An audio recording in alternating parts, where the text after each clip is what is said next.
Hello everybody, welcome to another video. Part of Exile, what are we on, 9? It's like 9 or 10, 8, 9 or 10.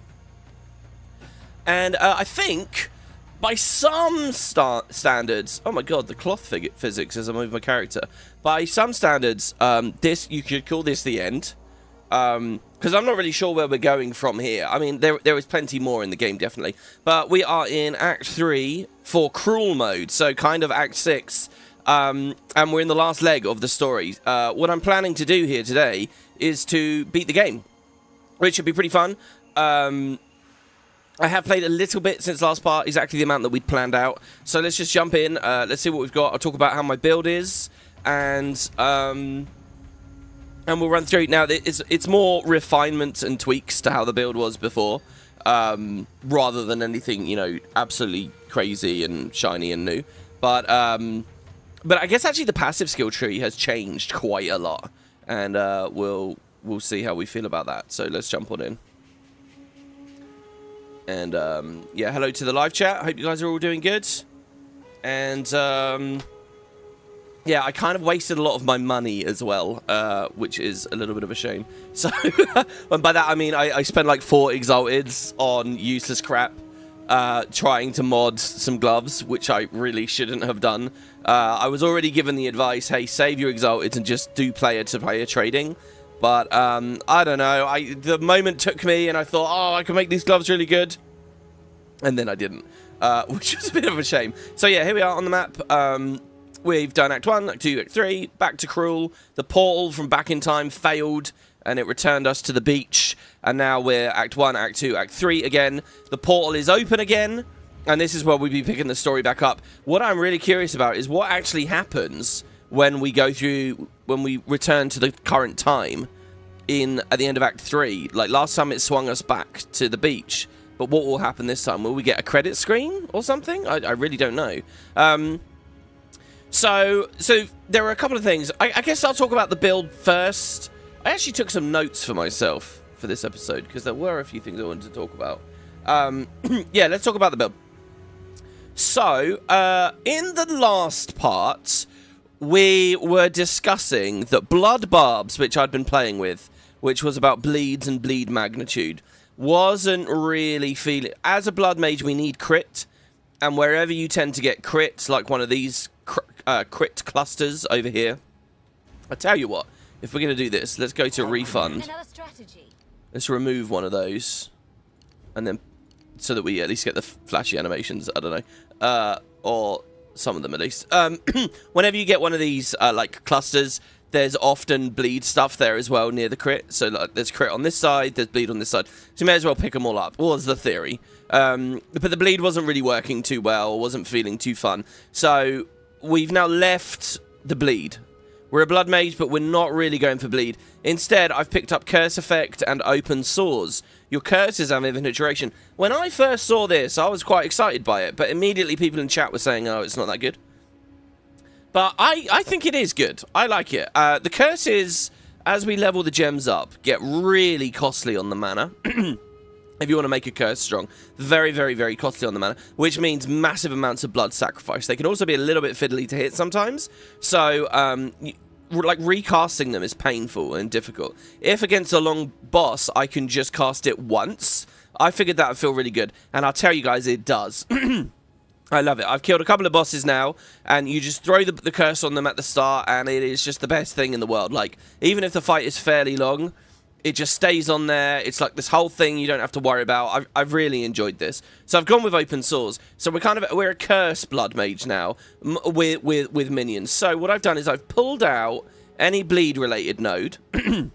So that meant a few here in this section. There was another section. What was the other one? There was a whole cluster I left. There were 2 of them, weren't there? I don't even see it now. Oh, over here, we have this cluster. I removed all the points from this cluster. We're not doing the amulet. I don't have a good amulet, so I could pull all these points out all the way down here. We're not doing these minion things. I could pull all of these points out here. We'd split off onto the right. So just saved massive amounts of points. Down here at the start, there was this, which was 10% physical damage I've also pulled out of. So I had massive savings, basically. And where did I spend those? Well, one thing I was really keen on at one point, actually, I'd put some points up here to this jewel socket. And the reason that I'd come here is because if we type curses into the tree, a few things do light up. Obviously, these two, the Bloodmage 2, so that's awesome. There are these here, which is increased AoE of curses, which seems okay if I was doing, like, the thing where a curse is like a permanent well on the floor, or it would be okay if I was spamming them a lot or something. But since I have infinite curses, I only needed to land it the once, so I don't really care about curse AoE, right? It has here that it lowers their movement speed, though, which is interesting. But I apply hindered elsewhere anyway. So there were those curse nodes. There were some other curse nodes up here. This looks like one cluster, but you access it from two very different places of the board. Now, this is stronger curses. Now, this seems really cool to me.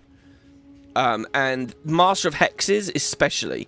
The downside to Master of Hexes is they have reduced duration. But if you reduce infinity, it's still infinity. So, this is amazing. We basically don't have a downside. And we supercharge our curses. So, I really want these. They're a little bit out of the way. Basically, over here at this Minion cluster, we got Necrotized Flesh, we got the Revival stuff, we got Restless Fallen, and I'm immediately back out now. So in 1, 2, 3 levels, I can start working on this. But and there's a jewel in the middle, so it's not all disappointment. There's you know, jewels are pretty fun. So I mean, just 3 skill points, I could immediately start going for these. They're very close. But the best one, actually, returning to this area up the top, as I said, I was up here. If I just come along here, once again, 3 levels with a jewel. Actually, it's 4 levels this time. There's this final one here. It's called Whispers of Doom. Whispers of Doom is you can apply an additional curse. And double activation delay. So, again, it's harder to land a curse. But 2 curses? Now, this sounds really cool. Now, I don't think that means I can do... So, at the curse we mainly cast, okay, is Vulnerability. We use the Vulnerability skill gem. So, let's collapse these, by the way. I really wish holding control would collapse all of those. It would be so useful. Or just a dedicated button for collapsing them all. This is a little clunky, annoying thing about the UI. But yeah, our main curse gem is this. It's Vulnerability. And also, when I mouse over the icon, I like the tooltip, really. Maybe this should be the tooltip modified, and this should be the tooltip of just the gem. That would be really good. I don't think we'll be able to do vulnerability. So they're like double vulned. That would be fucking epic. I think we're going to need 2 separate curses. But if we can do 2 separate curses, and both of them are like debuffs that make bosses squishier, that would be epic. That would give us so much damage. I don't really know how they scale, but looking at vulnerability is my hits ignore 5,000 armor. 5,400 armor. Probably shouldn't do that here. That's so much. I only have 49 armor myself. I don't know how much armor bosses have, but I'm sure it's not that much. I think we're fine. So if the other curses are anywhere near that strong, epic. So let's look at the other curses. We'll go to gems. We'll cut a skill gem. I'm just going to type curse down here. Okay. So these are the curses in the game. Let's run through them. Enfeeble. We actually have this already. This lowers the boss's damage only by 14%. Maybe it'd be a little bit stronger if I take some of these like intensity nodes for the curses. And in fact, we do already have one. Bloodmage itself gives us one. So Enfeeble, okay, maybe. Despair is another curse. This means that they take more chaos damage. Okay, but I don't really use too much chaos damage now.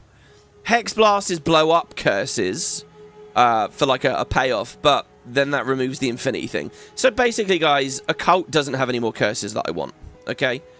Quarterstaff has one, Hand of Chayula, which is like you curse with melee hits, but it totally changes other work, so not interested in that. Dagger's not in the game, Spear's not in the game, Bow's not there, there aren't any. Crossbow none, Sword none, Mace none, Axe none, Primal none, Flail none. Elemental is the only other tree that actually has some curses. It's the only other tree. I've just now realised why these they're not actually named after the classes, are they? So that you can be an elemental witch or an occult sorcerer or whatever, right? Anyway, so here are the last curses in the game, as it stands for early access, that we might like to use. I can stack this on top of vulnerability. Well, the high-level one is called Temporal Chains. What it does is it slows targets down, and it means any other debuffs on them last longer. And I think that sounds cool in terms of, like, if you were juggling hexes and you wanted to keep the durations up. But I have infinite, so I don't really care about the duration. The duration is nice for, like, contagion, maybe, but don't really care that much about that. And then there's one for each element, guys. They take more lightning damage, they take more cold damage, they take more fire damage. Or more specifically, let me be clear, it says they have lowered resistance to the element, but I think... So I don't know how much these really increase my damage, but these look pretty good. In particular, the one on the left looks good. Flammability. So out of all the other curses in the game, there's one more that I might like to use. It's flammability. And, I say it looks good because if we go to our skills, what do we use a lot of? The Flame Wall, the Arsonists, and the tooltips really aggravate me on this. Right, if I go to, like, Unearth, okay, on Unearth it has a tab for the basic attack of the minions that spawn. It's called Basic Attack, and it tells me their physical hit damage range. It tells me their crit chance. It tells me how much of their damage is elemental damage or whatever. I can see what they're doing. It's physical damage. When I go to the Arsonists, I want the same. But there's minion info, firebomb, explosive demise, and command. None of them say basic attack. I guess it's because they don't technically have a basic attack. All I can assume is firebomb is their basic attack. And when you read the tooltip, it basically says they throw firebombs. So fine. But then look, there's no information here. There's no information. There's their chance to crit. And their modifiers. Why does Unearth have all the info, but this doesn't?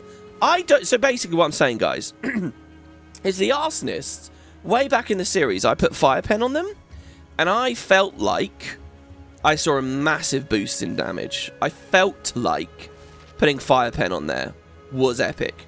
And I still pretty much believe it was. But I don't know. I don't really know whether they're actually doing fire damage, but I'm assuming the Arsonists, which are our main damage, I'm assuming they do fire damage.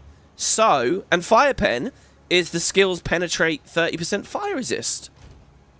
So, holy shit, guys. This next curse, flammability, it's even stronger than that gem. That gem was OP. This is even stronger, and it will stack on top. So, no matter what we're fighting, I think they're going to get ripped up by it, because the values can go negative, right? So it's just always good to add more, probably, right? Maybe. So here we go. I'm going to take flammability, and we got another choice. If they don't stack or it's too much or whatever, then we have another choice available. We could just get rid of the gem, and we can put a new thing in. We can put ricochet or pin or AoE or something, right? We can start them stunning. So I view flammability as really good. I'm going to craft it now. We'll listen to the little guy. Sorry, I don't know why I described it that way. We'll listen to the guy, what he thinks about what he actually describes it as. Flammability is a curse that makes your enemies more vulnerable to fire damage. This symbol indicates that a monster is resistant to fire damage, while this symbol indicates that they're vulnerable. They highlighted the wrong one there, didn't they? They highlighted lightning, not fire. Let's look at that again. So yeah, they demo it with like the flamethrower skill. Flammability is a curse that makes your enemies more vulnerable to fire damage. This symbol indicates that a monster is resistant to fire damage, while this symbol indicates that they're vulnerable. See, they highlighted lightning. Okay, sorry, Pyrotechnic Hell in chat. Chat already being amazing. Thank you, guys. The values can't go negative. Well, mine can. Are you 100% sure, Pyrotechnic? I've actually talked about this maybe 4 times throughout this series, and I haven't seen chat respond. I might have missed a message. I've asked many times, and nobody's actually given a response about it. You finally have here. Or sorry, I haven't seen people give a response. I might have missed it. I totally accept that. It can't go negative. The enemies ones can't go negative. I mean, that sounds like the better design to me. It sounds... So, basically, we might be able to get rid of the gem or something. Anyway, I'm going to engrave it. If you can just clarify. Remind me, what's the difference between flammable and inflammable? Yeah, I know, right? I know. It's English being brilliant. Aero also says resistance reduction can't, but exposure can. Okay, GGG stated it can't. It would be nice if GGG stated that in the UI. Okay, well, so look, the plan would be, with this gem, flammability, the plan would be to swap the penetration jewel out then, probably. But then we are reliant on cursing everything. It would lower our mob damage. But you could just swap things around. Anyway, we would also need a spell slot for this. So we'd have to figure that out. But I'm going to deposit for now, because we don't even have the trait. But that's the plan to pick up Whispers of Doom. So that's thing one about the skill tree. So the other thing I just want to talk about here is, as I mentioned, I pulled loads of points out. We pulled all these points out near the amulet. We saved a lot of points. So what did I spend the points on that I got? And again, for a long time... Okay, so one thing I wanted to go to was Whispers of Doom. The other thing that I wanted to go to... By the way, guys, these long monologues about the build at the start, I hope they're fun. So... the other thing I wanted to do was come up here, take a right, take a right, take a right, and come down. Okay. And again, this isn't actually too bad. It's 4 levels, right? This cluster here is cool as fuck. I really like this cluster. 15% more... it's the corpse cluster, basically. Big for minions. 15% damage if you've consumed a corpse. 15% damage if you... so 30% damage if you've consumed a corpse. Over here, 15% chance not to destroy corpses when consuming them. I tell you guys, that gem, the corpse conservation gem, was epic. It was so cool. And that's 25. And look, 15, 5, 5. It's 25 again. And the thing is, guys, right, if you assume I have both, we now have a half a chance not to consume a corpse. Well, we roll that dice again when we try to consume it again, right? So, it's really good. And I was thinking how cool this is for, like, corpse explosions and stuff as well. Like, imagine a build where you're blowing up bodies, but they're not actually blowing up a lot of the time, so they just keep detonating. And, oh, man. Imagine you kill a giant boss, or a giant, like, just enemy or mob or something, and then you just keep popping the body over and over and over again. I think that sounds so fun. I was kind of put off by the corpse detonation skill for a while because it didn't read as too much damage, but you got to remember, a bunch of its damage is just based on the enemy's health, and I assume they have a lot of health at this point. They probably have at least 1,000 health, right?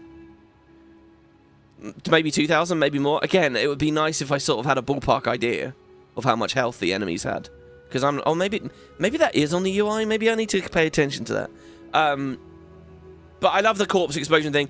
But anyway, I want to do a zombie build. So going for meat recycling, I was also really excited about. So I could have gone for Whispers of Doom. I could have gone for meat recycling. I don't have either. Why don't you have either, WP? What is this, by the way? Increased damage against hindered enemies as well. Because I went defensive. And I'm actually still just as excited about this. So, here we were in this cluster before, I think. I finished it off. So this is all energy shield. Crazy amounts of energy shield and energy shield regen. Over here, I came out of this near the amulet, but I swept over on the right here. Because I realised it looks like a long way on the skill tree, but it's only 3 nodes. Energy shield, and then heavy buffer, which slightly reduces my max life. We still have over 1,000. Slightly reduces it, but gives me another 40% energy shield in just 3 points. So I just had these, and then when I was there, I realized in 3 more points we can go again and get this one, which is light radius. Okay, fine. I mean, it's nice, but 70% more from my helmet. So just fat amounts of energy shield, and then on the way to Whispers of Doom, if I just come across the top here instead of going straight through, like if I go straight through 118. I could get Whispers of Doom straight away. But by going across the top, energy shield, energy shield, energy shield, energy shield. And then this one as well gives me +1 cap to all my elemental resistances with the enhanced barrier. So, and you might say, is that fun? Look, I know defensives don't look that fun, but Cruel was busting my ass before. Now, I have 2,400, nearly 2,500 energy shield just from these two things. And I feel really strong now. So I cleared a couple of maps. Let's go to the world map now. I did exactly what I planned in the last episode, as I said. In the previous part, you guys saw I was up here at the Azak... No, I wasn't at the Azak bog. I was somewhere up here, and we drained the lake, remember? We had drained the lake. So I did the lake bit. I did the Drowned City. I did the Molten Vault side quest, which I'll talk about in a second. So that's where there's that giant mech hammering against the wall, and there's the boss. And I destroyed that boss, guys. He did basically no damage. The thing is, I'm killing the bosses really well, and I'm not feeling squishy anymore. Really, any boss I fought yesterday was amazing. I just didn't feel squishy at all. And this, I underestimated energy shield. You know, I was saying, oh, I don't know, because it doesn't recharge. It does recharge. And you got to think of it this way. If you manage to get the energy shield to start recharging in the middle of a boss fight, if you can pull that off, and that just means don't get hit a little bit, right? If you can pull that off, it's like drinking a potion, right? Except it's not drinking a potion. You get to keep your goddamn resources. So it's just like infinite potions if you're building energy shield. And so that really clicked for me, going energy shield. So yeah, the Molten Vault quest I did. We walked through the Drowned City and we went inside and opened the portal, basically. That's all. Opening the portal was that dungeon with the giant sun and you know, there's like a fire boss at the top. And I one-shot that fire boss. Killed him in the blink of an eye, got hit by a bunch of stuff, but never got hurt, really, because, again, it just all hit the shield. It was awesome, guys. It was so good. I felt so much stronger doing these bosses in Cruel than I did in normal mode. And I'm sorry you missed that to an extent, but, you know, last time in normal mode, you missed what we're about to do. I'm going to go through the portal. You're going to see some new stuff that wasn't in the Let's Play before. So we kind of trade, in a way. So, yeah, I did that. I feel really strong with the energy shield. I'm very happy. The other thing to mention here... Oh, yeah, and so I killed I did kill this bog witch, but her icon is still lit up for some reason. I don't know about that, whether that's bugged. I went back and I grabbed this, the hanging tree, because I'd missed that. It was literally like a gem or something. It was rubbish. It wasn't anything very good. Last thing to talk about is the Molten Vault, where when you complete it for the first time, you get a quest reward. And I didn't use the quest reward. So let's open our inventory here. Ready, guys? I got this item here. The Gem Crust Skull. The mind springs forth eternal. I can right-click to break this skull and release the energies within. Plus 40 maximum spirit. This is the last spirit buff in the game. I got it from the vault, and I thought I would wait to unlock it till now. So here we go. Oh, ha, ha. Oh, we got a gem from it as well. We got a spirit gem from it. Wow. That's crazy. I didn't think they would do that. Or was that already in the... No, it wasn't, right? So plus 40 spirit. So we could do immediately another arsonist with 17 left over, which means I could put like a health regen thing maybe on one of our blood magic buffs or something. I don't know. We'll maybe figure this out. I could remove that arsonist and do like a bunch of clerics or something maybe, but I actually don't have clerics on the build at the moment. I changed my skill gems a little bit. So this morning I kind of just wasted some money and just tried fiddling with things. So I've changed my gems around a bit. We've actually lost a skill. So Summon Raging Spirits is still here. I've actually modded the Raging Spirits now. I put Last Gasp on them. I've not actually played with this. I don't know if this is any good. But so the skulls, because the skulls die pretty quick, right? And I think we might be able to do that thing now where we have like more than 10 up alive at once for a few seconds. So I put Last Gasp up. We'll see whether it's any good. The skulls won't die when they should. And I put Withering Touch on them as well, so they apply Withered. But I don't really have much chaos damage anyway anymore. It's just Contagion. That's probably not that great. I'll probably put someone else on that. I don't know. There's a mystery skill here I'll talk about, which is disabled. I'll talk about in a second. The offering, I've got Font of Rage, Ablation, and Expanse. So our offering's really big and buffs the fuck out of people. Oh, speaking about the passive tree again as well. There is an amazing node I want. I found this one over here. Conduit. To me, brave companions, feel my radiance flow through you. If I would gain a charge, my allies get it instead. Dude, I have like 35 minions or something now at peak. If I can give them all a power charge, surely that's good. The thing is, I don't have an easy way to get a power charge unless I use the wands. I don't know. So, yeah, offerings. We got curses. The vulnerability curse. It has decaying hex on it, so it does a dot. It has heightened curse, so it's stronger. And it has focus curse, so that I can land it a bit quicker. That's all.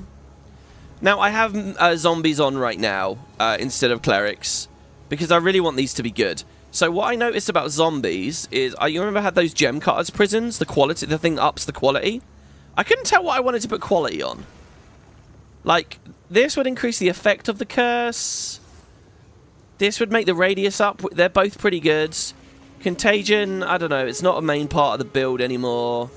Unearth, we already did. The Arsonists, it doesn't even really say what it does for Arsonists, except they're active, which is like 1% more to 4% more damage based on the enemy's health.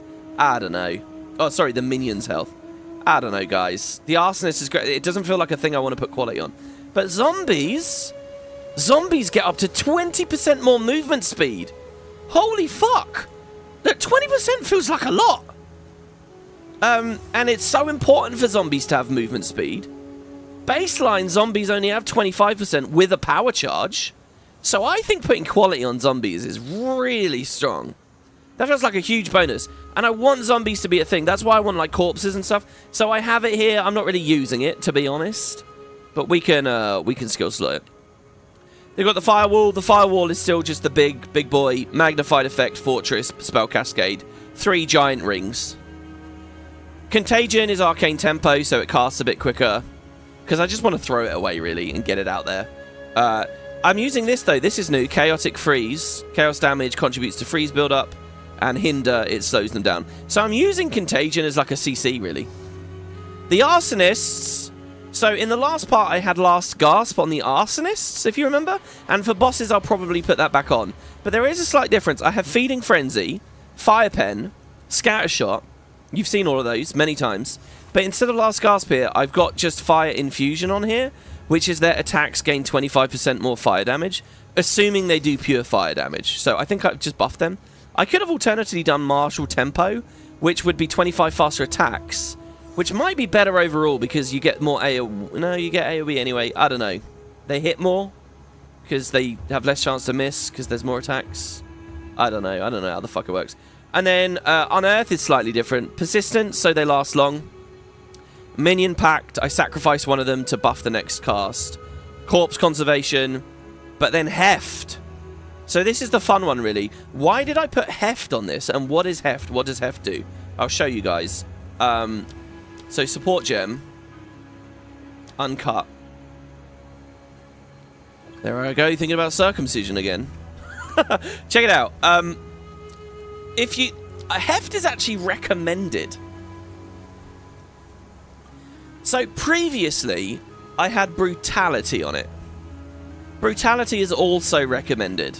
Okay, Brutality is they do 35% more damage, physical damage,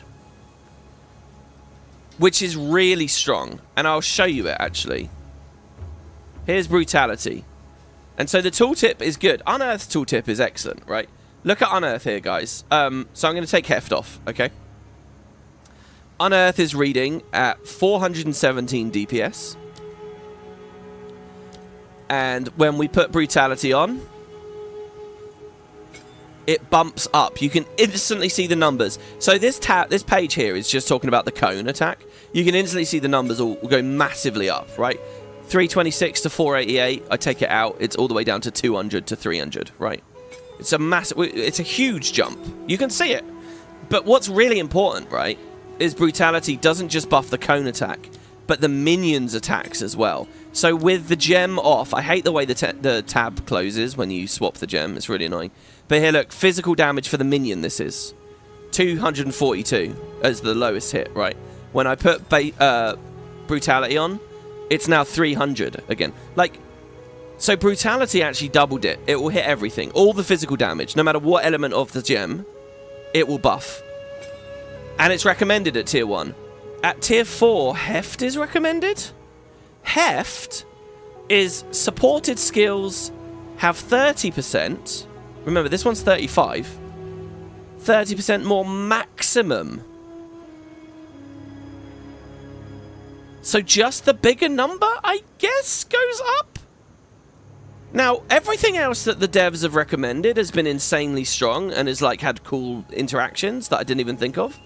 So I trust them that they recommend heft. But if I slot heft, you see the tab isn't actually closing now. The number... Well, the tab is closing.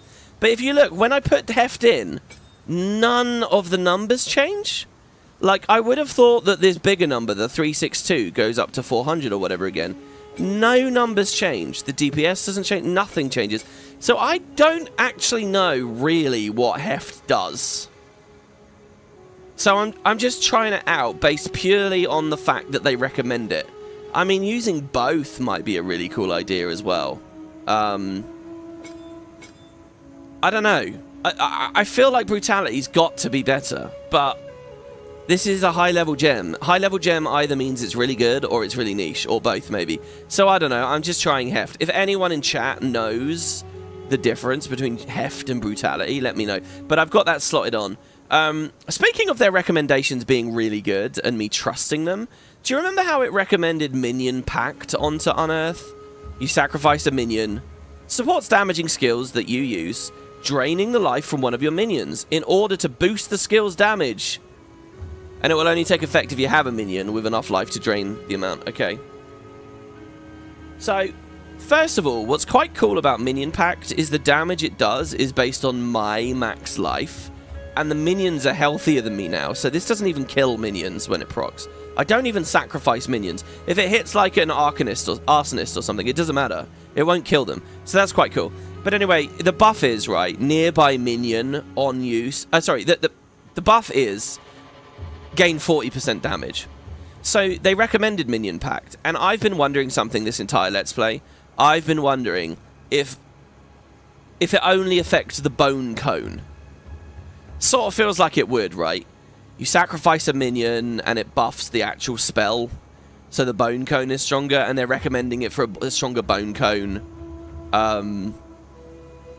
So, you know, and that's good enough, right? So I've been using it, but a bit iffy about it, but it doesn't actually sacrifice things, so fine, whatever. Right, that's kind of what I've been thinking. But actually, I realized, no, it is the full Monty here, right? Look at this. So if I go to basic attack, right? You got all these blue lines. Pay attention to the last one. So this is the minion's attack. This isn't the bone cone. This is the minion. The last thing it specifies is that it has a chance not to consume corpses, right? When I put Minion Pact on it, you get this extra blue line at the bottom. Plus 40% damage if you've sacrificed from a minion. Cool. That's on Unearth, the bone cone. If we swap to basic attack, it's there on the basic attack as well. So what this is saying, guys, is Minion Pact makes all the Devourers. When I have fucking 20 Devourers running around, they're like supercharged Devourers. Because I think as well, I cast the Bone Cone once, sacrifice once, but if it procs multiple resurrects all at once, I think they all get it. So, I mean, Minion Pact is just crazy. Really good. So anyway, so their recommendation for Minion Pact is like a 10 out of 10 recommendation. It's really, really good. And like Fire Penetration was a great recommendation. Scatter, they were all really good. So they're recommending Heft. So I guess I'll try Heft. And even if it doesn't give me any tooltip thing, I'll see.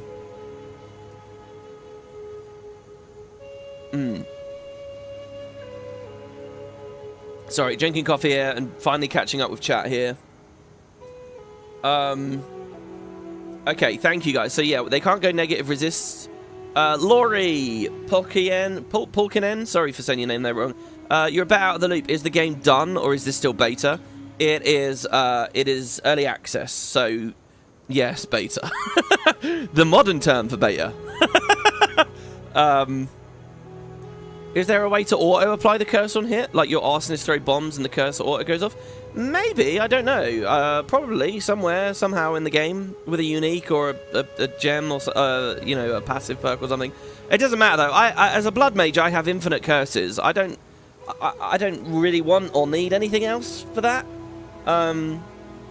Like, I don't need the curse when I'm fighting just mobs anyway. Rare monsters, fine. bosses, yes. And, you know, we'll just we'll spend some blood and infinitely curse him. I mean, that's cool enough for me. That's at least utilizing my Ascension, so I'm alright with that. Laurie says, for years I've listened to you monologue about all kinds of things. It's like the sound of wind. It merely belongs. Wow. You know when a movie comes out and they put, like, reviewers' quotes on like, the front? I'll put that on there. I'll make that my channel description. For years I've listened to you monologue about all kinds of things. It's like the sound of wind. It merely belongs. Wow, that's perfect parts pretentious and arty and justifying bad rambling content. It's everything I want. It's everything I need. Thank you. Charges don't do anything in PoE 2 unless you have something that gives them an effect. Oh, you're right. You're right. So I would give all the minions a charge and then it wouldn't do anything. So not only would I need that node, I would need some kind of payoff for it. You're right, yeah. Okay, now people are saying stuff in chat based on a thing I mentioned like 5 minutes ago and I don't actually know what it was in reference to. You had the stream in the background but got triggered by a bunch of bone cone. I realised you can say stuff like, I don't know, you can say keywords so that the algorithm, like it will put it in the closed captions and then the algorithm will like bump you on search rankings. So what's a popular game right now, guys? Path of Exile 2. Marvel Rivals. Marvel Rivals. Somebody watching the VOD, verify the closed caption has got this right. Marvel Rivals. Good gameplay. Marvel Rivals. How to win. Or Indiana Jones Secrets. I don't know what else would we do, and that will help you out. It's good. I mean, no one would click it, but yeah. Strange. It should change. Oh, okay. We're talking about not brutality, heft now. It should change. I think the high level gems are generally a lot more niche. The downside of brutality is that you can't benefit from added elemental damage, which is strong and common. Oh, Josh, good point. Do these guys do elemental damage? I don't think they do, though. I think they are just pure... Like, I don't see elemental damage here. I don't give them elemental damage throughout gameplay.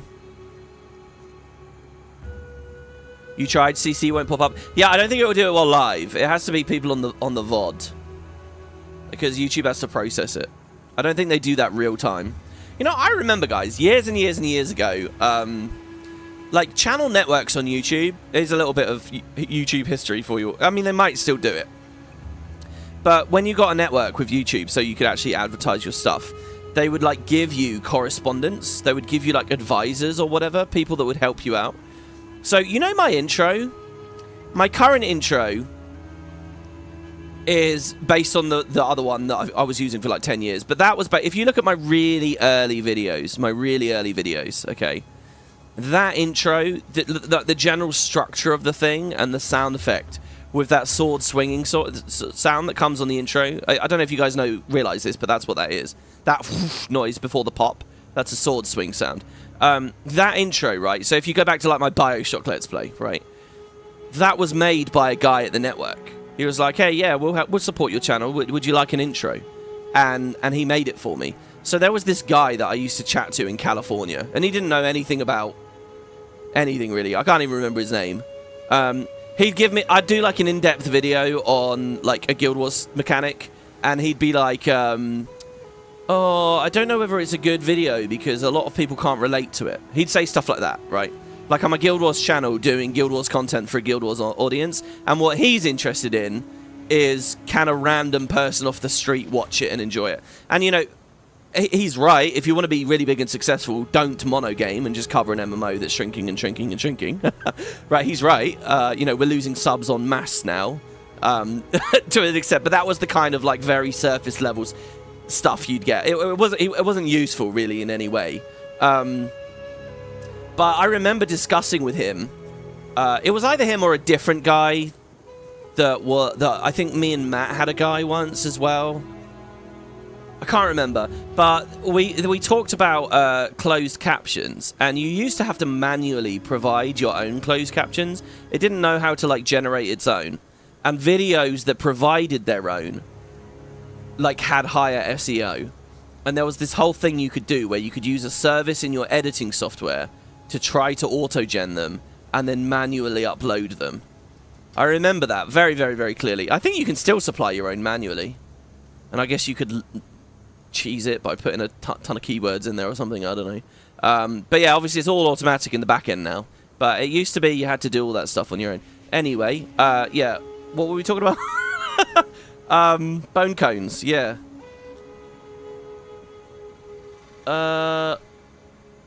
You were impressed with my pronunciation, really?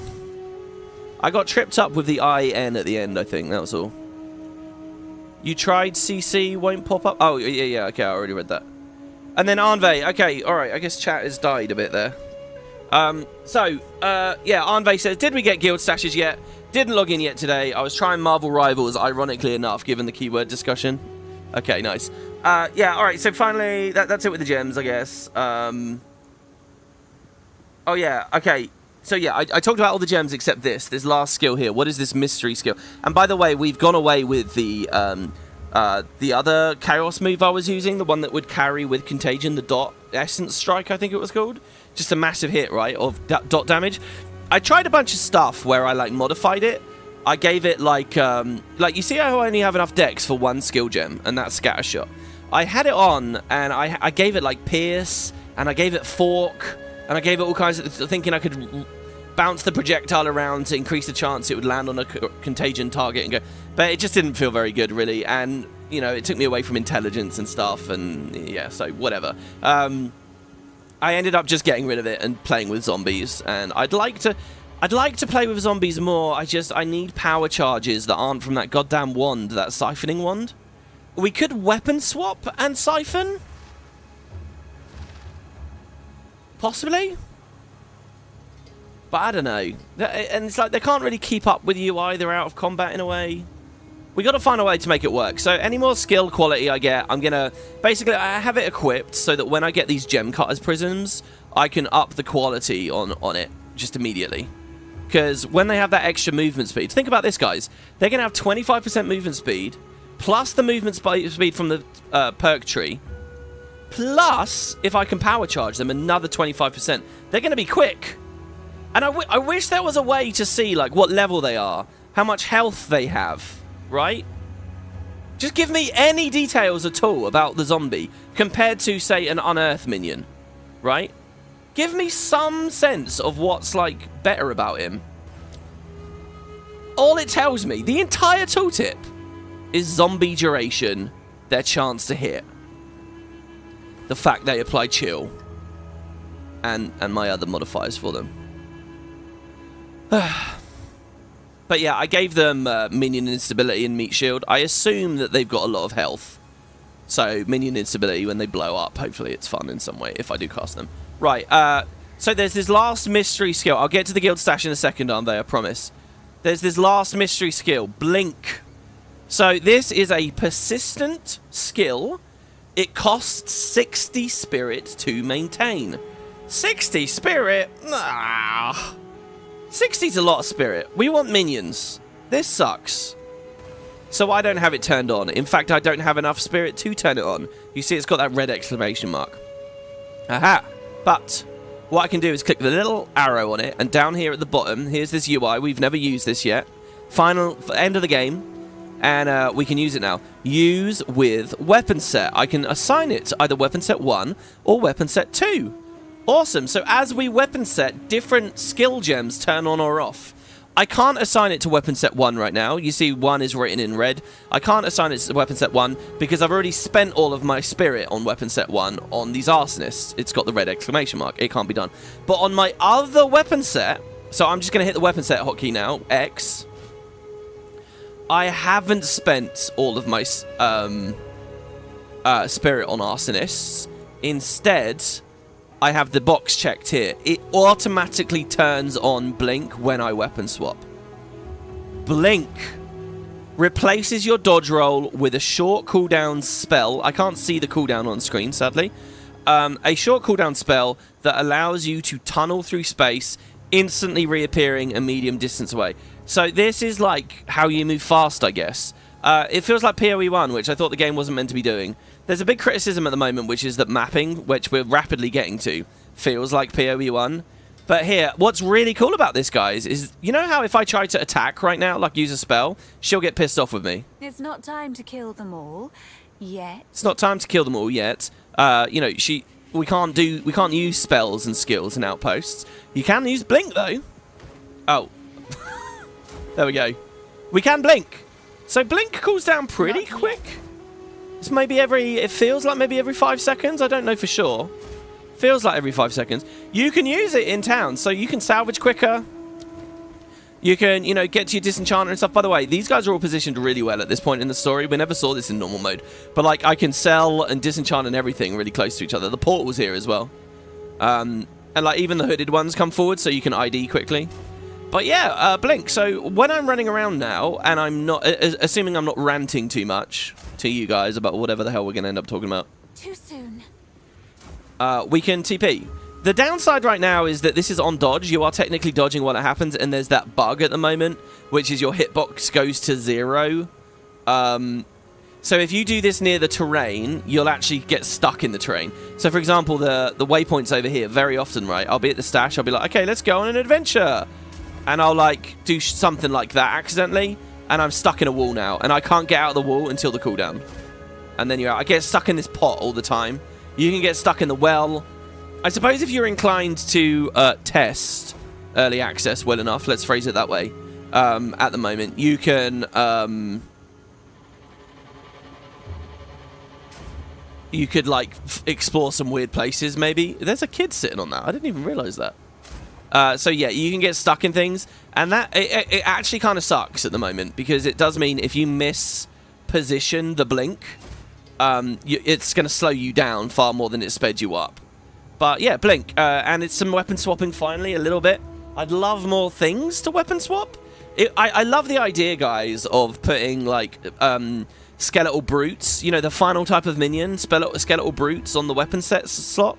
So we summon different stuff when we weapon swap. I don't know. But yeah, a high energy or just a defensive set just sounds fun. There you go. So that's blink. So yeah, last topic now. Bit more coffee. Coffee, coffee, coffee. So in the last part, we made a guild. I don't know who is here right now that wasn't here yesterday, but we made a guild, guys. We have a Path of Exile 2 guild. You're all welcome to join. It would be nice to have more people. I'm going to open the social panel. All you have to do is go to the guild tab here and check it out. We are the Spud Club. The Spud Club in PoE. There it is. And so we have like 22 members or something from just creating it the other day, which was really cool. So there is a thing in this game where guilds get their own storage to share amongst one another. If you look, there's the stash and then there's the guild stash. I think this might have appeared once I came into the guild. I don't know. Anyway, if I click the guild stash, it says to get a guild stash, you need to purchase one from the microtransaction shop. So yeah, GGG, it's amazing, right? Imagine the uproar if Guild Wars did this. I mean, they could have. In 2012, they could have. They could have launched Core with microtransactions like this. The creation of the first microtransactions, it seems to me, is such a big moment for a new studio or a new product. Well, it's the studio, really, isn't it? So, like, Guild Wars 1 didn't have many microtransactions. It had some. But it was like uncharted territory largely for Guild Wars 2. And I remember they did a lot of like crazy shit. You know, the boosters, in theory, could have caused outrage. The might boosters and shit and the regen boosters definitely could have and didn't. That's the thing. When people don't know any better, when they're new, when they don't know what room they've walked into, they don't know what the community's like, they don't know what the company's like, they don't know what standard practice is, people will, you know, they'll eat all kinds of shit, right? So Guild Wars launched with some weird microtransactions, but you know, there was always a big like ethical focus with Guild Wars, and there was always, you know, a lot of like idealistic ideas there. So people have always held their feet to the coals a lot more, I think, than other games. But you know, with guilds in Guild Wars 2, you don't have to spend real world money Hell, you don't even if it was gems, you wouldn't have to spend real world money. People would rage. If you had to buy guild storage with gems, they would fucking rage. But, you know, GGG said, no, that's what we're going to do. And so, maybe there was an outrage about this, I don't know. But, yeah, weirdly enough, the guild stash is I mean, a lot of the QOL in the stash as well, frankly. You'd expect in Guild Wars to just come into the game baseline, wouldn't you? But they sell it all. And so guild stashes are no different here. You have to buy the storage with real-world money. There's no gold to points conversion. It's real-world money. But what's kind of amazing is people can do it together. So, in my microtransaction shop, I have 40 points, right? Left over from the early access thing or whatever. These 40 points I can convert to guild points. And that's what some of you guys did. A bunch of people joined the Spud Club, and we converted our points, and people just gifted the Spud Club stuff. Like, this is real money. And as far as I can make out, it's a good amount as well. Isn't it like 40, 50 quid? 400 points? It's a lot. And I think there were 5 of you that did it. Massive shout out to Arnve, who did way more than anyone else. So thank you very much to Arnve. Thanks to everyone, obviously. And if you guys want to keep donating these, I mean, I'll spend them. So I had to go to a website, and Arnve helped me find the link for that as well. So, oh my god, you're just amazing on every level, really. So they're on my account now. So I have 415 guild points, and I can buy guild storage stuff here. So let's do it. So yeah, look, 200 points is $20. So what we do is we go... I think I click this. No, I think I click this. And here, so look. I can send guild points to my leader. We could buy a guild hideout if it was PoE 1, but they're not in the sequel yet. Early access. There are skins, utility skins, decorations for the hideout, features, or guild stash things. So we have 400 points, guys. Lady Livid. Yeah, guys, just send me a message if you want a guild invite. Send me a message if you're new to this and you want one. So, I don't know. What's the feature? The feature is to get 10 more member slots. I don't know what cap is. We're not at cap, though. So we don't need that. May you get a guild invite? Yes, you may. You may get an invite. Welcome, welcome. Welcome to the Spud Club. Got an eye for fine potatoes. Utility skins. Now, chat, how does this work? They're waypoints. There's a demon waypoint, a synthesis waypoint, or a tinker's waypoint. The tinker's waypoint has a variable price. Does everybody get this waypoint when they're in the guild? 30 members is max. Oh my god, that's so low. Banzan says, I got to bounce. WP, it's good to see you back out with the content. I'll catch you later. Oh, thanks, Banzan. I'm sorry you didn't see any gameplay. Oh, God. Oh, no, it's been 50 minutes. Somebody's come and gone already, and we're not even fucking in it yet. Up to 250 through extensions. Look at that. Look how much money they ask. Arenanet were like, yeah, we're gonna have the guild initiative, and we're gonna have these currencies like the favor and whatever, the Ethereum, and you can do missions to build it up. They gamified it. They made it real. And then you look at this fucking thing. I mean, that's crazy. That is crazy. It's funny. I don't know if you guys watched the Game Awards, but Sven from Larian went on like this really idealistic, you know, like holier than thou rant when giving Game of the Year away, talking about, oh yeah, we didn't do microtransactions, we didn't make it to make a quick buck, talking about Baldur's Gate 3, we didn't do this, we didn't do that, and it's all lovely and it's all wonderful, it's brilliant, right? And you need idealists like that, you need paragons like that will spout nonsense, basically, just to keep everyone aspiring to the nonsense. You have to struggle for the nonsense. It's very easy when you luck out, right? And, well, I don't know. This is a huge conversation. I shouldn't ramble this out, should I? But it's very difficult, right? It's very difficult to make games with no money.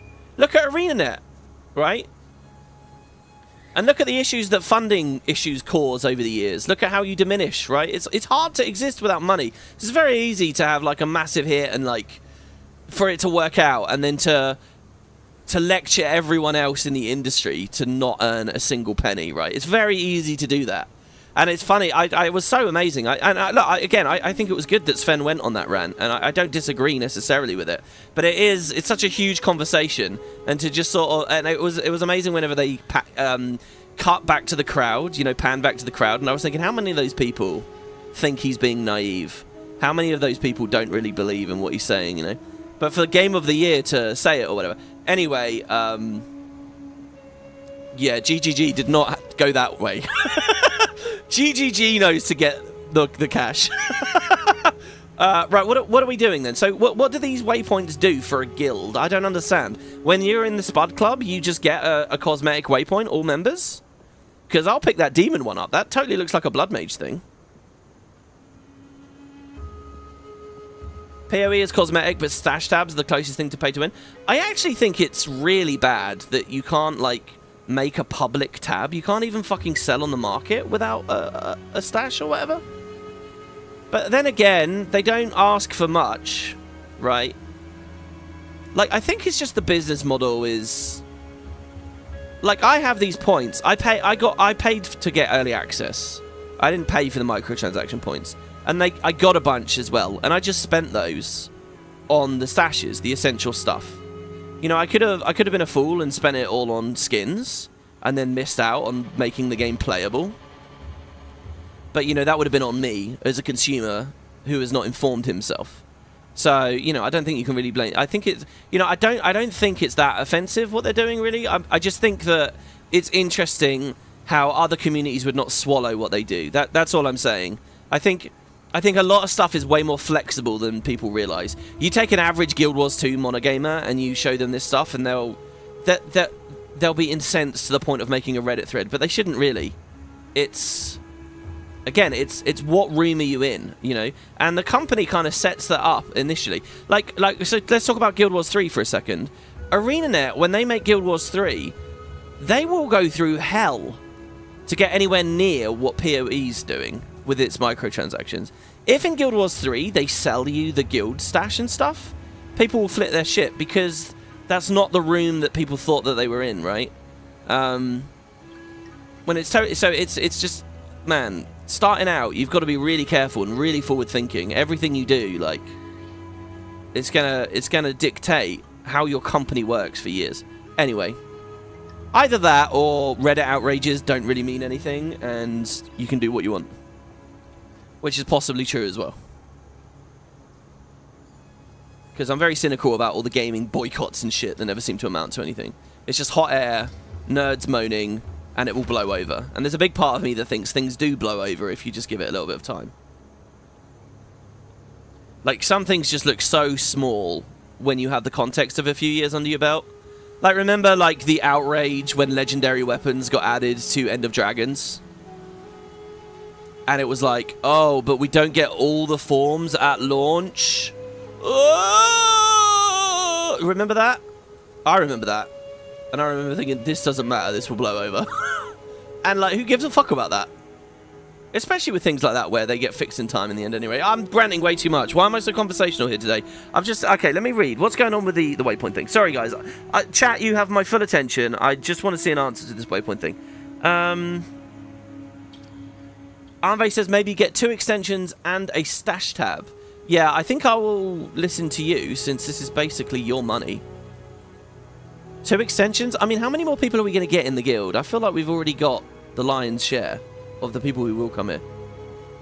AEM says there's a skin for the guild hideout, but I don't think the guild hideout is a thing. Wait, the waypoint is just a skin for within the hideout, so it will do nothing because they're... Why are they selling these already then? So, wait... This is the waypoint that takes you into the hideout. So, it's like one place somewhere in the world. Waste of money then, really. It calls them utility skins. You just need 1 premium tab for selling. Yeah, I feel like that should be baseline.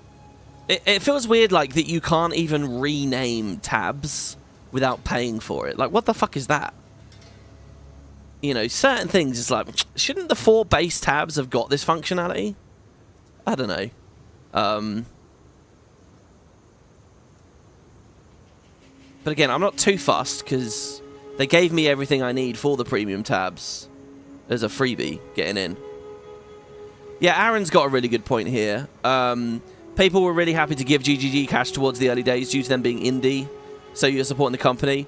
But since Tencent got its shares and fully owns it now, the prices of NTX should come down. Yeah, I mean, once it's public, it doesn't have that small, hey, I'm supporting the devs feel anymore, does it? As soon as they go public and get owned by... But it's the same thing with Guild Wars and all the cynicism over them with NCSoft. Even though I think, from where I'm sitting, as someone who's covered journalistically Guild Wars 2 for a living for over a decade, I have no problems with NCSoft whatsoever. If the league is good, I usually get a supporter pack. Yeah, see, they call it supporter packs, don't they? They try to keep that feel. No,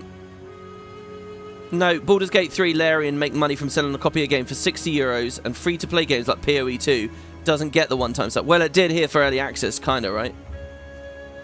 Early access doesn't mean you pay for the game. Oh, but it kind of does, you know? There's the principle of the idea, and then there's the reality of the idea. And the reality is they sold boxes to, like, millions of people. This was the top-selling game on Steam this month. The top-selling game on all of Steam. Everyone spent $30 to get in. And look, they're good with it, though, right? Because like, I actually only spent, like, £24 or something. Like, they didn't charge me 30 quid, which a lot of people would do. There's no shenanigans with the currency transfers. Like, and you can see they're doing it absolutely down to the value because, like, it will cost you a plus X amount of pennies and stuff. I think there's a lot good about GGG. Look, I hope people aren't interpreting me as being, like, just a GGG hater here. You'd love to comment about it, but you barely played the first game.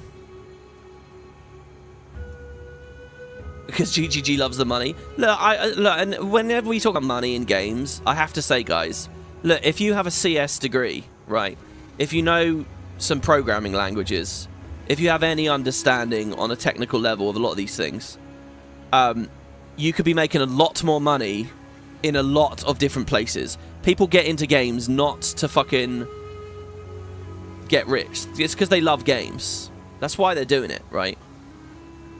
And I know not everyone at a studio is a programmer. You know, there are a lot of artists and stuff, and maybe they don't have crazy monetary prospects elsewhere, and now it gets very tacky when we start talking about... I don't know. I'm just saying, you know, like, I don't... whenever I see a game is pushing their microtransactions a bit harder, I don't think it's because there's, like, twats at the studio. I do think of it more of as a publisher thing, and I do think of it... You know, you need money to pay people, to pay talented people, and to make games and to keep going. You need money. I mean, live in the real world for a second. I know it's easy to forget that when you're exploring Tyria all day, you know, but you do actually need money. Aaron says, I was buying every single supporter pack to support in the early days. You're glad you did, but now you don't give them anything. You wish they brought the prices down or made things fairer. Like every league, they don't release a new stash, so your inventory fills up and stashes do. Then they'll release the premium for that league. Oh, that's interesting. I guess I'll learn about that as time goes forwards. Any fandom for any companies a bit suspect to you? You appreciate the things you find good, criticize the ones you find bad. Don't start hating or putting up fan clubs. Oh, I don't know whether I agree with that, because there are certain... a studio is a part of the brand, right? Like, when we talk about a big open-world Bethesda RPG, you immediately have a sense of what that gameplay will be like, right? You know that game's format. You know how they deliver their genre. It's their flavor. And that extends to matters of money. That extends to how they fund themselves, what they ask from you as a consumer, kind of experiences you get. You know, so for example, Naughty Dog. Naughty Dog just revealed their new sci-fi game. The trailer that they did for it looks like just a generic Guardians of the Galaxy, Cowboy Bebop, fucking Akira ripoff, right? It doesn't look like anything. But because it's a Naughty Dog product, I'm like full mast about it. I'm like, fuck yeah, I'll fucking play that. Because I thought Uncharted was so good. Because I thought Crash Bandicoot was so good. Right? Because I thought Last of Us 1 was so good. I haven't played the sequel. So So, like, the studio does matter, I think. And it's not that I'm in a fan club for Naughty Dog, necessarily. It's because their bar of quality in past products has informed what I guess their next one will be. Or, like, you know, I played It Takes Two last year. The gameplay and the set pieces was amazing in It Takes Two. Really, really, really good. And the Game Awards this year announced a sequel to it. Well, not a sequel, but another game. Another It Takes Two type game. And I'm interested in that, but I'm not super interested because I think that the story in It Takes Two was terrible. It was one of the worst stories I've ever played. I'll go on another Borderlands-esque rant here. I really couldn't stand that It Takes Two story. I thought there were like some brief shining moments, but most of it was just so mawkish. It was horrible. So I'm like, okay, they're doing a new game. It might be really good with the gameplay and stuff again. I wonder whether their story will interest me a bit more. You know, like. Anyway, we're talking. This is crazy, guys. We got to play the game. We got to play the game. An example of that, we had Forgotten League name. You're getting shards to craft stuff, and many people complained there were so many shards. Then, after much moaning, they'd release a premium stash tab for the currency. They did that for about 3 and 4 leagues now. Yeah, that sounds ridiculous. Anve says, just get 1 quad. You can do what you want with the other coins as you see fit. Okay, all right. Guild stash tabs. Let's buy a flask tab. No, flask is probably useless in PoE 2 because there's not many flask types. And these are all on sale at the moment, which is good. Guild gems might be cool. All right, here's a quad stash. You've already seen that on my account. Okay, purchase successful. So there we go. Can the guild sell items? Is that a thing?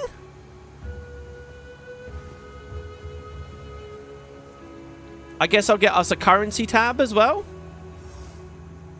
That might be fun, right? We can put currencies in there for each other. I doubt anyone will put any exalteds in there.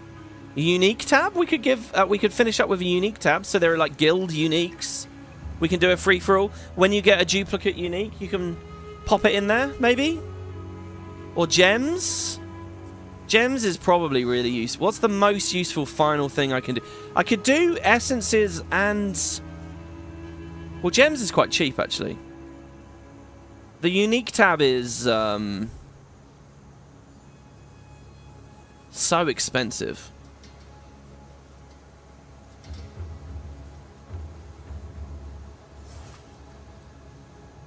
I mean, are people going to deposit essences? I don't think they're going to. Let's do a premium tab. A gem tab.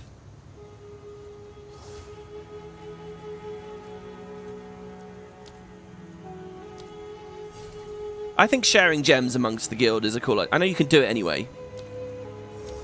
A premium guild stash tab. And then we don't have enough money for the unique tab. The unique tab would be pretty cool.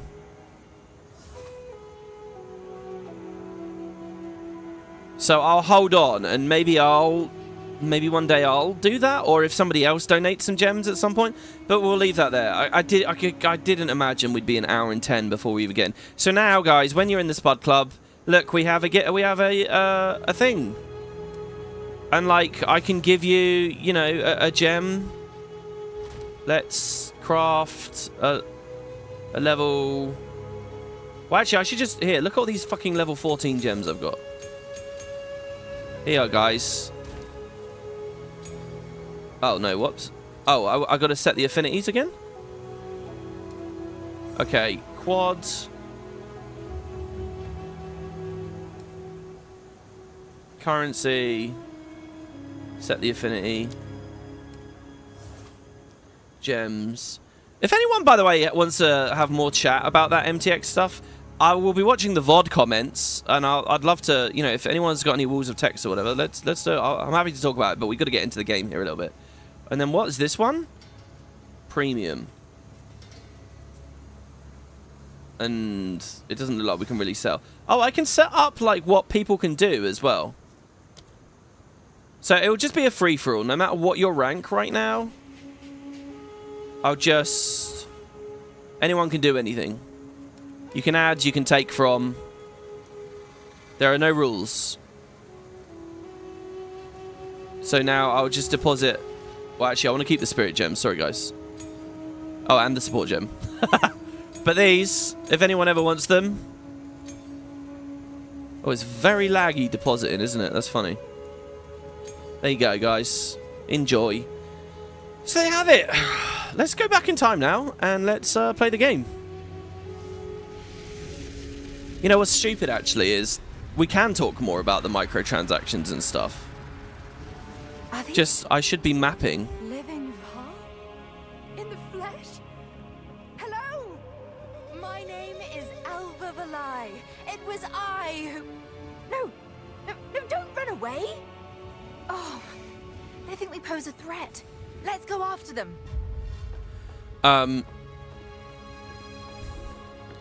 Yeah, so this bit of the story, guys, you missed before. Remember, I ended the episode here? Look at that view. Oh, to see this city in its prime. This is a dream come true. So let's run through. You missed this, right? I ended the episode. This is what happens.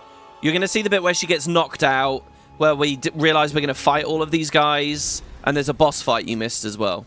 These are just two massive, long, labyrinthine maps, which, yeah, to be honest, will give us plenty of time to just rant about all kinds of shit. There they are. Hey! Oh, I was hoping to avoid conflict.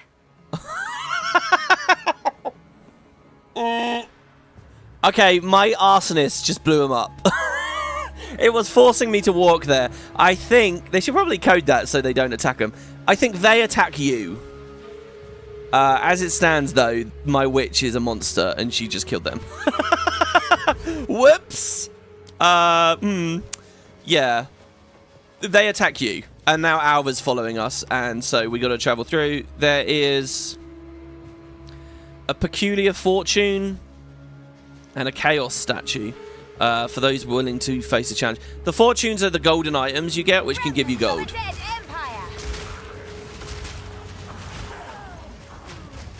So I'm going to just try and summon some zombies here for fun.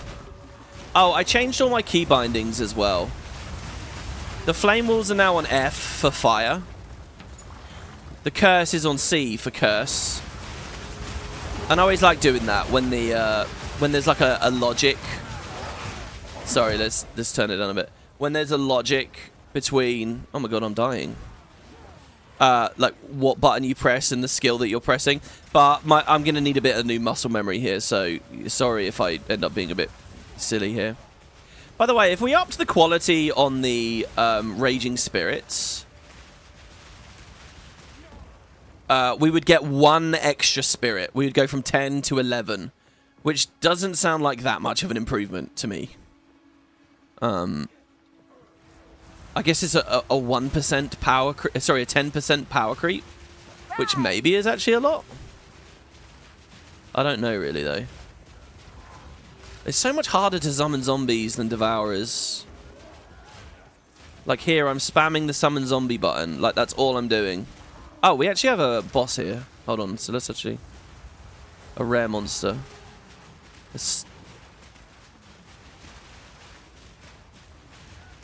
Oh, yeah. Did I put Hourglass on Pain Offering? No, I don't think I did. Okay, yeah, that felt really weak, but it's because I didn't use any of the correct buttons. Don't you guys worry about that. Logpile, welcome to chat. It's good to see you. Hello. What's up? We're at the end of this game. Kind of. Basically, guys, it's beat the game, and then we're going to learn what mapping is, how that works. And there are 2 more ascendancies we can go for. Oh my god, I'm fucking dead. I got, like, just stun-locked. That was the first time I've experienced that. I got absolutely stun-locked and just blown up. He got in there and he nuked me straight away.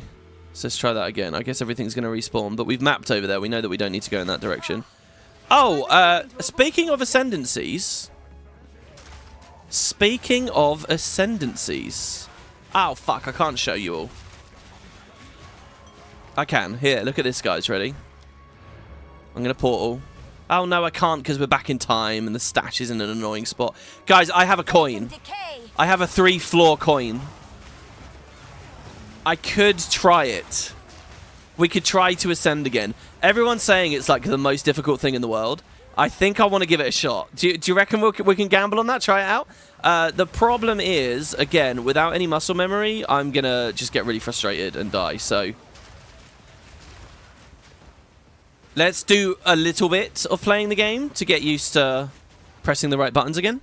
And then we'll give it a shot. You've been following me since 2012. It's good to see me playing PoE 2. Have you been playing it yourself? Like, how far in are you? 2012, that's a long time ago. That's awesome. Laurie says, can we get a fantasy game that has some other English accents other than the ones from the UK? Not that you don't appreciate saying things a good old Cockney or Received or RP. I don't know. I feel like you get a lot of Northern and Welsh and Scottish accents around, don't you? Sacrificial heart. Sacrifice this heart at the proper ritual site to gain 2 passive skill points. Yeah, I remember that. 2 points. That's going to be good. I feel like you do get a good range of accents. In fact, we were just talking about BG3. BG3 had a lot of good range. Look, do you want to hear something terrible, guys? Look, does anyone else feel this way? But I always get... This is so superficial. I hate this wasn't true about myself, but it really is, right? When I'm playing like a fantasy game and all the accents are very like thick American accents, just as much of Guild Wars 2 is at this point. Let's look at the elephant in the room here. But Veilguard was really big on this as well. It really takes me out of it. Like when I watch Kerry playing Veilguard, like there's no accent diversity there at all, and they're all American accents. When I play Origins, there's loads of accent diversity. Origins has like French people from Orlais, and it has like, you know, like a lot of shit from the UK, I feel like. And I don't know whether that's just like me being, I don't know, is that me being British or something? I don't know. I never used to care about that much, but I have to say, as I get older, a little bit more. Like we watched a movie the other day. Me and Kerry watched like a romantic movie from like 2009. He's just not that into you. I won't get into a big review of that. The amount of stars in that movie, like holy fuck, by the way. Anyway, I'd never seen it before. But it's like a portmanteau movie, right? Where... Oh, look at the Zerg. This is good. This is really good. Oh my god. You know, you're following lots of different characters in their lives.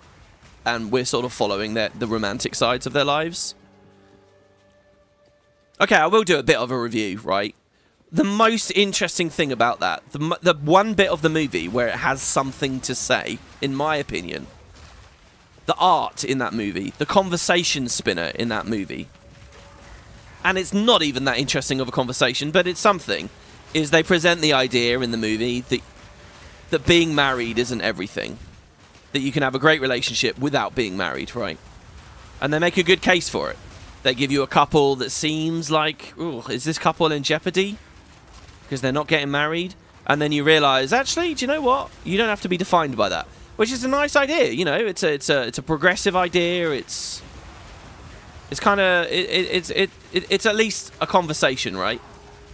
And it's something worth, it's something that gives the movie a bit of worth to me. And there's a whole movie's about that. Spoilers for this romance movie. And then at the end, they just get married anyway. And it's like, you just took the teeth out of it.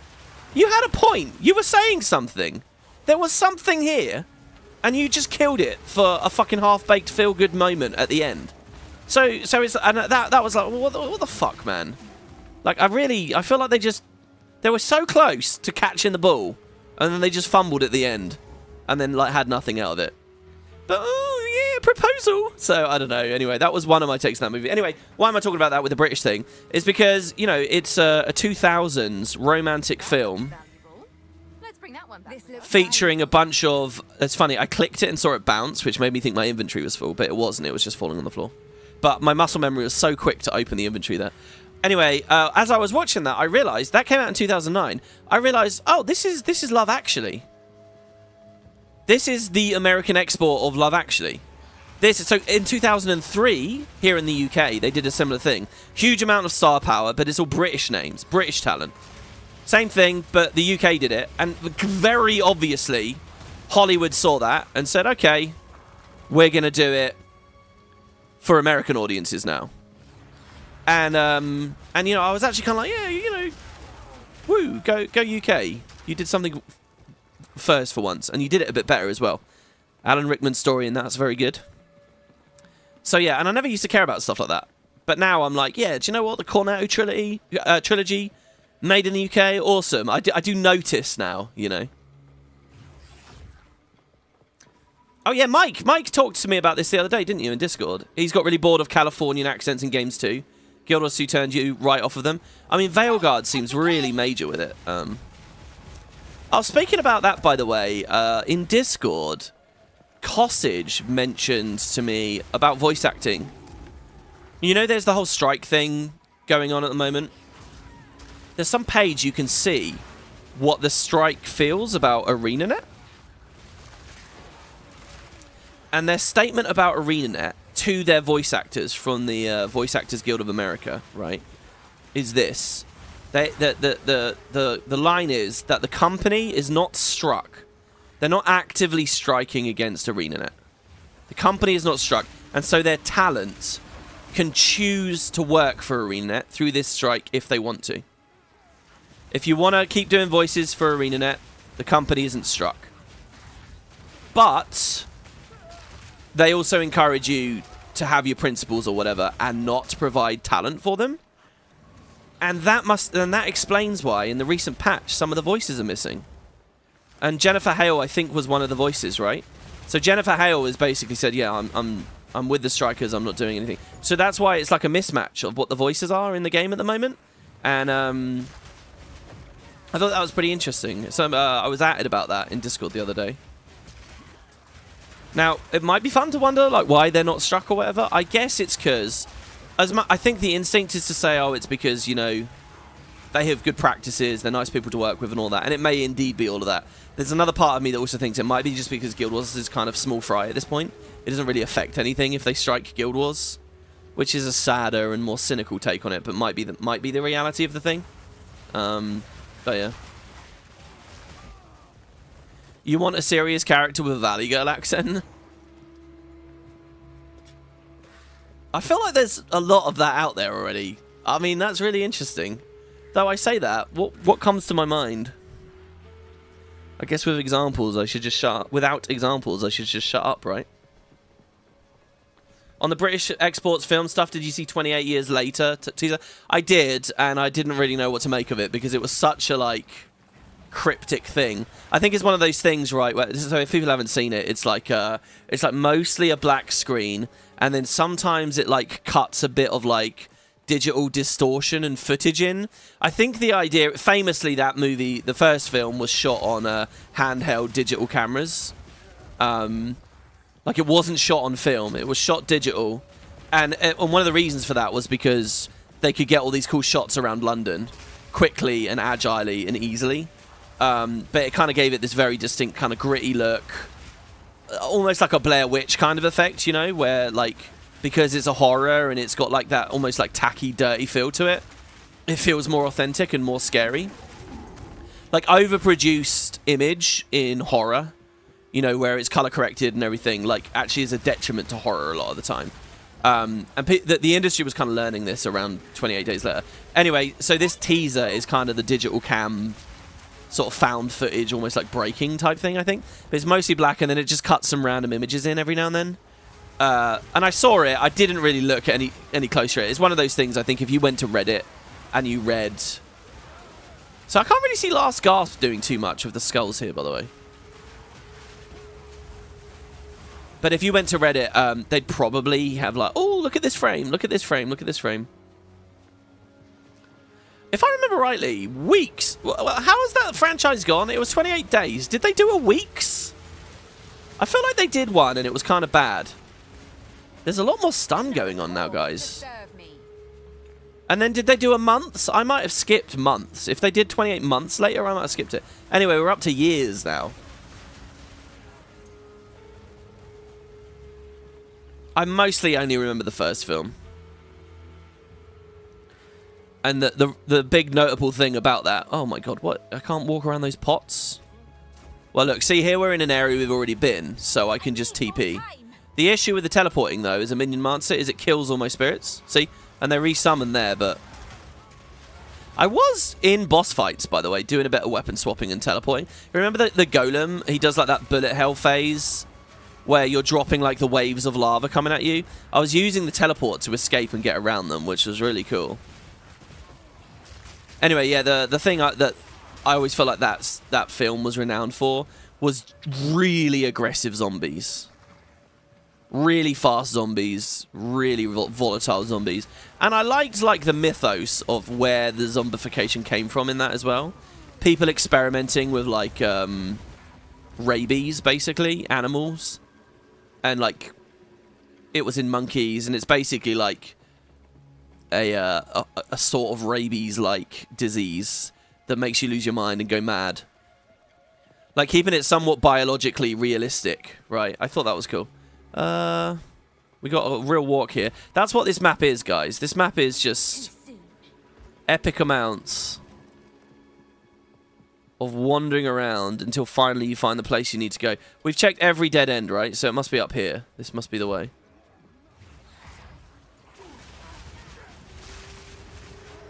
Oh, they did days, weeks, years. Oh, so they skipped months. Is that the thing? Fucking hell. Too soon. See, TPing in with absolutely no minion swarm? Scary. It is scary.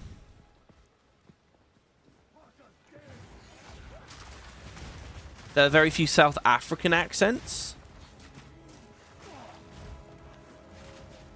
There was a lady on Star Trek Discovery, also a dude in Rebel Moon. Ah, here we go. Here's the boss. Fuck me, we're here already? Have I already done the whole map? We didn't explore over here.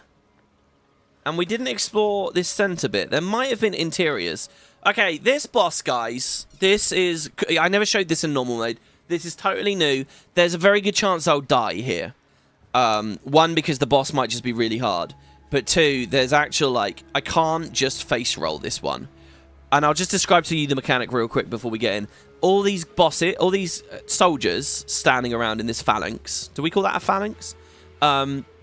Their spears will periodically glow green. And after like 2 seconds of their spears glowing green, they're going to shoot projectiles across the whole arena. Imagine just like spike traps, right? They're going to fill the whole room with spike traps in front of where they were. So while fighting the boss, you need to keep your eye on the edges. And always, if there's ever anything glowing green, you need to get away before the spikes come out. That's it. Can't remember what else she does. Let's just see what we got. I'm going to aim to curse her quick. Halt! Your rampage ends here!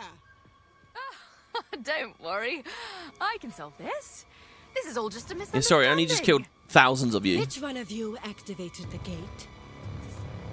Which one of you is a Val blood? Why, that was me, of course. I am Alva Valai, treasure hunter extraordinary. Take her! Bring her to Doriani. As for you, I will pay back every drop of Val blood you have spilled. I will not relent. Dead anyway. Okay.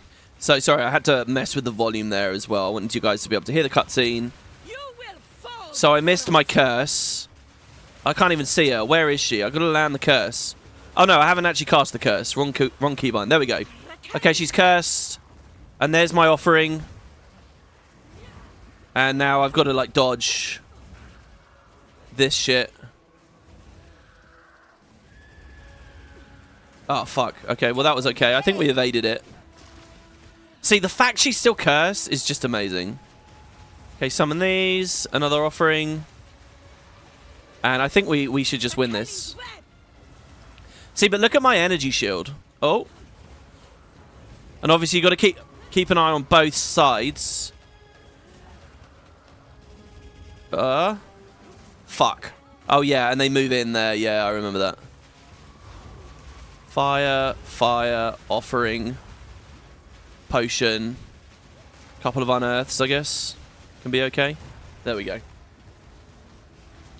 Again, she... Somehow, I've been cheated another kill.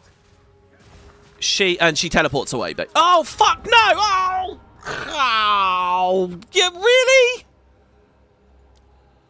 Oh.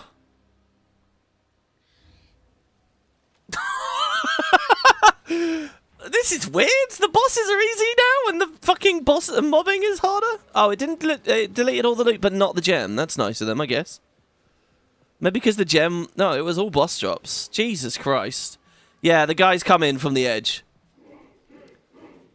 What can I say? We could have dealt with that, but we just didn't. Oh yeah, and that's only halfway through the map. I remember. That's why this map feels so long. Because we got a whole other chunk of it to do now.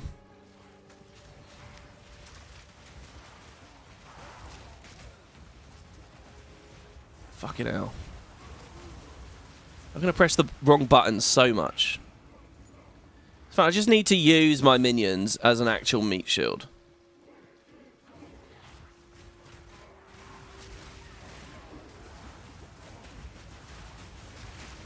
So yeah, she steals Alva.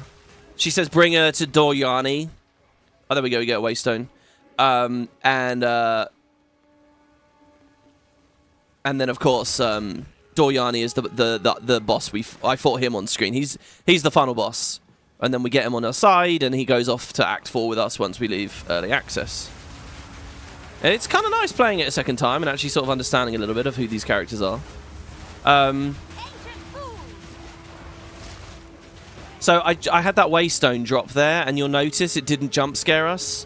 I've edited the loot filter to drop. So the volume, the guy has all the volumes set at. Let's go indoors. There'll be another treasure in here probably. Here we go.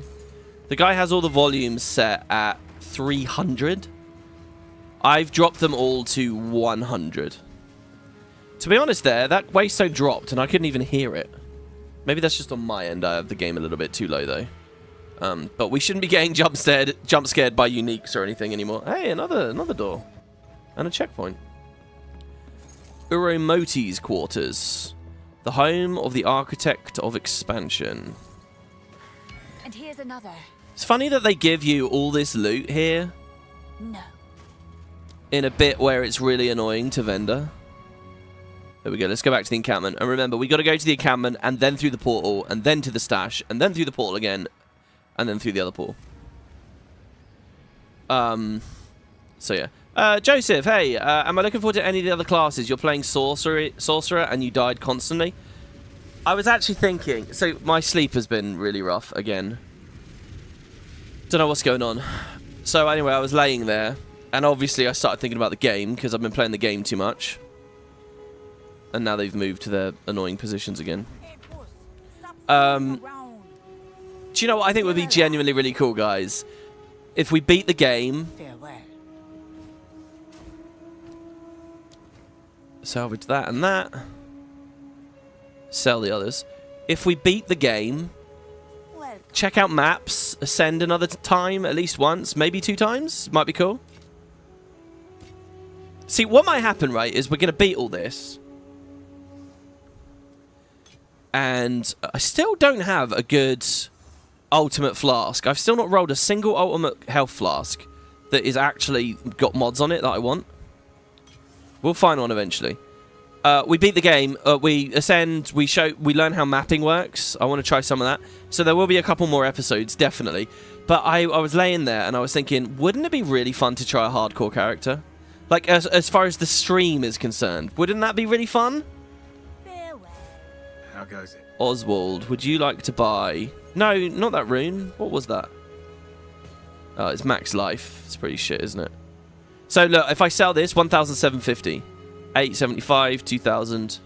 I don't know whether that's actually scaled up in Cruel. It kind of feels like it hasn't. But, okay. Like, I kind of want to do a hardcore character. We could do a new class.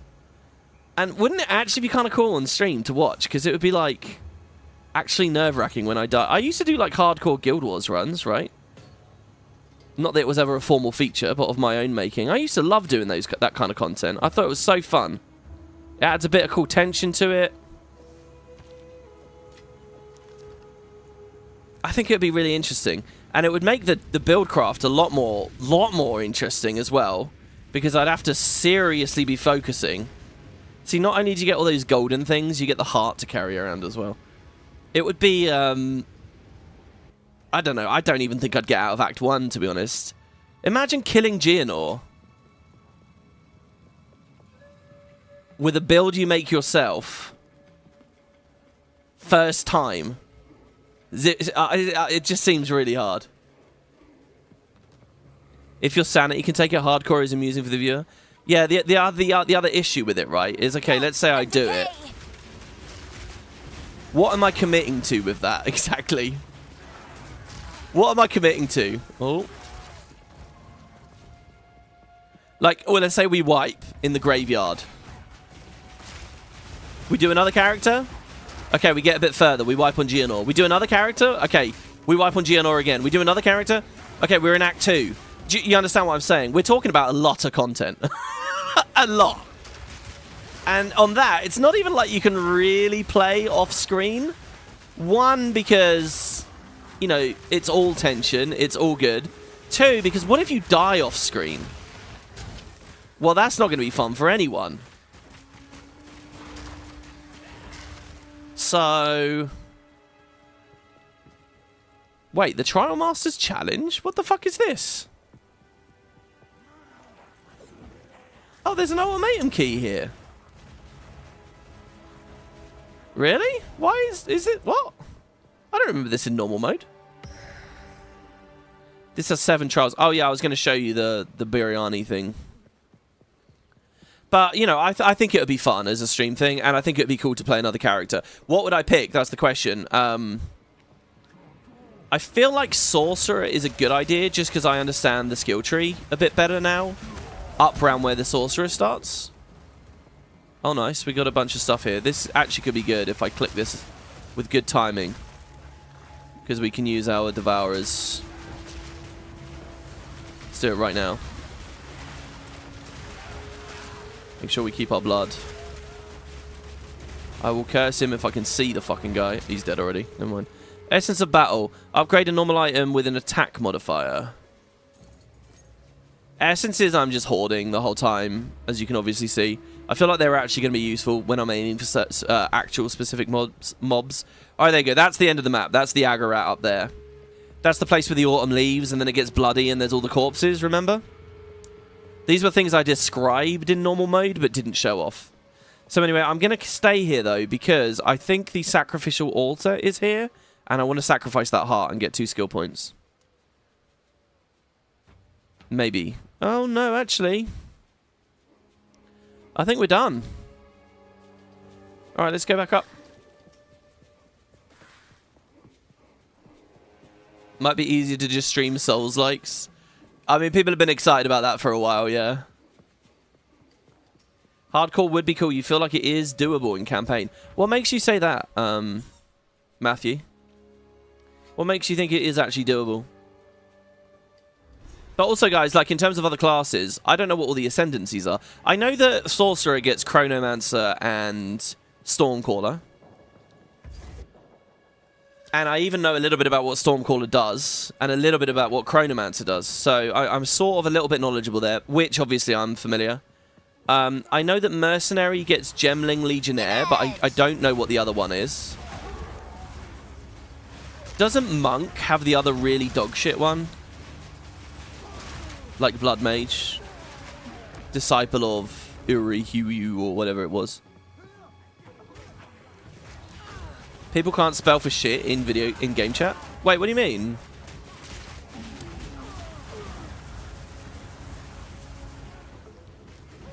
So yeah, it's like hardcore is a cool idea. It's just one of those things, you know. I can just see the game getting really, really big if you decide to go for all that stuff, you know. And this is all just on the opening league. Oh, I have a question. When is the expected first league of this? And what kind of thing do you think that they'll do with it, guys? Is it after early access? Is there not going to be a single league until early access ends? I don't remember how PoE 1 did it.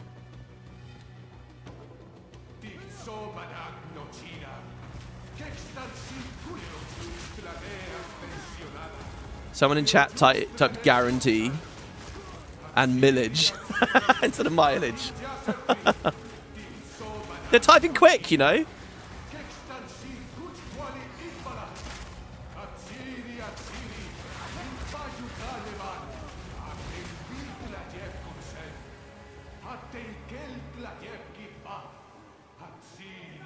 Putrefy. Oh my god, is he ever going to stop? Oh, it's a Jewel's Orb. There we go. Yeah, when you're exploring this, you get a lot of dark there. This is good. They're really frontlining for me here. That's perfect. When you're exploring, he speaks a lot in ancient Exile. I don't even know what he's saying. He said Ziri's name a few times. Yeah, Lesser Jeweler's Orb. I collected a few of these recently. As you can see, the zombies that I put on, I actually upped their slots. I gave them an extra slot.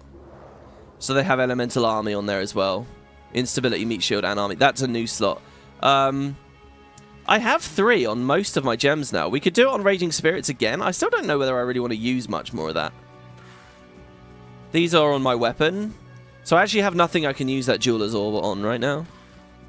We're really in the market for a Greater Orb. If I got a Greater Orb, I could put it on Flame Wall. And maybe do something even more fancy with it. Try and bring a bit of its base damage back. If I could have it this big, but burning really hard, I think that'd be awesome. In fact, it'd be kind of cool to do a Sorcerer build that does a lot of that. But then, I don't know. We've kind of had a playthrough with a lot of Flame Wall now, haven't we?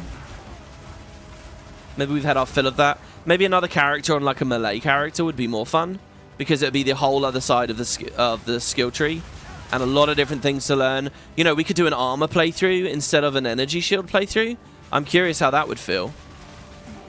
And just like really big, slow, weighty melee attacks, right? I think that that would be really interesting as well.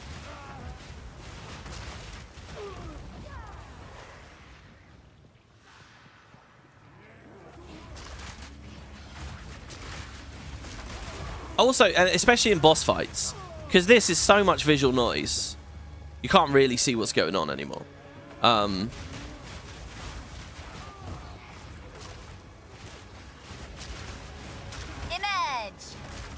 It's funny, I was seriously thinking that when Early Access ended in about 6 months, 6 months to a year, we'll amend that now,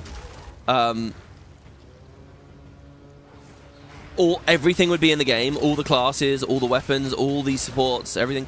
But I'm now beginning to wonder if they'll just keep trickling it out for ages and ages and ages. Like every league adds a new weapon, every league adds a new class kind of thing, every league adds a new ascendancy. If there's 32 more ascendancies, like that's a lot.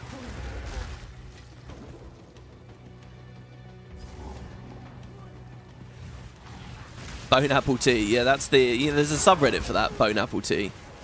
It's like people who mishear the word bon appetit, and they think it's just bone apple tea. It's very hard to describe out loud. But there's like lots of examples of that. There's a whole sub dedicated to them. Oh, here we go. This is the sacrifice area, I think. These guys are not attacking me. Is it the sacrifice area?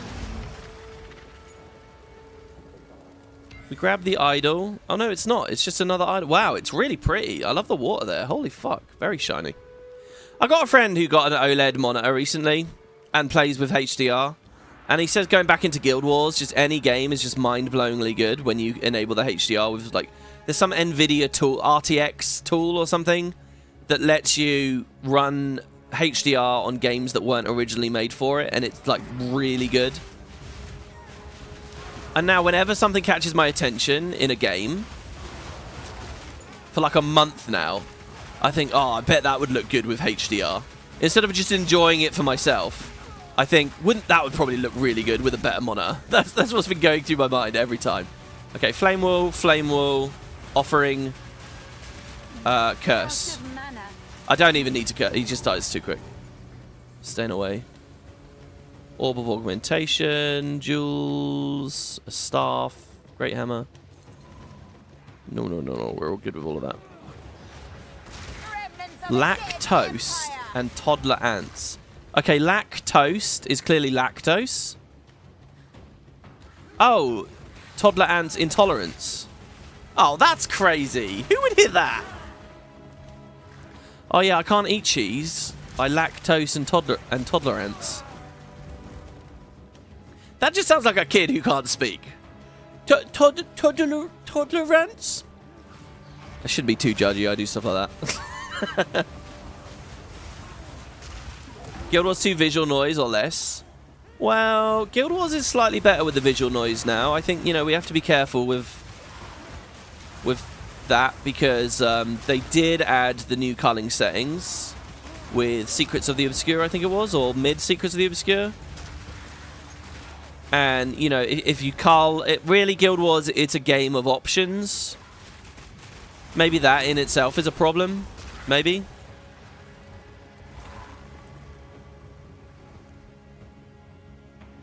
That's his rejoice. But, you know, and when you're playing solo in Guild Wars, I don't think it has bad visual noise at all. In this game, when you're playing solo, it's... But it's different, though. When the visual noise goes mad in this game, it's a celebration of the strength your character has reached, right? Like, that's the fun. That's a part of the fun. A game like this is made from the ground up to be an RPG you replay. So there's a sense that, yeah, there's bad visual noise eventually, but, you know, you'll make a new character and go back to zero at some point. Like, it's your reward. Guild Wars, it's a different kind of game where there's not a re-leveling idea. The idea is that you have this, like, really bloated RPG filled with progression, and then you're expected to have it all on you 100% of the time.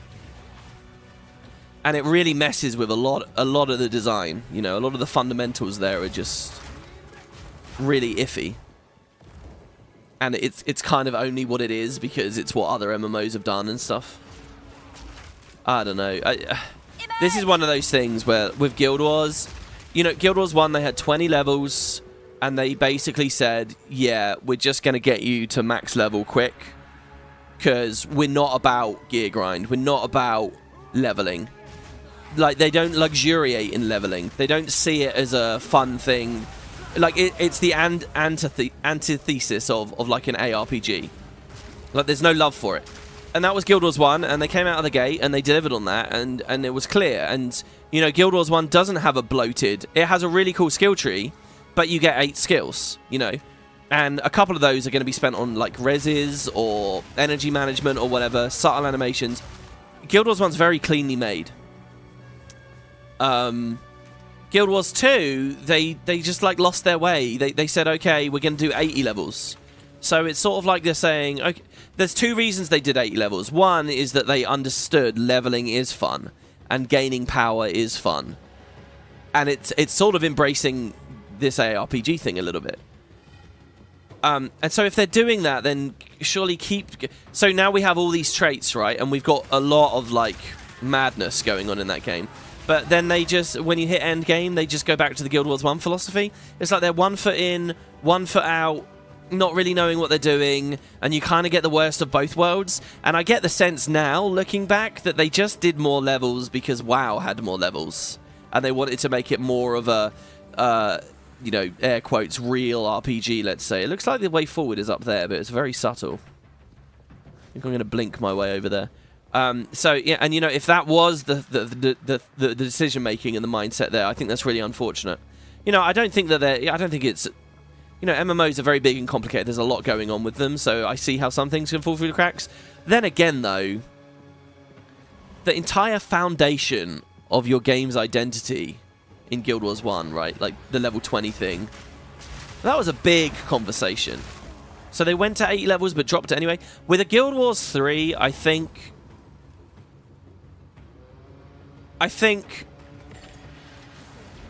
they have to pick a lane. I don't know what lane is right for them. Okay, I do know what's right. I don't want to say it, though. Alright, I'll say it. Look, as a fan, myself, for my own enjoyment, I'd like to see 80 levels, or, you know, a lot of levels. But I'd also like to see them embrace what ARPGs do well. I'd like to see them have evergreen story and evergreen leveling and, like, league-like mechanics and stuff. As if that would be my dream. Guild Wars 3 if they embraced shit like this has, or like Diablo has. I think that would be the best. That would be fucking awesome. I would love that for Guild Wars 3. However, I think what's right for them, just based on what they do, I'm not even talking about the community. I feel like probably if they're going to pick a lane, they should go back to the Guild Wars 1 style of thing again. And just remove leveling. I think that's probably more of... I don't think that's going to be a good game, though. So, I don't know. Or a good game for me. I'll be diplomatic here.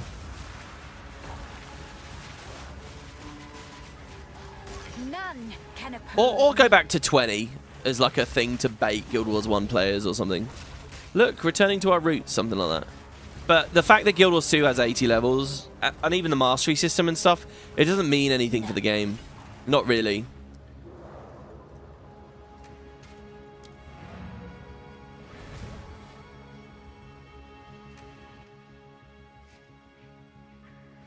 This chat's gone to hell in a ham basket. Hell in a ham basket. What's that, Bone Apple Tea? Synonym rolls? Oh my god, Kerry, that's really good.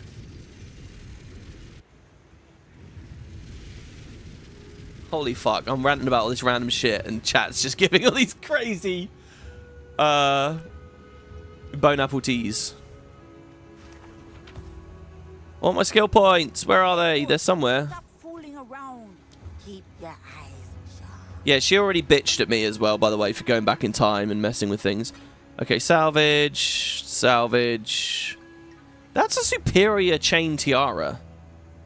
At 17%. It could be good. Wait, why can't I mod it? Oh, because I don't have the right... Whoopsie. Oh, for fuck's sake. Hold on, let's not salvage it just yet. Salvage that and that.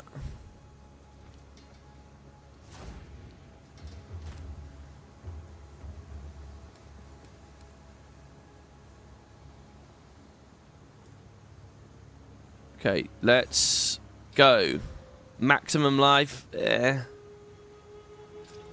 Reduced attribute requirements, yeah. Yeah, it could have been really, really good. I'm just going to salvage it.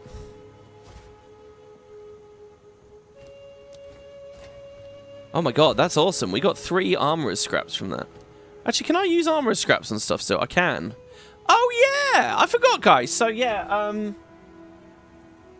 this morning I changed my gloves. I bought random gloves. Oh well, hold on. Let's one thing at a time here. Hey there. Sorry, Servi. No, hold on. Oh, I can't even disenchant that. Okay, so just sell that. Wow, all this other stuff we actually keep. I guess I'll sell the ring. Unless no, whatever. Okay, I'm gonna deposit that. The ultimatum. Yeah, here, look. Jin Bari. Number of trials, 3. The Jin Bar, yeah, sorry. Completing this trial will allow you to choose your Ascendancy class. I get 2 more Ascendancy points from this. If I can beat it. It's level 62 and 3 trials. So it's quite a low combat level. I feel like. Which is good. This one also. This is only level 60 and it has 3 trials. So can we do it? I really like the idea. I think I'll do it once we beat the game here. I'm going to try to ascend. That'll be like a big grand finale type thing. But the essence in there. The skill gem still on level 14. We can sell this to Oswald. 2,000 gold. Down from there. 800 gold on that one.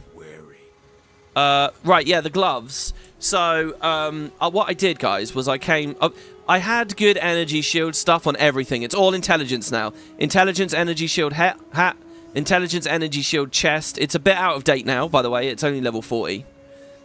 Boots and gloves. It's all pretty good. That's why we've got such a huge amount. But, yeah, I went to Alva. She's not here anymore, I guess. She's, I don't know where, downstairs, or she's just not around while she's kidnapped. But I bought random gloves off of her, trying to upgrade my gloves. Most were really bad, but this was okay, actually. Plus 40 to maximum energy shield. And 2 resists. Fire and lightning resist. My resists are okay right now. So yeah, I got 24% fire, 20% cold, 50% lightning. And we need a variety for the final boss, because he uses loads of different elements. And that 10% chaos. So I'm alright, you know? I think it's okay. But I threw 3 Exalteds on it as well, or 2 an Exalted or something. I don't know. I threw some Exalteds, and it was just a terrible idea and a complete waste, and it was not good. But I didn't upgrade their quality when I could have. So let's do that. Every time we click, we get even more energy shield. Base, which is then modified by all of our perks. God, we're getting unlucky on these rolls, aren't we? I'm getting like 1% every time. There's a 2%er. There's a 2. And there's a 2. Best we could do. So there you go. So we get like 100 energy shield just from the gloves. Alright. Back we go. Being kidnapped does tend to keep you absent. Yeah. I don't know. I guess it's a quality feature. I thought they might have left her there. I guess that must have been why they assigned her as the random weapon person. Because that's essentially, you know, a not essential character. Anyone who's disenchanting for you is probably an essential character in this game. Fun to think about. This Omen Scepter has level 15 Malice on it. We should definitely ID that. Oh, and I identified a Scepter as well, guys. The Scepter had a Spirit mod on it. Good, because our Scepter doesn't anymore. It had a Spirit, and it had Malice on it. And a Spirit mod. And it had a Minion mod on it. It had not just +1 minions, it had +2 minions. So it had Spirit and +2 minions, but we have +3, so I've stayed with the +3. But it was so close to being perfect. It was so close to what I really wanted. We nearly had the dream. I swear to God, when I'm putting a lot of these big attacks up, I'm at a real risk of killing myself.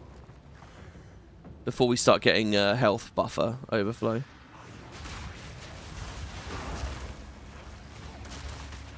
So, what do you guys think I should go for? Corpses? And, what's it called?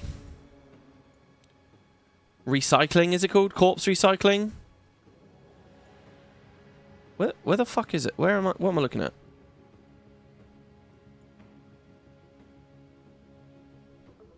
I'm so confused. Oh, no, it's here.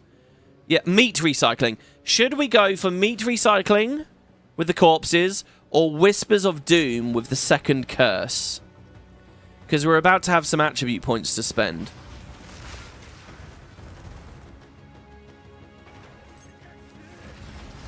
And I'm not sure which way to go. For both of them, it's going to be about 4 skill points to get there. Which I think is, you know, considering we're going to get a buff of 2 straight away. But we're going to have to make the decision. I'm going to know what 0 of what are. I know about Poggies. What else is there? Wide Peepo Sad. You type those things all the time. I know what those are.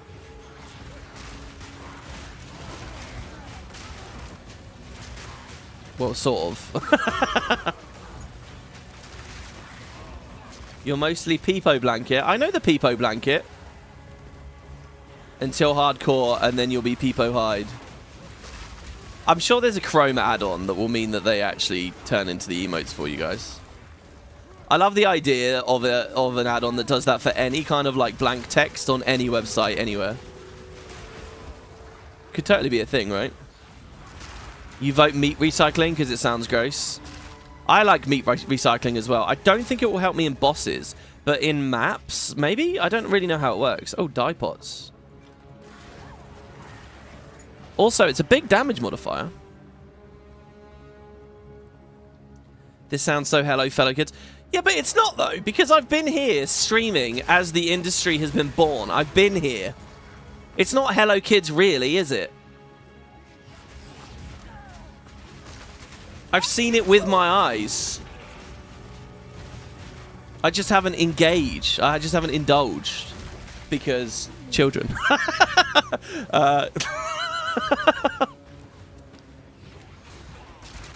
You think meat cycling, but either's good? What would my second curse be? I literally talked about it for about an hour. It's another it's a massive damage bump. A huge amount of extra damage. But might essentially just mean I get a free gem on the Arsonist. I can't really tell, to be honest. I've looked at every curse I have available to me. I mean, there might be more. There might be curses on the skill tree. There might be curses on, like, legendary unique gear or whatever. But, and the value of the curses thing is there's actually a Bloodmage thing. That Blood Slice guy didn't stand a chance. So there's an ultimate life flask. It's white, but what I'm going to do is orbit myself. Wait, can I orbit? Oh, for fuck's sake. Yeah, I can. I still messed up, though. Oh, there you go. Increased charges gained. That's good. That's one of the mods I want. Oh, we might finally have a decent one. Grants life recovery to minions. My minions are insanely squishy now, by the way. You know how the resistances drop as the acts go on? That's the same on the minions as well. Like, look, if I look at minion info, resistances, look at this, damage taken. Everything, they just get hit harder. All of it. Physical, fire, cold, lightning, chaos, and any dot additions.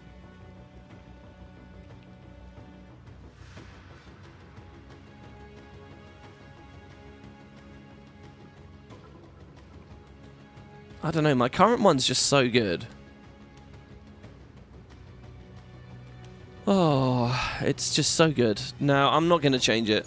Until I get one better than my current one, I'm not going to change it.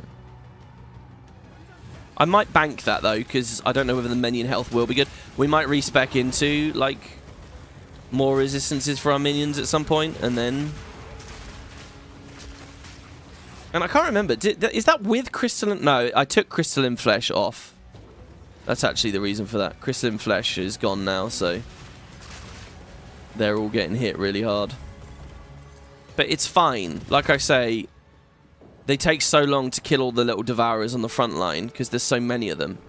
Of course, when we're in an AoE situation, it's different, but I don't know. If I do corpse recycling, what I will also do is that gem that means my skeletons provide corpses.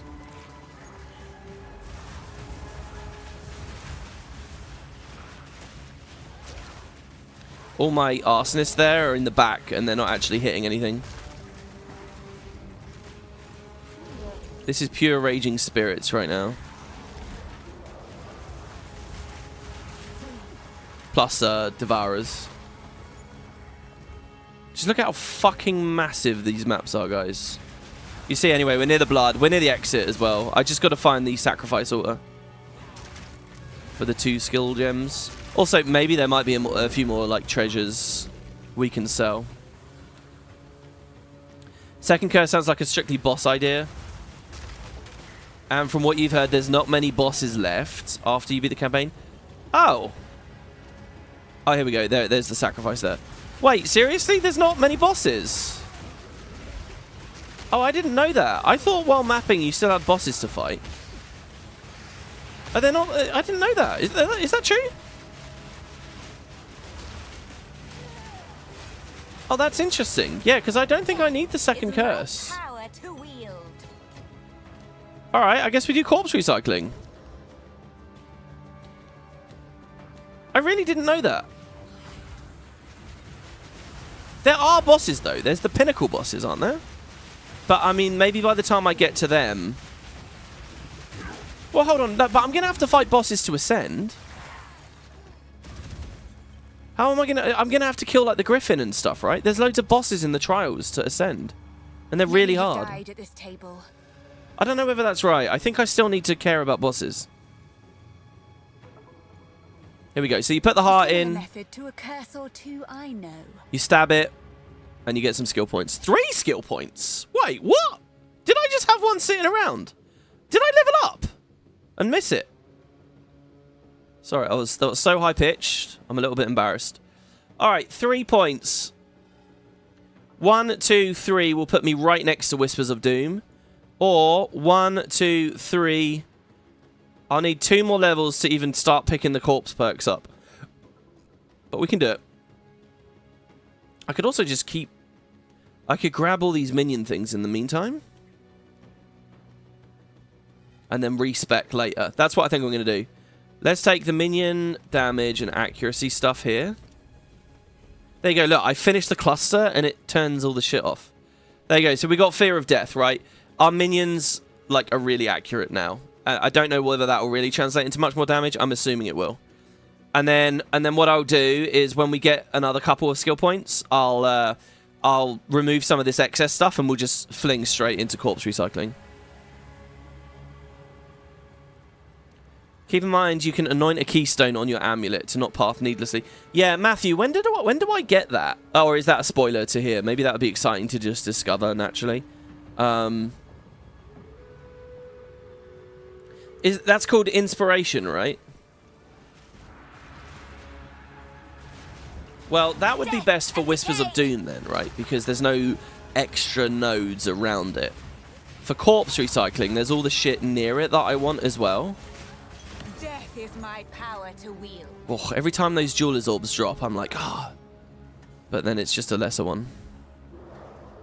We definitely got lucky with those greater ones earlier on in Cruel, guys. We got very lucky with those. Oh, notable, not a keystone. Sorry, what's the difference between a notable and a keystone? Into the Black Chambers. So there you go, guys. Those two maps there, that's what I did off screen in normal mode. And if you remember when we were in normal mode, I started the episode here. Remember? This is with all the electric stuff and the corpses, and we talked about not vivisecting, fat people. Yeah, we're here now. And we all know that there's just 2 zones, and then it's the final boss.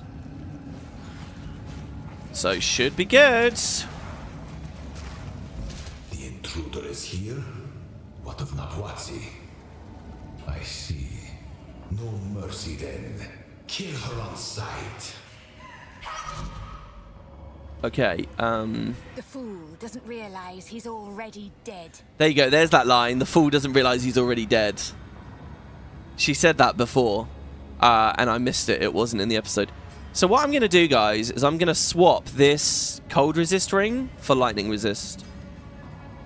Let's grab the waypoint. Let's just portal back to Tam. No, Kerry. It's like, you'll see it in a minute. I'll show you in a minute. There's like corpses on racks, and they get cut in half. And you can see that cross-section of them. And there's like images on the internet of it where you can see... like obese people versus normal weight people, and just like what obesity does to people's musculature and their bone structure and all of that, and it's really horrifying.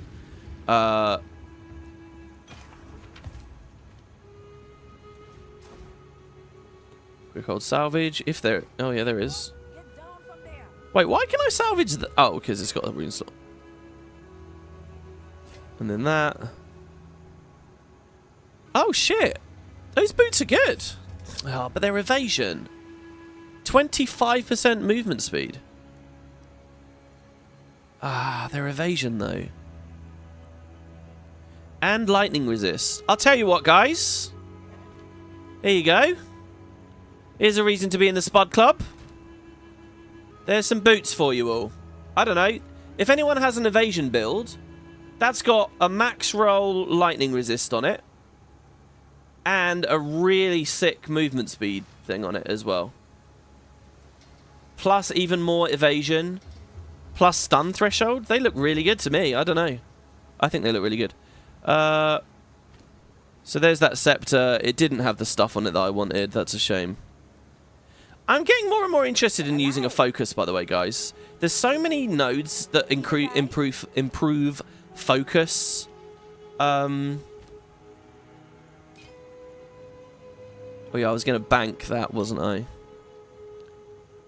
The ruby, armored ruby of regeneration. I'll bank that as well, I guess.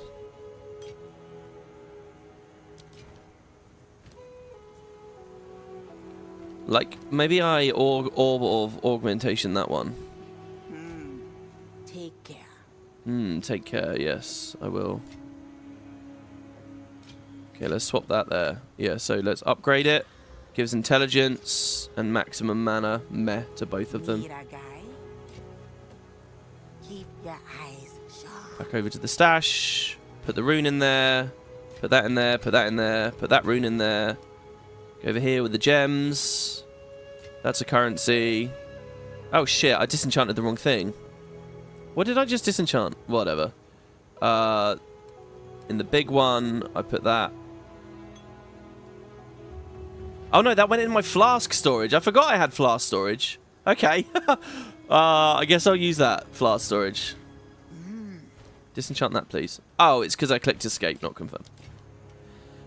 Is there a button I can hit on the left-hand side of the keyboard, i.e. not enter, that will quickly confirm a disenchant? What beautiful hand wings. Do you think they... Oh, yeah, that's a microtransaction, right? I saw that when I very first turned on PoE 2, and I thought it looked crazy. That was the first microtransaction I saw, where I was like, holy shit, they really sell you cosmetics in this game.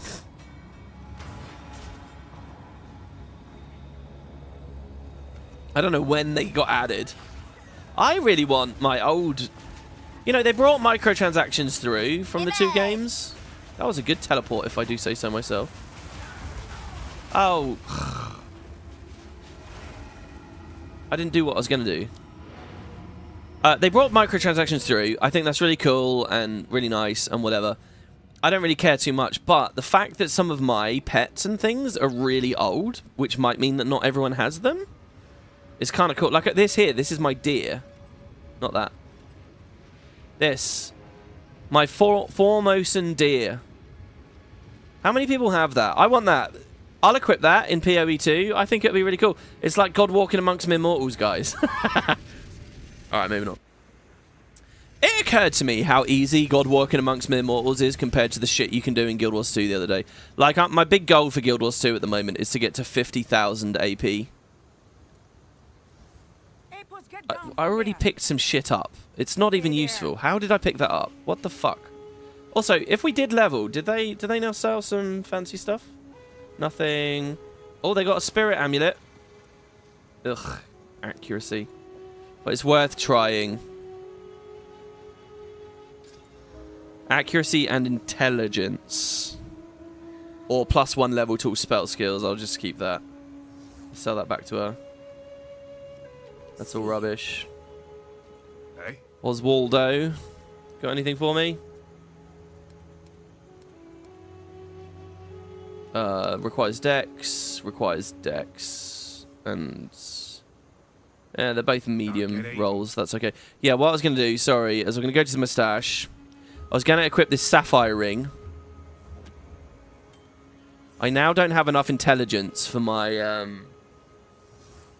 for probably a lot of shit, actually. We want lightning resist, which is the yellow gems. Oh, God, come on. Give me one with intelligence on it, please. Ah. Well, let's do it this way, I guess. Lightning resist. That's a double lightning resist. Maybe the, well, let's see. Intelligent. The only other one I've got with intelligence on is that one, which is shit. Okay, so we have to do it this way. It is a slight improvement. We can do the charm as well. Okay. Hey, boss, don't play or not.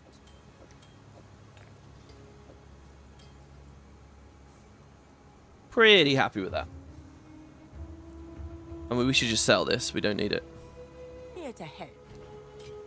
Oh, I did it again. Like, hitting escape is just so natural. Alright, let's go. Our lightning resist now is at 63. So you know how your resists keep dropping every act? Does that keep happening in maps as well? Like, as you get to harder and harder maps, does that keep... like... because holy shit, you're going to hit a limit eventually, right? Like, it says I have 63%, but is the truth I actually have way, way, way more than that? When I mouse over it, it doesn't really show, does it? Like, what my penalty is? And how much... oh, yeah, Ergot. Oh, we got good drop in here before... this, Kerry, look at that, see? That cadaver just got cut in half, and you can see, like, the cross-section of the body. And the other bit's, like, slopped on the floor. Anyway, there's an image of that. That's what I was talking about. Feels a bit weird. We've gone on about that twice now.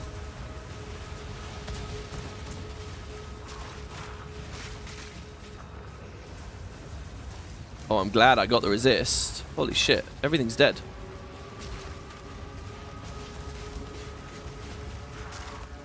Oh man, this place is quite scary. Oh man. Oh, we're actually getting like really hurt.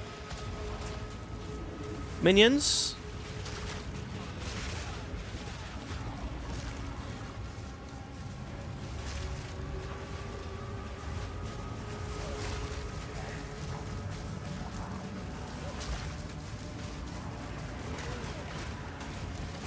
Holy fuck, he's tanky. Maybe it's just because he's cleaving through them all so fast, though, like a boss would. This might be tough. Oh. I don't remember what optional stuff there was on this map.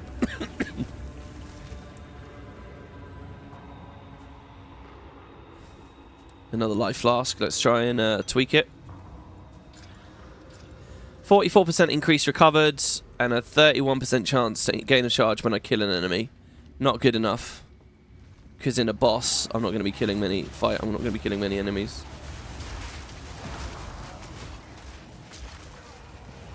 There we go. Go with the curse there. Keep the firewalls going. Superior Advanced Zealot's Bow.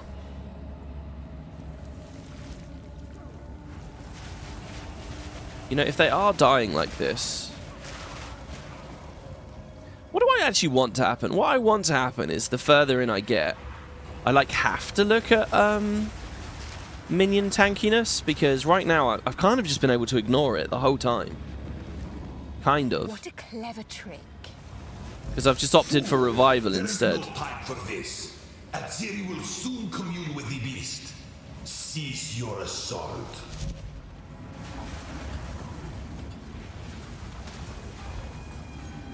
Okay.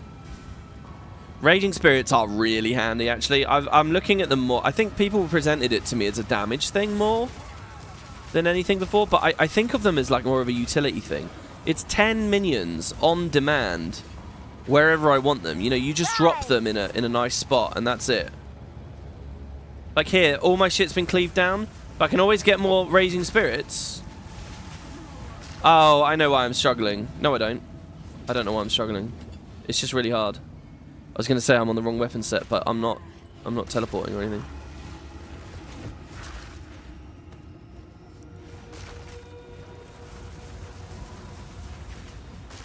I think they just have crazy cleave in here. Oh my god. Fucking hell, like, look at this. They're also actually... Oh, no. I bet that I don't have... No, yeah, I don't have the spirits. I don't have the intelligence. Or the... Wait, oh, wait. Huh? Not enough what? For more... Not enough spirit to summon the desired amount. I see. Why have I lost a bit of spirit there, then? I don't have Raging Spirits. That's one of the things that's changed. I don't have these two skills either.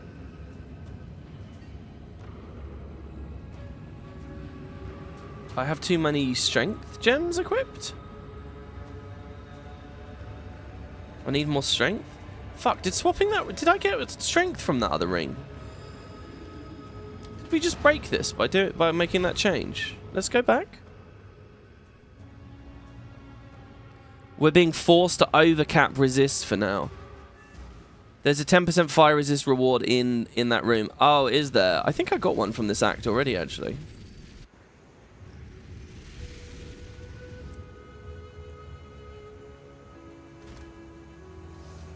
This is an early access and yet has MTX. You love gaming?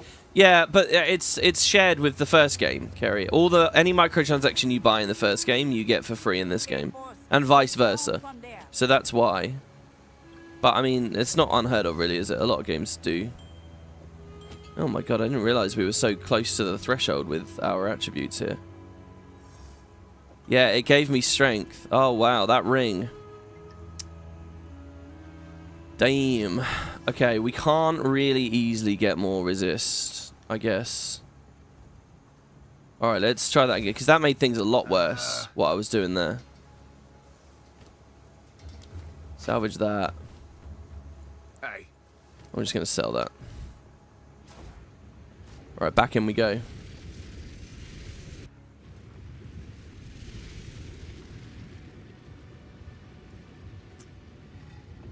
How can Holby City affect your bone structure? We were talking about soaps the other day. Do they still do Holby City? You know, there's that meme on the that people post. There's that meme on the internet. But where it's like people will put a picture of the portal scene in Endgame, and they'll say, "For you, this is the biggest cinematic crossover event in history." But for me, it was, you know. And they'll put a screenshot of The Amazing Race or, you know, a monster movie or something, right? And it'll be like, here's the crossovers that happened before kind of thing. One of the big early crossover events I always think of, and always stands out to me, and this is very weird, but is Casualty and Holby City doing a crossover. For people that don't know, they're both soaps here in the UK. They're soaps, right? That's a fair thing to call them. Set in their hospital dramas. So I don't know what they do, an episode a week or something. Holby City. I think the name of the actual fictional hospital is Holby City. And I think Holby City was the first show, maybe? I don't know, I never watched that so much.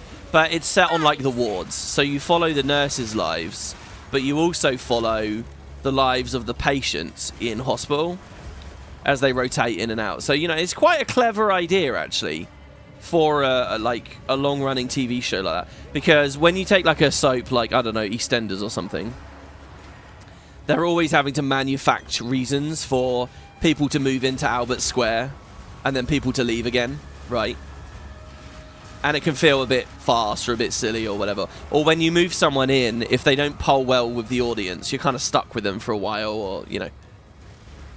But with that as a setting, with the wards, the hospital wards as a setting, you can have a character on as long as you want. Really. You can have people on for ages, and you can always do something sad or something beautiful at the end of their story. They get out healthy or they get worse, right? So it's kind of just baked in. Maybe it's a bit too formulaic and it gets boring watching too much of. I don't know. But it's a good idea. Anyway, so that's like one of the shows. But there's another show called Casualty, which is set in this a totally different cast. Also weekly, I think. But it's set in the same hospital. But you're not with the wards. It's accident and emergency instead.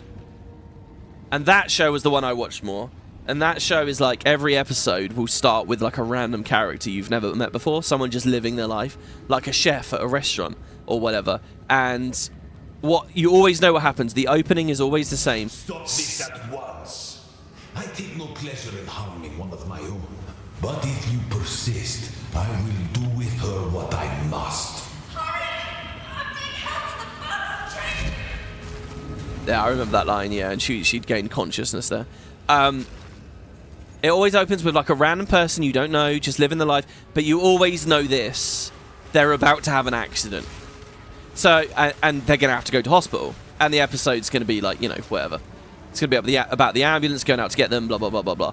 And they're always so nerve-wracking, you know. It's almost like watching a horror. It's not really.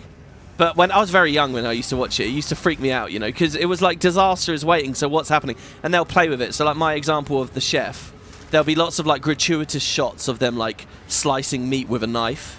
And you'll be wondering, oh God, are they going to cut themselves? Oh, are they going to cut what's going on? And then, you know, it will actually be that they climb a ladder and slip and crack their head or something. You never know, right? Anyway, it's A&E. And so then there's all those characters there. And I always remember that one. I always remember that one being a little bit more action-packed. I don't really know what I'm talking about because I never watched any of this as an adult with any kind of taste. But hey, anyway, as far as crossovers are concerned, I remember they did like a crossover episode where like both shows come together and the characters from the shows interact and stuff. And they do it as like a special bonus thing. So it was like I think like it was like a big, like a nationwide emergency, like a plague or something, you know. Maybe like inspired by bird flu or something. Because all my anecdotes are going back a few years here. Alright, I'm going to curse this thing because it's fucking tanky. And then I'm going to put my thing up and it should be melting now. Yeah, there you go. Look at that. Oh, I love this build, man. You just get the stuff on and then away it goes. So like there'll be an epidemic and so the entire hospital has to hustle. And I don't know how many of them they did, but they were always really cool. I think there were haven't they done crossovers with the other soaps as well? Like, has there been a Corrie EastEnders crossover and stuff? Moments like that always seem like tacky view grabs, right? That people get very judgmental about. But Infection. I think it's cool. Obviously, we were talking about The Simpsons the other day. There was that big, you know, there's various moments over the years that I thought of as the end of The Simpsons. Or the end of the good Simpsons. If you ask the real nerds about the show and like the purists about the old era and stuff, a lot of them will say it's like a season 10 or 11 episode with Skinner, where the new showrunners basically... The Simpsons got to a weird place, right, where it was really funny, obviously, and it was cutting edge, and it had great social commentary, and it was appealing to kids and adults. It was like brilliant. It's one of the best shows of all time, right? When it was in its prime. But when things are long running, people end up getting invested in like different stuff. You know, you start getting invested in the continuity of the thing. You start caring about Springfield. It starts being kind of cool to see Selma and Patty adopt a kid. It's cool to see Milhouse's parents get a divorce.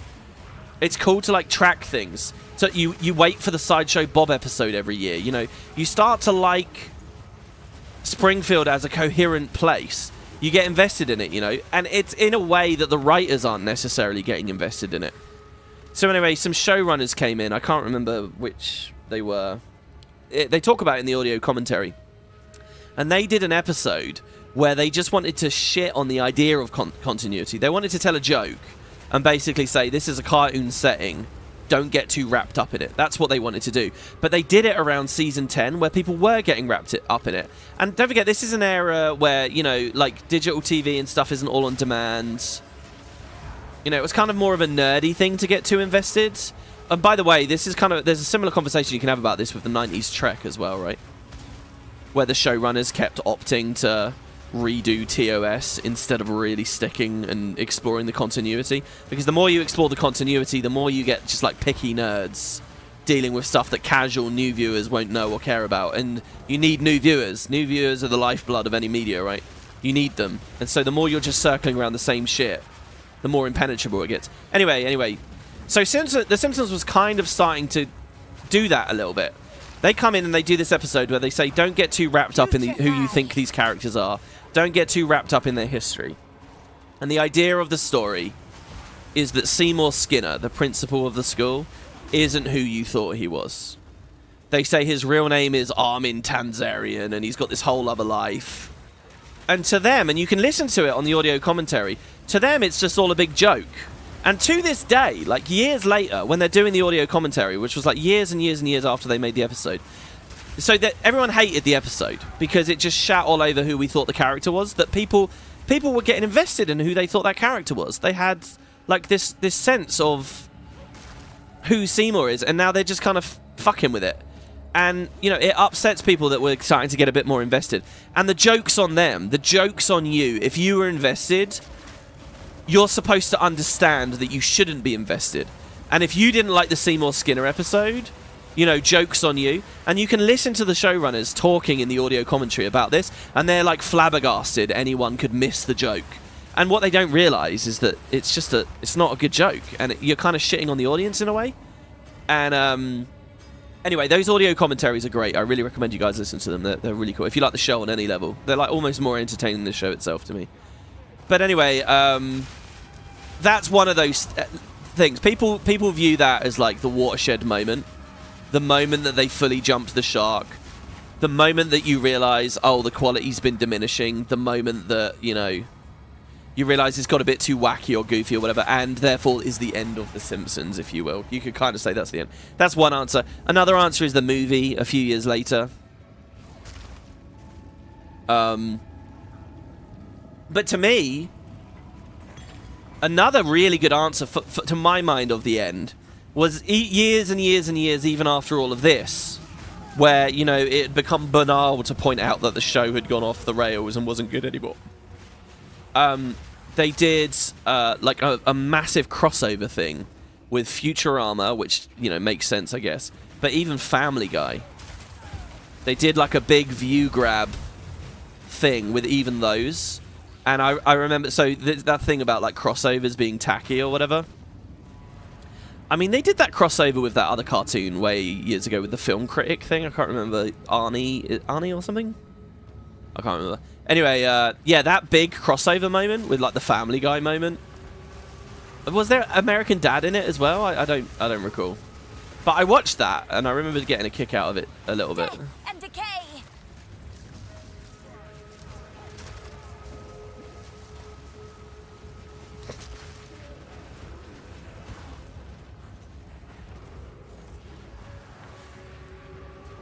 Supernatural and Scooby-Doo did a crossover? Really? Okay, that's kind of amazing. Supernatural and Scooby-Doo. I remember Scooby-Doo did a crossover with Batman, didn't it? The old Batman show? That was a thing, wasn't it? Because they were all done by the same production house. Whose name I forget. The classic Scooby-Doos and the classic animated adventures of Batman. Was that before the DCAU Batman, or was that an early incarnation of him? I feel like there was a crossover for that. But crossovers are just cool, you know.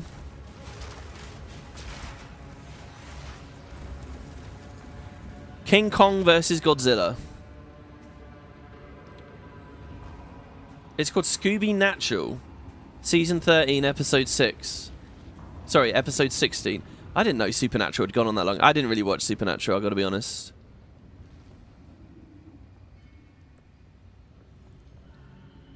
It takes very long to get started with a decent overarching plot. It's quite episodic for a while.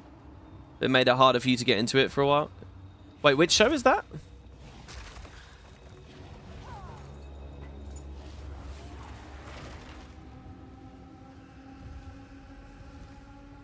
Another really cool thing from those Simpsons commentaries is, you know, the much loved, famous Frank Grimes episode. The one that's really stood the test of time and really attacked the idea of The Simpsons in another way. Same era, same showrunners. It got review bombed when it first came out. The Frank Grimes episode, everyone like said it was terrible and stuff, but it's like clearly a brilliant episode. And it's you know, that's an example of them shining. Both storylines are examples of the showrunners shining a spotlight on the fundamentals of the show. They're both the same thing. They're holding a light to the show and they're attacking the show. But the Frank Grimes one works so much better. You know, how can this absolute moron actually hold this job at a nuclear, as a safety inspector at a nuclear? How would a real person actually interpret this place? You'd go mad.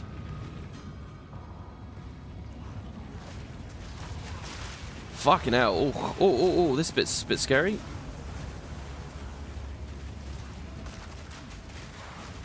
I feel like I was getting better. My best drops in Cruel were in Act 1. That was just a crazy day, wasn't it? I see why you guys were saying streamer client. Because holy shit. How did I get like six uniques in one day? How did that end up happening? Oh, I got a unique last night as well. I got a unique. I know what you're thinking. Oh my god, WP, what was it? Was it epic? Was it the best thing? Are you going to equip it? Is it going to inform your next character, a new build, a new this, a new that? No. It was a unique I'd already had. Do you remember my very first unique? It was a focus that says when I kill an enemy, I have a 20% chance for the energy shield to immediately start recharging. Remember that? Yeah, I got that again. It's called the Death Rattle or something. And I ended up giving it to a friend who was getting his third and fourth ascendancy points. But, yeah, so there's so many uniques in the game, and we ended up getting a duplicate pretty early on, I'd say. I mean, it might be nice, now that I've got all this energy shield. Like there, they just chunked me so hard, right? But they never broke the shield fully, and it's recharging already. I essentially just got a free potion there. Like, the only time I really flask now is to counterbalance all of my Bloodmage sacrifice costs, which are just, like, so heavy.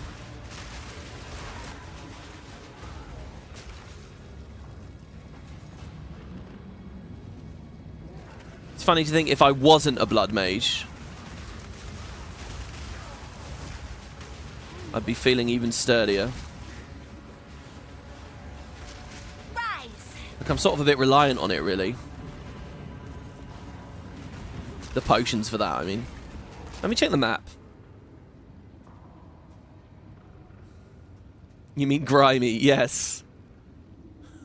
That's so dark as well. Where, like, he's still calling him that at his funeral. Or Homer just, like, sleeps through the funeral. And everyone's like, hee hee hee. It's like, it's horrible. You got this man killed. You got this man killed. And he's so stupid and ignorant and selfish. He will never feel any guilt or remorse over that. Like, that's dark. And that's so, like, depressing. But, you know, it speaks the truth about life, doesn't it? Like, some of the people that do the worst things, it's just because they don't... They're just so oblivious that... It's horrible, that, right? Like, it's that... Like, there is no justice in a situation like that. It's like, there was this famous thing a few years ago in the UK. It was on, like, the big fat quiz of the year. They brought it back up. There was a viral internet video in which an old lady... It's a CCTV camera, right? And it's out the front of someone's house in a neighborhood. An old lady is walking down the neighborhood. She's out the front of a house. It's bin day. So everyone's got, like, their dustbins out the front, waiting for a dump truck to come along and pick up all the garbage, right? All the rubbish. It's bin day. These bins are going to get emptied into a truck, compacted, you know, and crushed, right? And there's an old lady just walking down the street in front of someone's house that she doesn't know. All the bins are out in front, and there's a cat on the fence nearby. And she just casually, like, normal as you like, just picks up a cat, puts it in the bin, locking it in the bin, and walks off, waiting for the truck to come along, which will inevitably end up accidentally throwing the fucking cat in there. Like, it's evil. It's unbelievably evil. But it's like, you know, for her it was just this casual little random thing she did, and she would have moved on, and that would be it, you know. And it's just like, but she got caught on camera, and it became this huge viral video. Just a really, really big thing. But, you know, there's a sort... People call it evil, but it's... I don't know if it really is evil. Evil requires a bit of, like, intent, right? Some understanding of what you're doing. I mean, maybe that is an evil example. Maybe I've given you a bad example. But there's some things where people are just doing terrible, terrible, terrible things, but they just don't even see it as terrible, so... And they'll live with it. And that's like Homer sleeping in that scene. Alright, this is it, guys. Wait, is it? Or have we got another map to do? So... Oh shit, this is it. The eve of the end. The demon of Azzoatl has finally come for me. Yes, yes. Resist all you like. The power of the Val. Holy fuck. Sacrifice is the only path to survival. I haven't cursed him yet. I'm doing it now. Really, it's the first thing that we want to do. Okay, let's stay back. The power of the Val. You will burn. Oh, fuck. Oh. Okay, energy shield was good there. I'm just constantly trying to create my offerings here. Holy fuck. Okay, that's phase 1. Give up. I must save my people. You know why we're here. It happened. It cannot be stopped. No. I Still will cursed. succeed. Look how good this is. He's still... Oh, his curse went away when he phased. Cannot let my All right, fine, though. efforts be in vain. Oh. One death is nothing Ah. for greater good. You were warned. I honestly thought we were going to one-shot him. I really thought we were going to one-shot him there. Oh, you can see how strong we are. That flamethrower thing, that killed me in normal mode as well. He just roasted me in a second. All right, let's try this again. So, at the eve of the end, the demon of Azzoatl has finally come for me. Why am I called the Demon of Atsuatl? I should be able to ask him that. He dodged the curse. He just rushed. This is me killing myself, by the way.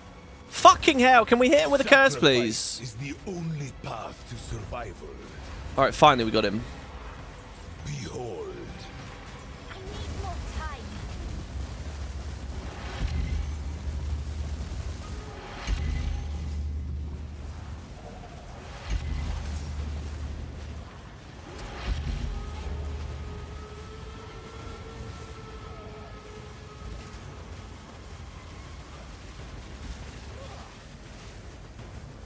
I can't give up. I must save my people. You know Okay. why we're here. It happened. Trying to regen my health without drinking. Oh, I'm just going to do it. I will succeed. Okay, I'm just going to try and stay behind him. One death is not. No, don't do that to me. Good. Alright, we survived it somehow that time. The end of the world is nigh. Existence Offering. is merely energy. I'm killing myself. Careful, careful, careful. Nothing will stand in my way. Another offering. Rise. Lots of energy shield. Third one. No, do not fail me. Not now. How could this happen? All I've done, all that I sacrificed. Your people cannot be saved. History is already written. You can stay here and die, or come with us and help save the future.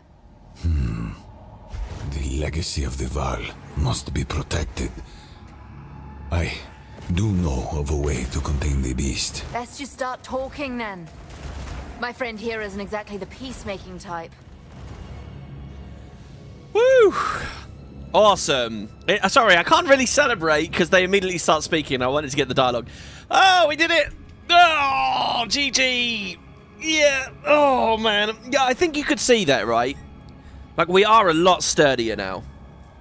I think we have a good mix of offense and defense at this point. Very, very cool. Not much of a final boss. I honestly think my favorite boss experiences were the Act 1 boss.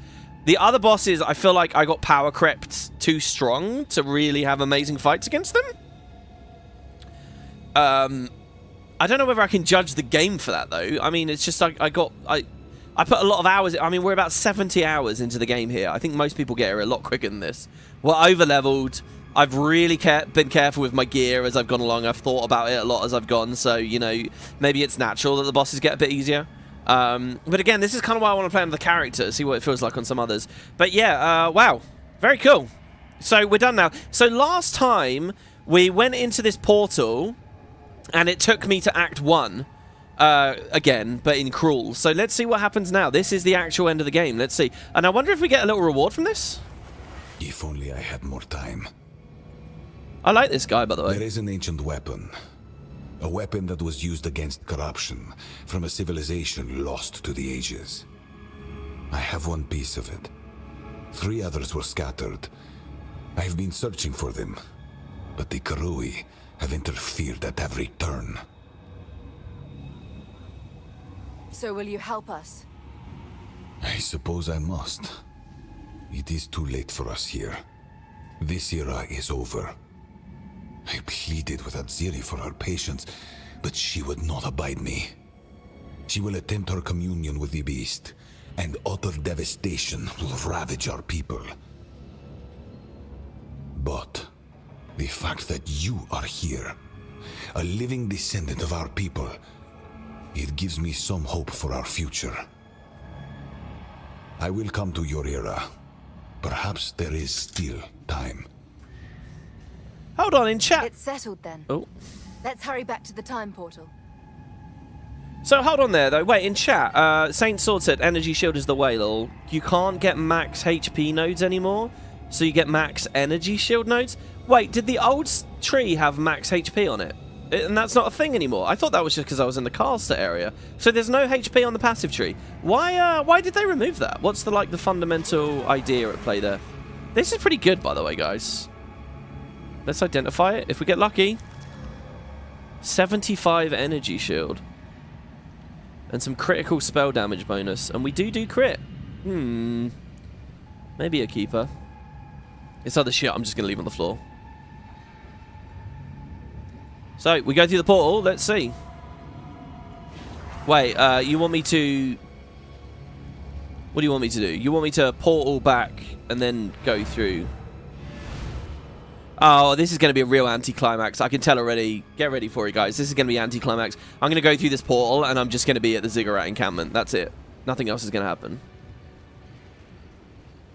I'm sure of it. That here. I'm so sure. Oh, no. We can speak to him. Now then, it is time we departed. Activate the portal, and we will see about it. Whoa! It begins. What do we do? Hurry! Help me get her inside! Whoa, I don't remember that last time. Did that happen last time? Oh, maybe it did. I think I was just so excited about getting to Cruel, I immediately put out of my mind.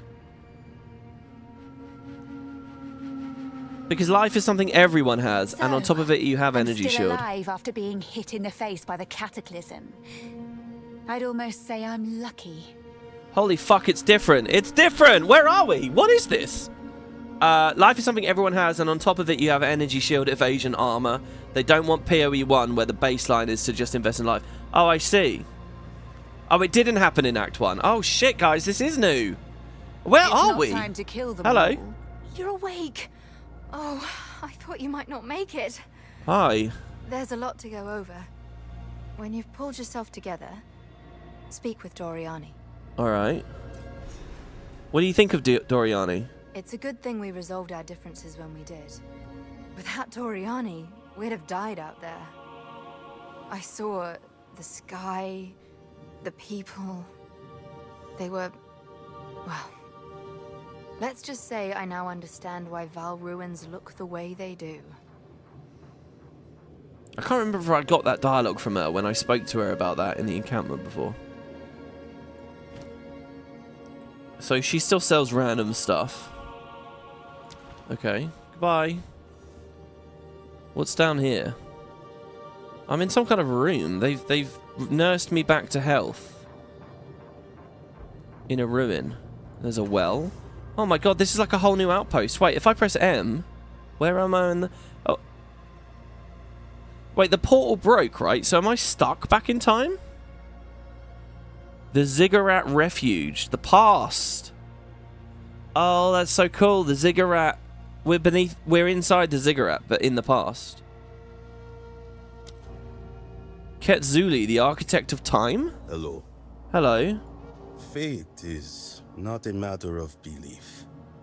My experiments have shown that time is, forgive me, your descended peasant dialect is out. In the low speech, it would not be stone. Not exactly. I believe you would call it crystal. Time is a solid, pattern substance. It does not change. What has happened will always have happened. What will happen, though it is unknown to us, has already happened. That is not to say you do not have free will. Why is that not to say that? Every time travel story has to do this, right? Mike says, chat, what's the point of the wells in town? Well, I saw a Reddit thread where people were basically saying, look, tapping the well is pointless, get rid of it. But I do know that if I, like, unequip this flask and equip a new one, it will be empty by default. Same with the charms. So if you do a bunch of re-equipping, you could drink from the well to refill. I know that much. And the question then is, well, why not just have them come in fully charged? But they don't on the field want you to be able to do that. So then the question is, why not just in town have them instantly recharge and skip the well? And I think that was the point of the Reddit thread. A man has many fates. Chaos knows this, and they have taught us well when we have chosen to listen. You may have 50 fates, or 1,000, or just 2. They are all out there in the crystalline patterns of time. Carved channels for the river of your experiences. Your mind. All your fates exist, but you will only experience one. Choice is the true power a man has. Aren't they trying to have their cake and eat it too here? By saying the future is determined, but you do still have free will and there's loads of futures possible? Well, if there's loads of futures possibles, then it's sort of irrelevant to tell me it's predetermined, right? I don't know. Patterned substance. Time is not entirely hidden. Perhaps you have seen it, perhaps not. Men and beasts trapped in crystal. Not trapped at all. Just a moment in time, seen from afar, like peering through a lens. What do you make of Doriani? Doriani is the greatest hero of our era. The brightest mind our civilization ever produced. Wow. Had he more time, he could have extended our reach across the entire world. Perhaps farther. The stars themselves would not have been beyond our grasp. Had he but time. I was supposed to give him that, but I failed. What do I live for now? I feel like we found this guy's quarters. Remember one of the rooms that we stole that thing from? So he's my disenchanter now. Is he my... So are we in Act 4 or are we in some, like, early access only place? I'm guessing this is where we'll find the map device, guys. This is where we can start mapping, surely. He'll disenchant now. And I have stuff for you to disenchant already, actually. If I can find the hooded one somewhere. Is the hooded one here? Here is what we have. So this is the last vendor. So he's got a wand with +2 to all chaos spells. Few scepters. Some life flasks. None have got what I want, really. Okay. On with the work. I liked him better when I killed him. Wait, we killed Ketzuli? In the future, did we? Atalui, the Blood Priestess. Hi, do you have unique dialogue? Look at her headdress. Wow, she's like a peacock. What is it? Hello. Wait, you'll tell me about the Trial of Chaos. I did not undertake the trial alone, but I did emerge a victor. I earned myself the role of High Priestess, as is custom. Had I possessed less willpower and skill, I would have earned the role. The audio balance is so bad in this game. None of it's consistent. She's way too quiet. I would be dead now, out there with the rest of the chaff, rather than here, serving Doriani. You should ask him about his trial. His strategy caused quite a stir, but it made Chaos laugh, so it worked. Yeah, so Nakaraj says clicking the well provides a bit of positive feedback. Sometimes that's all the reason you need to put something in the game. Yeah, like, as far as the Reddit thread's concerned and, like, talking about removing it, to me it's like... Look, if it came to the question of implementing it, I'd say, nah, fuck it, there's no point. But since it has been implemented, let's just keep it. It doesn't really matter. It's cool. It's just, it's a little bit of flavor, a little something going on in the outposts. It's there now. We don't need to talk about it anymore. It's done, you know, like, fuck it, just leave it there. That's probably how they feel about it at this point. I feel like it's not worth the aggro. Like, not everything needs to be distilled and boiled out and streamlined away. Like, yeah, fine, just have the well there, whatever. It's something else to click sometimes. You are not worthy to speak to me on your own. However, after intensively discussing her bloodline, I have determined that Alva technically qualifies as Val. Oh, it's She pronounced has Val. vouched for you as her servant, so I will speak to you if you insist. Wow, she's a fucking bitch. Oh my god, she'll talk about a lot of stuff. It's the Val? Really? Here is the equipment I have salvaged. She's a regular vendor. She ain't got nothing I want. The Marraketh, what do you think of them? They're the desert people that we travelled around on the caravan with. Of all the cultures that surround us, those of the Vastiri are the closest to what might be called a neighboring empire. As much as I distrust them, I do hope they survived the cataclysm. They did. There has to be someone still alive out there. They're there. The Vastiri just being the desert. So, well, what about the Karui? The sea tribes are largely a mystery to us. We rarely concern ourselves with sailing. Some of our merchants did trade for their jade, though they learned to enact such exchanges indirectly. The Karui you meet in the first game, I think. Often carry disease, a strange blood fever that drives them into a rage, especially if our merchants linger in their presence. Keeping the Karui at a distance is merely a sensible precaution. This is really cool. I'm actually getting a sense of the game's history and geography with this. Because I was just being thrown a bunch of words before and I never really knew how they connected or anything. I thought that they were all like different eras of history. But I guess there's like one big era of ancient history and all these civilizations were around together.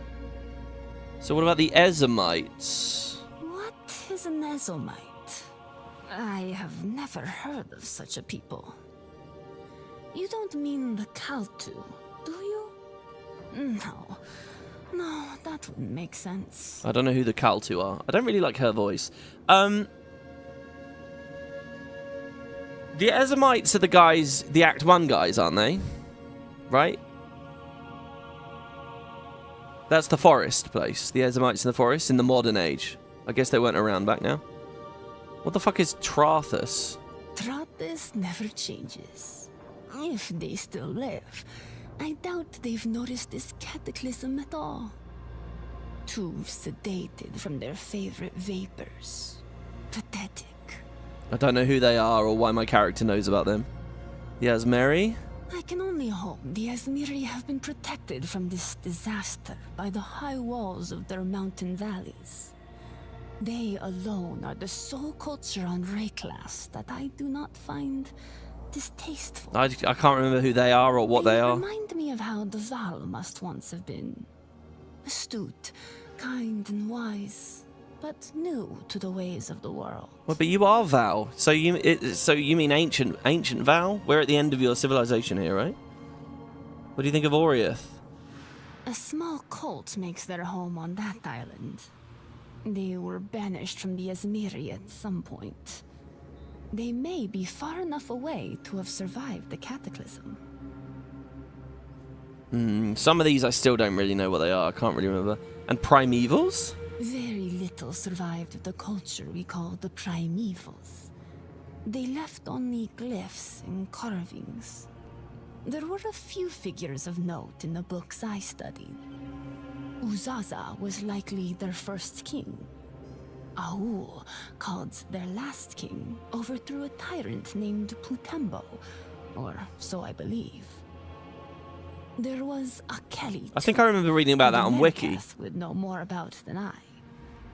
Unlike many other cultures, their runes are often found in the ash layer itself. It's no wonder only stone remnants remain. Did we do that in PoE 1? Here is the equipment She and I really must exchange forbidden secrets. Really? It must be. Well, I asked her quite a lot. Doryani has the main quest and wants to speak. Let me tag the waypoint in case I didn't. I think I did. Oh, wow. Reforging and salvaging. Oh, yeah. I also tried reforging, by the way. I bought like a bunch of random scepters or gloves.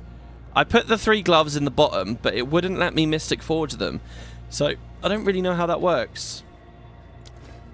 I have nothing to salvage. It's all to be identified and disenchanted. Who is that? How do I get in that door? Oh, wow. Do these places unlock as I beat... I think there's this crazy feature called the Atlas, guys. You know the skill tree? Imagine this, but every node is like an explorable dungeon. Right? That's it, isn't it? That's a thing called the Atlas. It looks really exciting. I really want to find it. I don't know if I'm about to find it. I think it looks pretty cool, though. I remember it from the opening video. And it's like what the campaign becomes now, like traveling the Atlas or something. I mean, we might be seconds away from seeing it for the first time when we speak to Doryani. It's properly grim here. Do we have to have an outpost in another dungeon? Oh, God. It's just so dark and miserable. Another door that I can't go through. I'm just straight up unfogging. These outposts are like the one maps in the game that unfogging, like, it has memory for. Because this will never randomize or reset, so...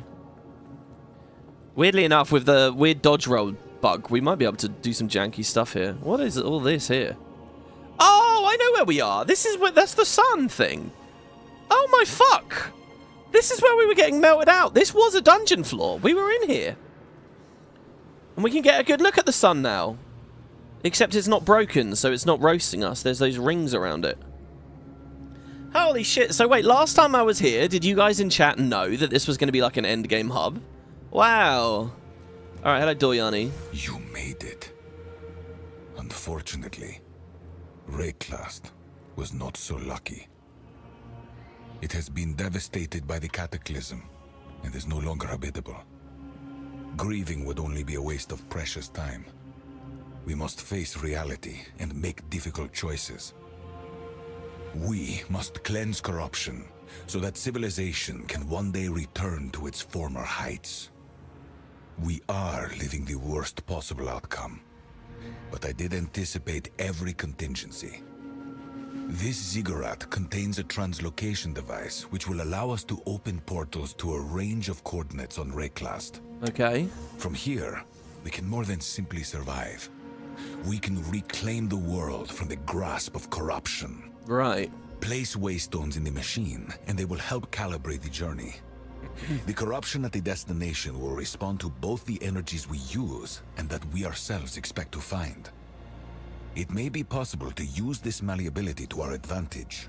And I get a waystone as the quest reward. Another one for the pile, I guess. You must start with the areas of least corruption. They are still deadly, but should be survivable for short spans. Cleanse enough of them to give us an outside foothold. So we're stuck in the past at the time of the cataclysm. What caused the cataclysm? Just like sands blew over? But what was the beast did it? Did the beast cause that cataclysm?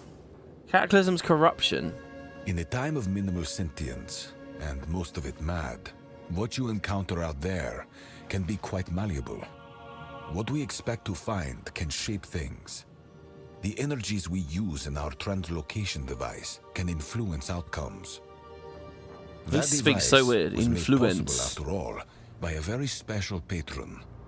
They are likely watching us even now, and finding great humor in our travails. Who's the patron? I was told many cryptic things. I was asked to... No, I shouldn't say. I don't understand. At least not yet. Wait, so as I play through this, do I learn this? This was the only way, yet still, I fought to find another path. I believe we make our own fates. But here we are. If only I had the full picture.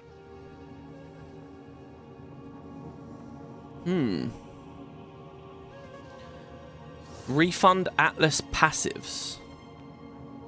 Go on. What the fuck is an Atlas passive? Okay, identify my items, please. He's the ID guy. I can refund. So he's like the hoodless one now. Oh, but wait, I want to... Hoodless? Hooded? I want to hang out with him more. Oh, he sells me waystones. Or varying tiers. Okay. Who's the disenchanter again? Of course. It was you, right, Kitslui? Greetings. Okay. Let's disenchant that. The big boy quiver there. Oh, that's a lot of charm duration.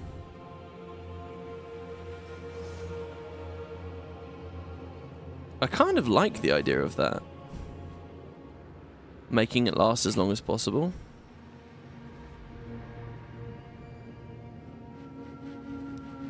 I'm going to sell this.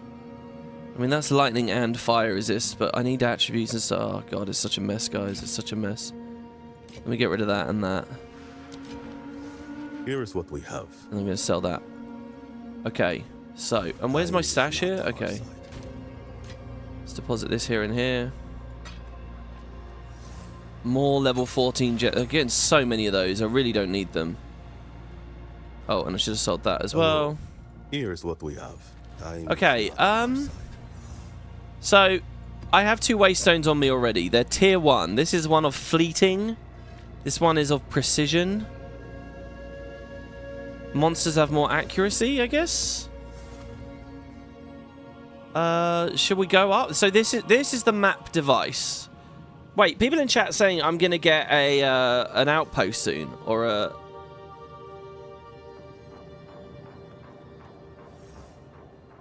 Yeah. So when do I you can have a hideout, but I have to find one.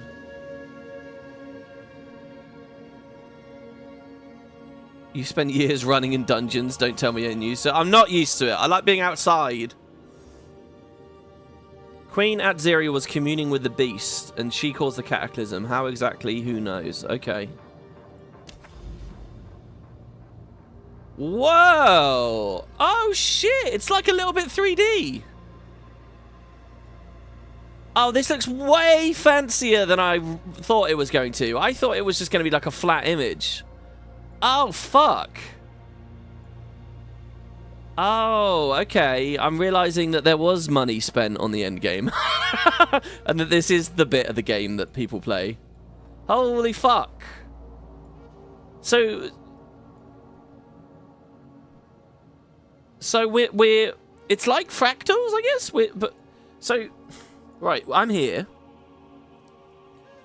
And I can go down any of these paths. The seepage, the oasis, the fortress, or the crypt. And I can pick any of them, can I? What's this hand thing?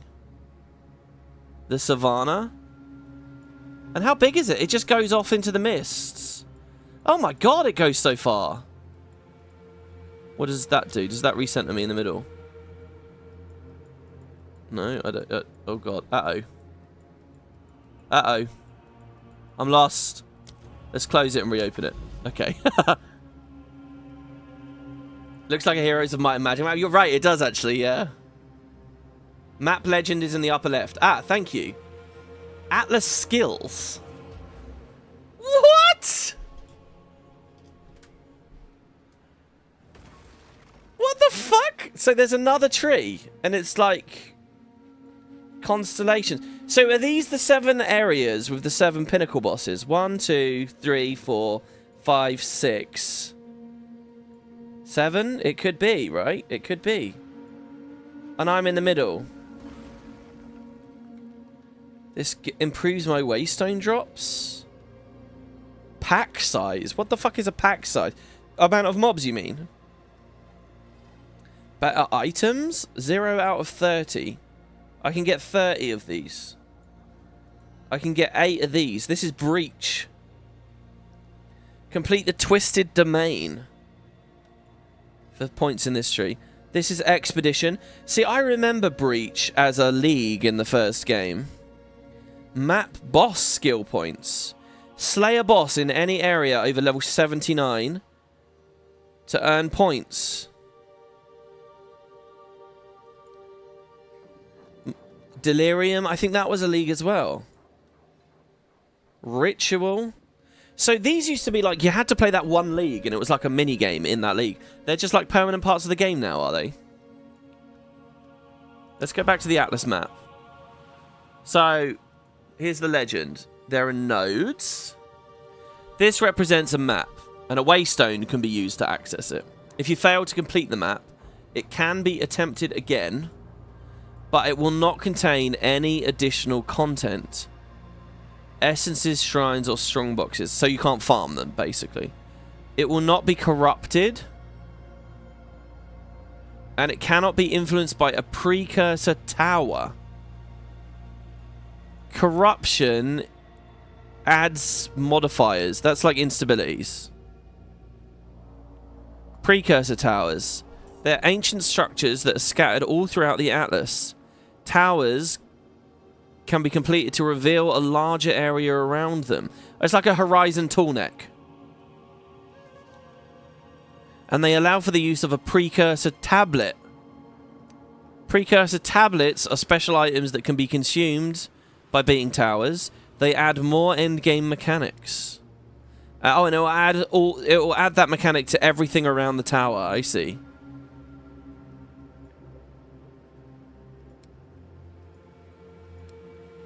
So maps, yeah, maps between tier 6 and 10. We're only at tier 1. Have an additional 10% elemental resistance penalty. Fuck. Maps between 11 and 16 have more. And then finally, to complete a map, defeat all the rare enemies. In maps with bosses, you've also... So there are bosses. Oh, Lord. So there's maps. So the purple one... Sorry, the blue ones we can reach. So I can go to the crypt, but not the savannah. Green would be when I've beaten it. Red is when I fail it. That you can corrupt them. The Ziggurat Refuge is in the middle. Towers. Realm Gate. The Realm Gate is technology which allows the use of mechanic keys. Accessing deadly areas. The Copper Citadel. It's an endgame area which can be accessed tier 15 or above. The boss of the area drops a crisis fragment.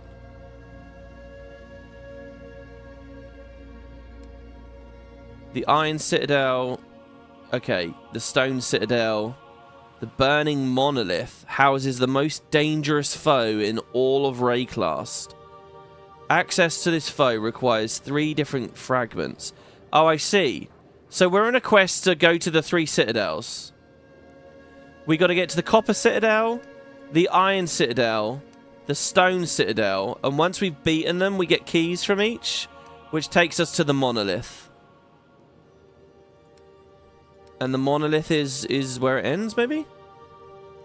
There's bosses, irradiated places, breached places. Alright. Wow, should we do one? Let's go to the Oasis. Okay, that didn't work. Oh, and we're in the end game. I see. It's a whole other tab on the map. Oh, so wait, if I just press M... Oh, it's just that this is the map now. Cool. Right, so I'm clicking and it doesn't do anything. So I'm guessing I need to, like... Oh. Well, that one did something. Oh, okay. I don't know. Hidden amongst sun-bleached wastes lies a mockery of paradise. So I can put 4 waystones in at once, can I? Let's just do 1. They have added accuracy. I'm scared. Oh shit, it's turning on? Whoa, okay. Oh yeah, I remember this from the other game. There were like multiple... I don't know whether the one I click matters. Okay, we go in. Hey, Alodus. Yeah, you just missed it. You just missed the end of the game. Sorry, I should check chat here. The skill tree is meant to allow you to customize and invest into modes you enjoy the most and get better loot from them. Matthew says, not so much in the past few years. Oh, I see. If a league is good, they make it into a map mechanic. Ah. But they haven't done that so much the past few years. If they add something permanently, it's with big changes that hollow out the original implementation. I clicked the wrong portal, yeah. Uh-oh. You gotta watch the VOD then? Well, you didn't miss much. The boss was easy and, I mean, well, you missed a bit. Holy fuck. Okay, this feels like a PoE 1 map. Nice. So I'm interested in what the environments are like, because, like, they could be really different, right? It might not feel much like the campaign, which is a good thing to me. Okay.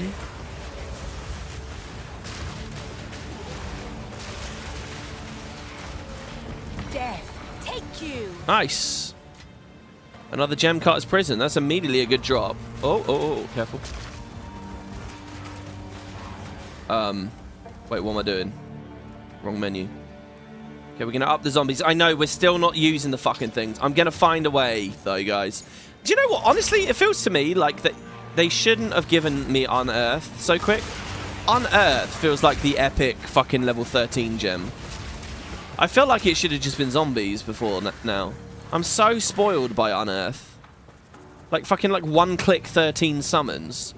Or fucking 13 petty little channels to get my zombies up. Unearth just does so much. Zombies are going to have to be really sturdy and really long duration and really good to feel... to like be able to compete.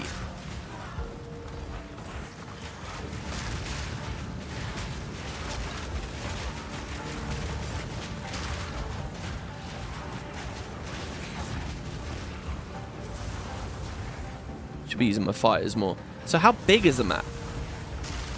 When it says a map, is it like the size of the campaign maps? Like, am I going to be here for like 20 minutes? And if I die, do I go back to the start of the Atlas?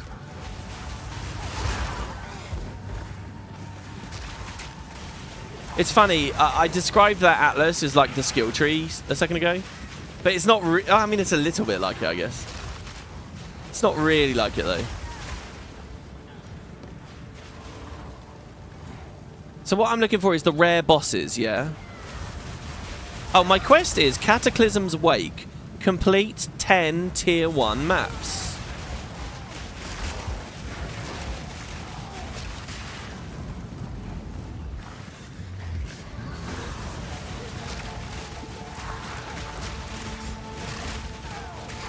Oh, I've been frozen.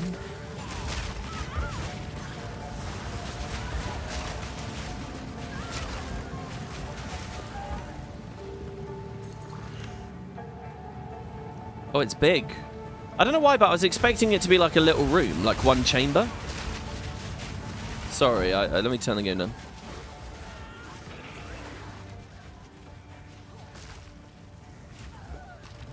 Aura of the Lich. Exactly. Exactly. It's like Aura of the Lich.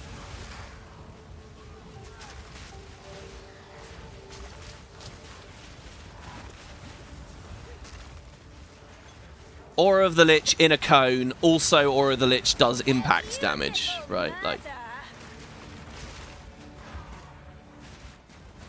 and they just start you off with it, which is just crazy. And you get the Contagion Aura of the Unearth combo as well at the start.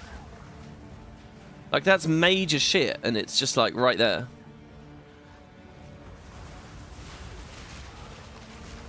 Okay, wait. I missed something important. You get one portal if you die, the map is closed. So, like... Oh, and the guy said refund the Atlas. So that Atlas doesn't represent, like, permanent progression. It's like, that's my current Atlas. So when I get the keys out of the Citadels, and then I fail, do I keep the key? Do I have to do 3 Citadels in one run?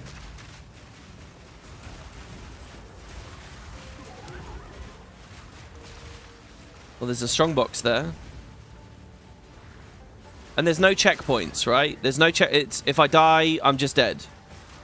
And if I'm over level 70, I lose XP while I'm at it. Speaking of which, how much XP do we get here? Some, not that much. Strongbox, guarded by 12 packs of monsters. It's opening. I'm just trying to keep my fucking things up.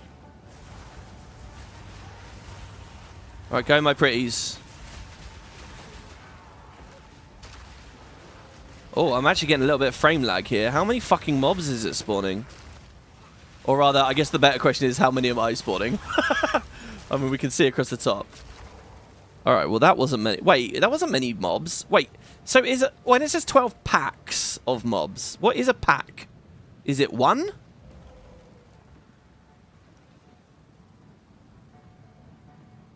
Dying just means you need to retry the map or go to another spot.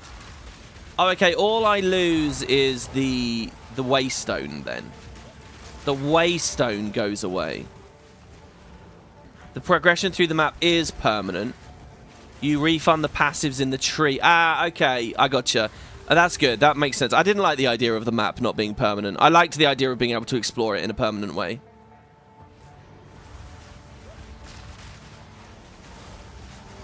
So, how do they handle the map, like, through patches? Do they, like, make the map bigger and bigger and bigger and bigger and bigger every league? Is that a thing that's going on? Fuck, I could go back to PoE 1. And I could do the Atlas there then, right? How did I never see it or find it? Oh. Okay, we did actually get in with the curse. That's good. I thought we missed. Oh, map complete.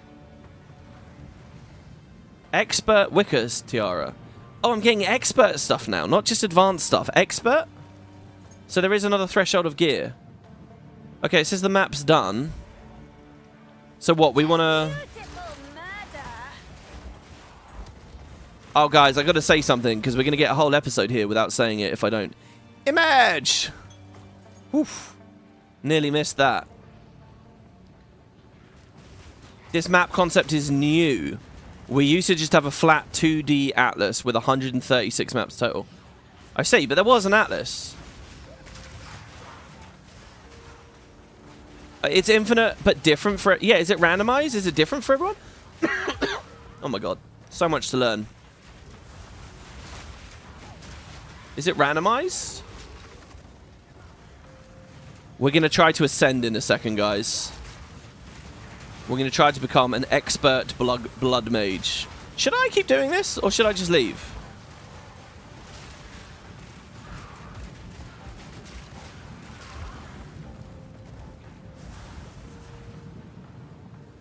Oh, look at these tar pits. And I leave by porting out, eh? Also, is that a new thing on the UI there, on the left? I'm going to port out. I feel like I'm going to click this and then people are going to say, no, no, no, no, no, no. I think I'm alright to, though. It says map complete. Let's go. Let's get out of here. Yeah, just the starting portion is the same. So you find the Citadel of Flames. Otherwise, it's completely random. So everyone gets to do that Oasis. Does the art look shit after it's random? After it stops being random? You know, I think it looks like a Total War campaign map as well. Total War Warhammer. It reminds me a bit of that. Like here, I've got like the pass with the trees. No, no, no. Go to the armory. Oh, fucking hell. Sorry's embrace. No, no, no. That would spam so much. It's like you had 5 players and every time one player crossed that threshold. I wonder if that's still in the game, actually. You shouldn't fall clear unless you really need to sustain waystones. Not a worry for now. Yeah, I've got plenty. So we did the Oasis. It says map in progress. Is it in progress? I thought I did it. Or is it just because the portals are still open to it that it thinks it's in progress?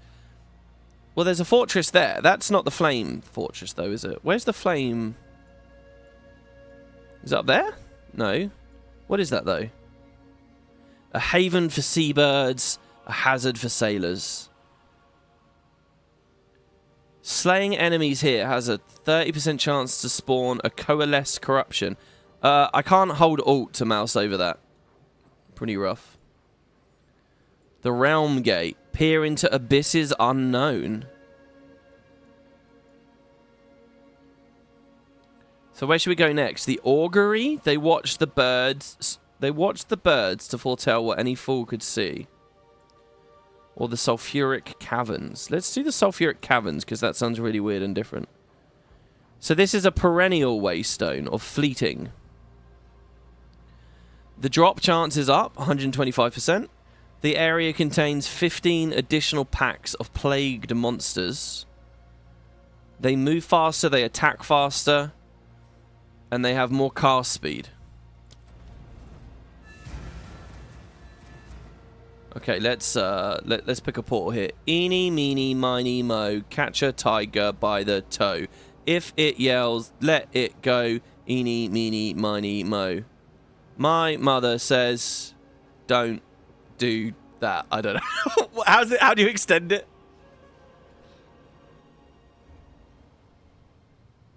Did you ever get to play a decent bit of Total War? No, and I have a friend who's really disappointed in me for that. Putrefy. Because he always made the game look so good and so fun. And I wanted to, and it's just that thing, you know, like where a big complicated game takes... What the fuck is that? That's a new type of mob. It looks cool. I never really sat down and played it enough to get over that initial thing. And, yeah. Oh my god. Oh, I'm dying. Slither. What the fuck hit me? Something stunned me, I think, and I really, really got hurt. Oh shit, this place is scary.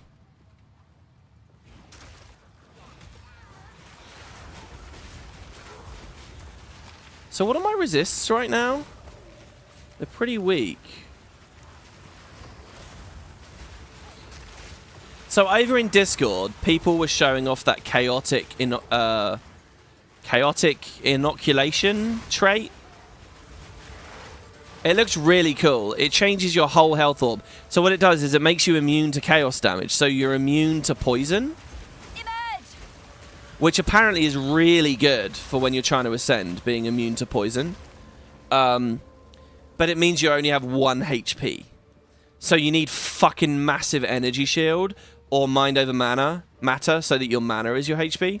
But when you take it, like your whole health bar goes like crazy purpley and like swirly and glowy. It's really, really cool. I love that. If there's any other traits like that, I would fucking run those. Anything that like changes the UI and stuff. It looks badass. But Noct got his next Ascension running in it. He put a little screenshot up in Discord. I don't have it to hand, but you guys should check it out.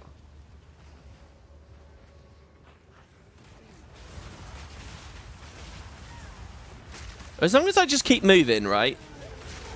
The Zerg, the Blood Swarm, will sustain us. So that chest isn't guarded, right? I can just open it. Advanced full plate. So I'm assuming drop rates start going up, right? Do I get more 4-link things in here? Do I get the 5-link item in here? Do I get uniques in here? I guess I do. All of the above, right? Holy shit. I wonder who the next boss is. The Ascension trials feel a bit clunky, you know, like when you get into Cruel, they're not really... you don't really get directed to them very well. But I guess the point is that in the released game, Act 5 will have a proper place for it. And then Act 6 will have one for the final Ascension, probably. Oh my god. Oh my god. Wow, our health is dropping. Okay, another question. Do I get any more skill books? Is that it now? For skill points? It's just levels. It's really hard to read chat while I'm playing at the moment, knowing I could die really quickly, so... Just bear with me for a second here, guys. Gaunt Limb. Let's curse him and back up. Create an offering.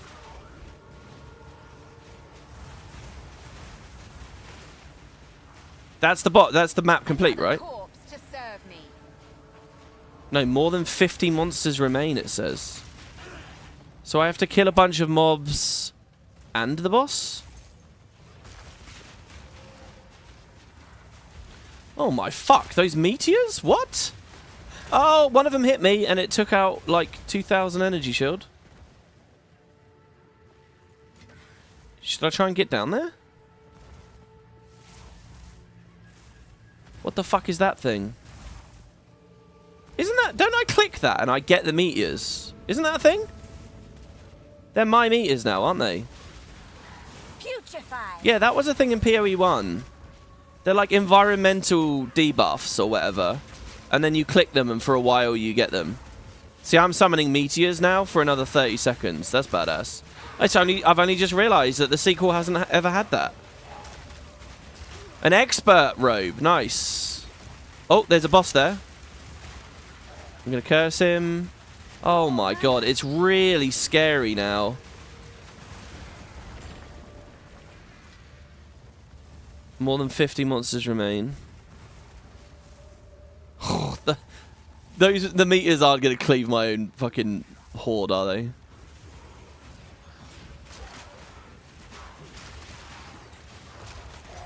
Support gem. Happy with that?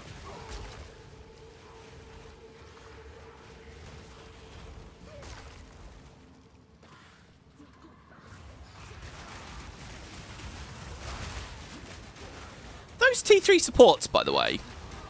Oh, wow, we're leveling. We are leveling pretty well. These T3 supports, right? Their level requirement is level 3. So, if I made a new character now, I could instantly use those, right? That would be a huge buff to a new character that I play. Because I could immediately have... I don't know any examples right now off the top of my head. But things that previously I had to wait for, like, Act 4. And in fact, like, I could trade those to people. I could put them in the guild stash. We have more freedom to customize. As soon as we start. Chaos damage goes through energy shield. That's why they hit you so hard. Oh. Oh, fuck. Okay. So that's why Chaos Inoculation makes you immune to it, but gives you 1 HP. Oh, that's very clever. That's way more clever than I realised. Oh, they're mine. So I will always be scared of poison. So that's an advantage to going evasion or armor, right? I guess, maybe? An expert crown. I know they're whites, but the idea is... Well, hold on.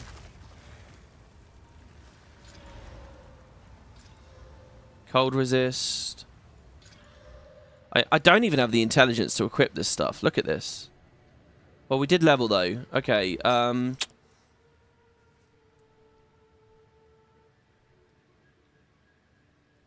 if I spend these points, I'm just going to have to spend gold to unspend them soon.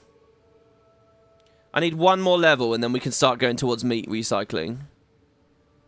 One more level. I'm just going to hold on to that point for now. So, the big downside to energy shield builds is poison. Or just any chaos damage. Oh, that's why I can get one shot by, like, those floating purple... Oh, fuck. So if there are boss... Oh, on the minimap it's showing me where the final boss is. Rise.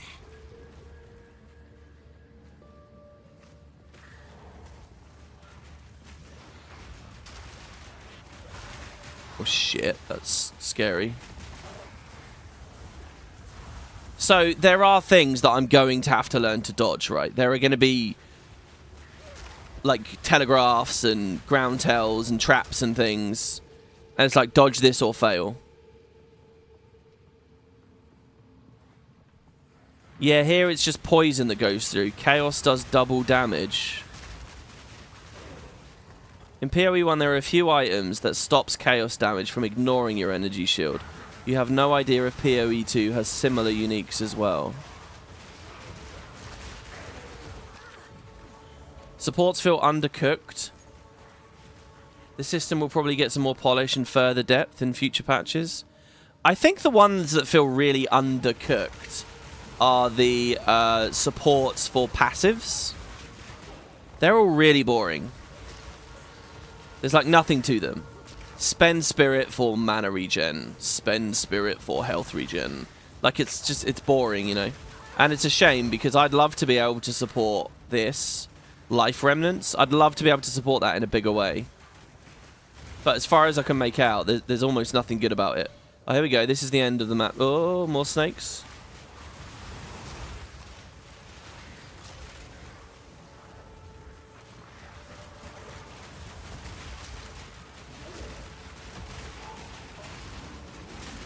Oh, fuck. He's already in there. Oh my god. Hey, a tier 2 waystone. And a quiver, chaos orb, shard. And a tier 1 on there as well.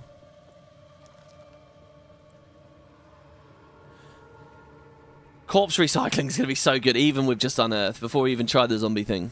Alright, map complete. Oh, maybe I should have picked up that bone wand and checked that. That's true. On the upside, Bloodmage does give me a bigger health buffer. True, as long as I'm actually holding the buffer and not spending it all straight away. With, like, a single cast. Do that here.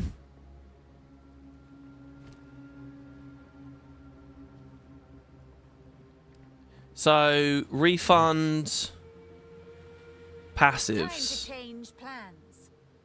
So, I'm going to pay to get rid of this, and this, and this. And now, we can go intelligence, intelligence, intelligence, strength, maybe? Because I do want to keep a little bit of strength going. And now we're ready to collect these. And we should be able to equip these. Yes, we can. Good. What is it? So he identified my stuff. I'm so sad that we don't get to be with Sin now in the final area. Okay, the wands, bit rubbish. Not good. Not good. Not good. I mean, actually, no. I'll roll for something more exciting than a resist of some kind. Disenchant all of that. On with the work. Deposit these into the stash. So this waystone is a T2 waystone. So is there like a waystone storage somewhere that will immediately open when I go up to the map machine? Because it's kind of annoying to look at that. That's a nothing waystone. Do I care about that? Probably not, right? Should we try a rare one? Here, look, I have a rare waystone here. The Fetid Vector. 56% increased rarity of items I find in that area. And that top stat, the drop chance? Is that just overall drops as well? So I get more drops and they're rarer. But on the downside, monsters, there's way more monsters. But that's good because I get loot off of them. They move faster, attack faster, cast faster. And they penetrate some of my resists. There will be once you're more inconvenienced. Hopefully they bought the map stash from PoE 1 if they do. So, the sulfuric caverns are already opened. And the portal got taken away. So I can do any zone 6 times. Or how many times? 1, 2, 3, 4, 5, 6. Yeah. I can do it over and over and over again 6 times. Is that right? But I won't be traveling further. What's this thing? Deserted. A city ravaged by time and sands. It says this is an expedition. Expeditions are ancient burial sites with hidden artifacts and dangers buried beneath the ground. Help the settlers set up a chain of explosives and unearth the treasures, but beware of the dangers that hide in wait. Remnants can also be detonated to add modifiers to the rest of the expedition, making them harder but more rewarding.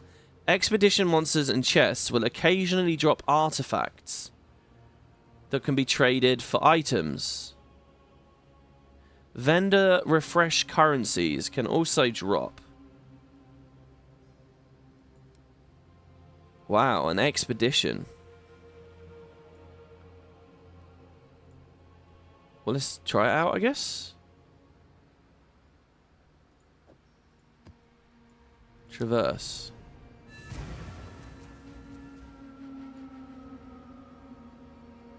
The drop chance is only in regard to waystones, and it's a summary of the difficulty mods you rolled on the waystone. So, if it says drop chance 200%, that 200% came from all the other little mods. Alright, so far so good. That was easy to win.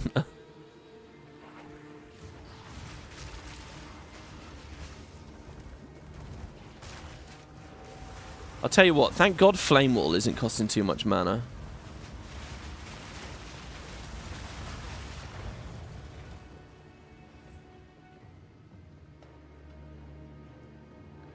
An unearthed remnant. Monsters have a 30% chance to avoid all damage from hits.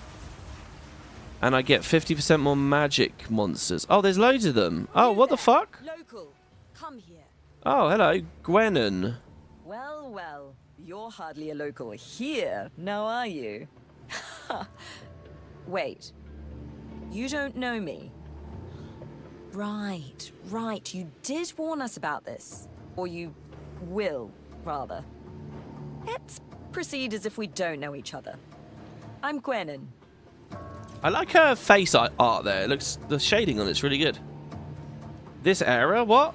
We came back to this era hoping to meet our ancestral heroes in person, but instead, we found an even bigger mystery. We're still digging up ancient remnants of our ancestors, but they won't even arrive on Rayclast for the better part of a year. I think that cataclysm may have scrambled more than just the terrain.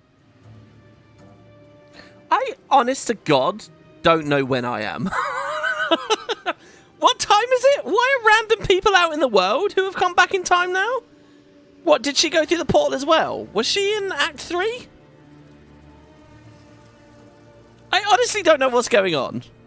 Okay. What a strange woman. Oh, look, there's a rare one here. Monsters are immune to chaos damage. Should I just grab them all?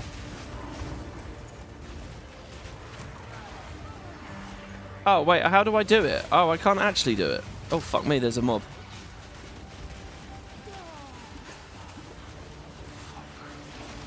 Oh, God, something blew up in my face there. That was scary. That made me jump. Like, actually made me jump, IRL. An expert wicker tiara.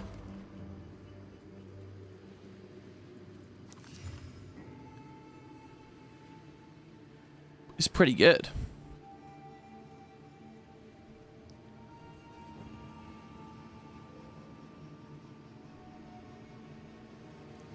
Kind of. How the fuck did I end up with 79% increased energy shield on this one? That one's so good. Because don't forget, the headpiece counts for a lot. Another ultimate mana flask. Still don't really know what I'm looking for on these. Grab them all. Mwahaha. Look at my bottom right. Oh! Toggle explosive placement. You. Oh, what the fuck? Okay, get out of the way, minions. Let's get these three. These two. Try to go as far as you can with the detonation. This should be cord. exciting.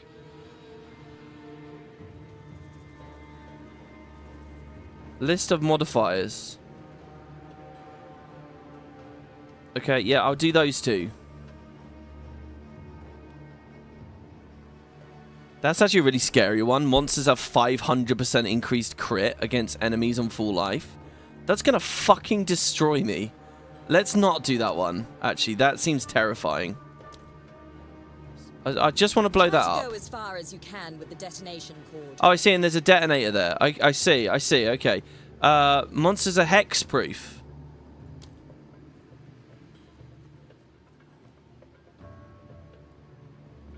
Not that far. Oh, I can't actually reach. Oh, this is very weird, guys. Okay, so I pick that. Try to go as far as you can with the detonation cord. I see. The cord won't reach all the way over there. I can't get them both.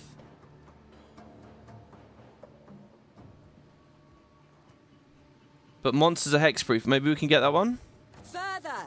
Keep going! Away from me. No, I don't want to keep going. I'm gonna blow those up now. Monsters spawn with some of their life missing.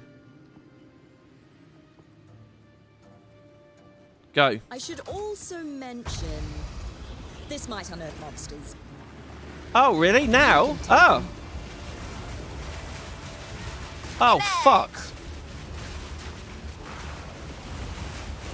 You did it. You did it.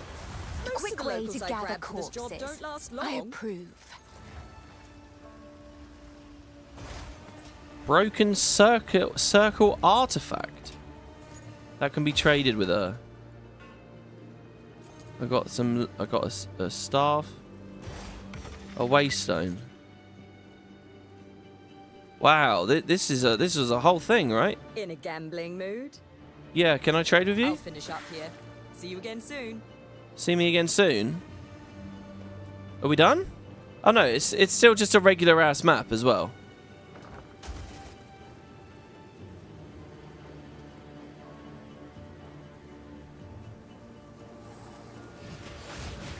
So is it like complete a map, sell, complete a map, sell, complete a map, sell?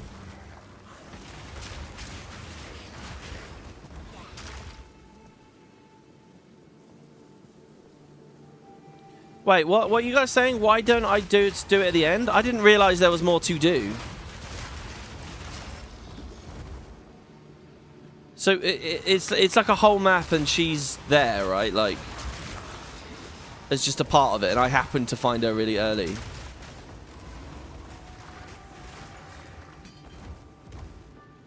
I see, so I can still just clear the map and kill the boss and progress the Atlas and then go do her afterwards, and there's no risk. I didn't even know I was going to summon enemies there. I thought it was like prepping. I don't know what I thought I was doing. Right. She'll show up in my city. My city? You mean the dungeon place? So when I get a hideout, there'll be a map room in my hideout as well, so I can just be there forever, can I? And a hideout is a rare drop I can now find, is what I'm guessing. I thought you bought hideouts on the microtransaction shop, but if they are rare drops just out in the world, that's kind of amazing. That's really cool loot. I thought they were microtransactions though, so maybe it's just like the key to getting your first hideout is there or something. I know I left that gold back there. It's only 30.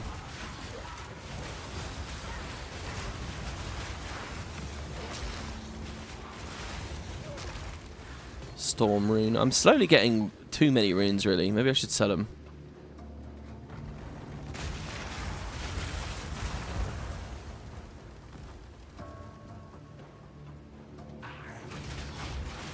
It's not a drop. It's one of the maps you find on the Atlas. Oh. It's just a place we'll go to on the Atlas. They're both? They're both microtransactions and drops? Well, and places on the Atlas?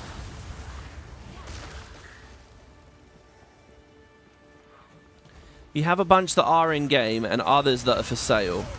I got a spacefaring turtle hideout from a supporter pack a couple of years ago. Wow, that sounds cool. See, Guild Wars is probably going to sell homesteads soon. But, I imagine they won't be able to do too many of them. But in this game, the hideouts are more bite-sized, aren't they? So they must have got wacky with them. Ultimate life flask. We're always getting the minion thing. The space fairy tale sounds familiar, yeah. What's he called? A Tuin? Mike, I still haven't actually finished the last video. I literally have like 20 minutes maybe left on the Let's Play, and I just still haven't finished it. And I fully intend to, and you'll have one more comment from me at the very end. I will say, I think overall I enjoyed Discworld. Not the Let's Play's fine, the Let's Play's brilliant. But just as a game, I feel like I prefer Discworld 1 to 2. I'm not sure why that is. I've been wondering it as I'm watching it. Because Discworld 2 is obviously like better in basically every way in terms of like presentation and like animations and stuff.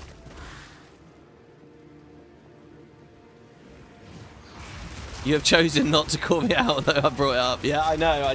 I don't know. Image. And I've definitely had time. I'll have to remember to do that. It's actually good you brought it up there because I might have totally forgotten given much longer.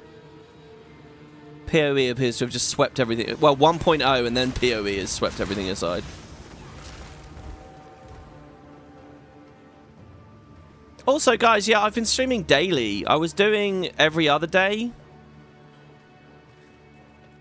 I don't feel like I'm getting burnt out.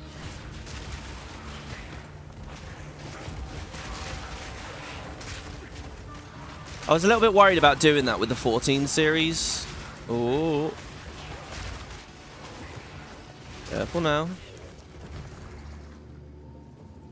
But, I mean, this has been great. It's weird, actually, because, you know, it's only been a week. Kind of, like slightly over a week. But doing it daily, it's like, you know, it's nice. What would have taken half a month on the 14 series, we're here already. And what's just been really nice is people have actually had time for it to watch it, you know, and to... Another life flask, let's ID. So whatever the next thing I do is... Ah, there we go. That's alright. I'm happy to replace this now. I mean, this mod was just so fucking huge. The 70% increased amount recovered was the best it possibly could have been. So was the other mod, actually. This was a perfect flask. That, like, rolled the best it could have rolled. So that's why it's been so hard to replace. It still actually heals me more than this one does.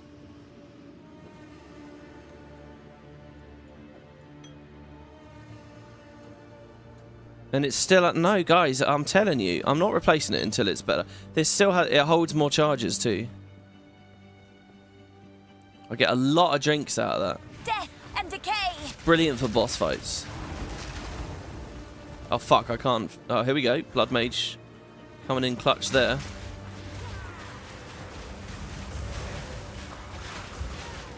There's the poison. Oh, God.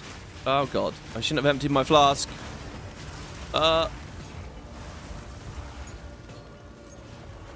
Like, it won't recharge quick, but that's fine. God, this map's massive.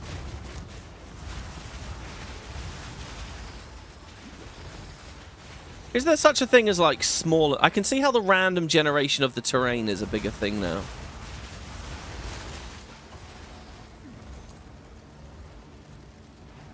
Yeah, no, I think you're right. I think that they do feel more hangout-y. It's because, like, what is there to call attention to, really, most of the time? You get the build. Like, we have a chat about the build at the start and what we're doing. And then, you know, you rant about The Simpsons.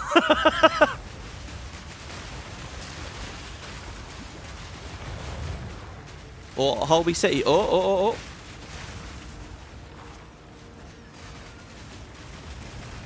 Nice. Is my power to wield. Is that the map done? No.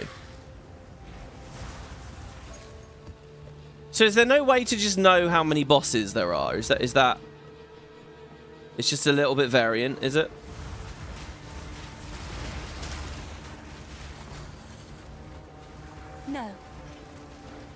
Okay, also, can I portal in and out and it's fine? Like to sell in the middle of the run? Like right now, for example, I want to sell.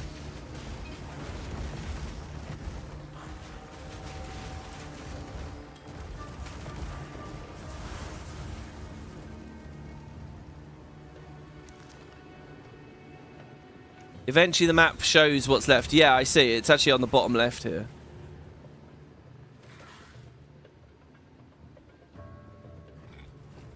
Oh. Oh, someone in Global Chat just asked a question I'm interested in. What's an early way to get power charges?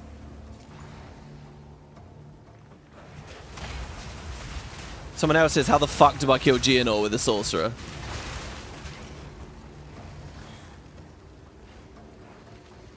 Oh.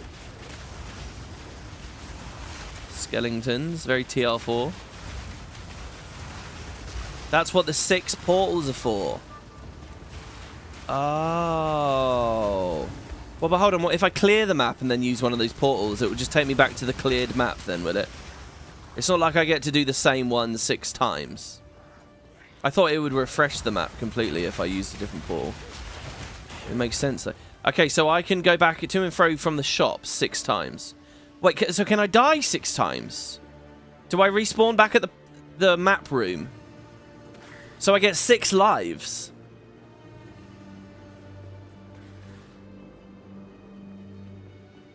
I don't know about the first guy, but the second guy's answer is lots of cold spells. Oh, is Geonor weak to cold? He uses a lot of frost. I assumed he was strong against it.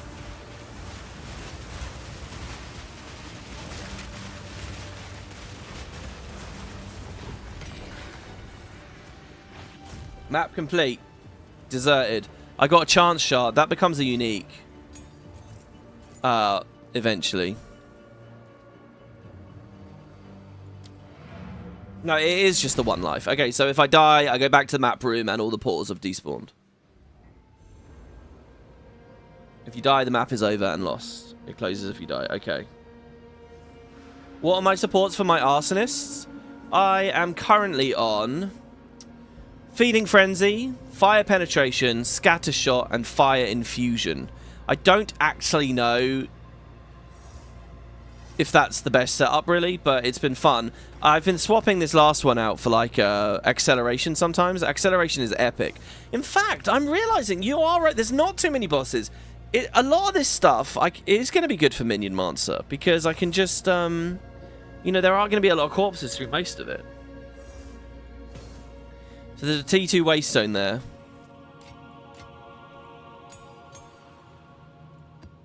We're starting to get them. So T2 Waystones are going to give me more XP, higher levels, something?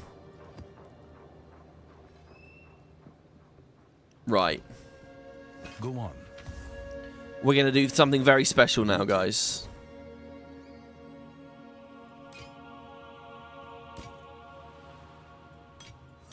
I'm going to get rid of all this shit. Look at how special this is.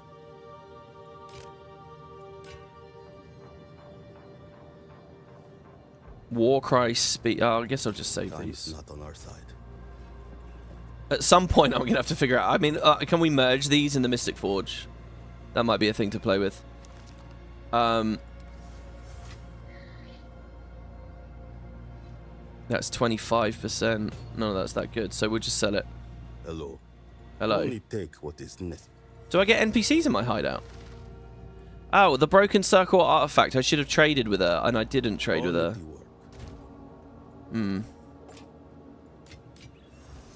Right. Guys, I'm gonna ascend. That's right. No questions asked. It's happening. Jin Barrier. I'm going to use the level 50... No, not that one. I'm going to use the level 62 one, thus preserving the level 61. Because that will hopefully be a little bit easier. We're going to one-shot this Ascendancy here. We've got 3 floors to do, 2 of which I have never seen. And we're going to become a bigger and better Bloodmage than ever. 100% chance we're going to do it. I'm going to do some polls as we go as well. Okay, poll 1 is, do we get through floor 1? Yes or no. All right, you guys can predict if we get through floor 1. So how do I do this? I'm going to click Act 2 and then travel to the Temple of... It's not the Temple of Chaos that I want to go to, though. It's... We go underground.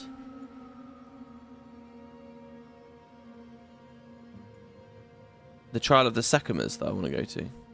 Why is there a button for the Temple of Chaos but not the Trial of... Oh, shit. I'm not at the fucking... That's annoying. Act 2. Underground. Look, this is bad. This world map thing is terrible. I don't know how they ship this. All right, here we go. Pride before fall. No. We're going to do it. 100%. 100%. For those who ascend too quickly, the fall is inevitable. And I don't even need to change my build. I'm that strong. So... In goes the coin. We don't need to unlock all these. We don't need them. It's fine.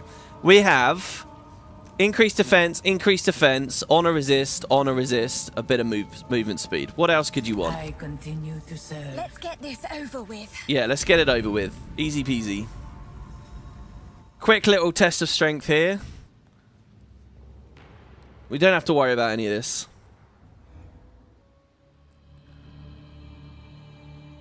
Okay, death crystals, not a problem.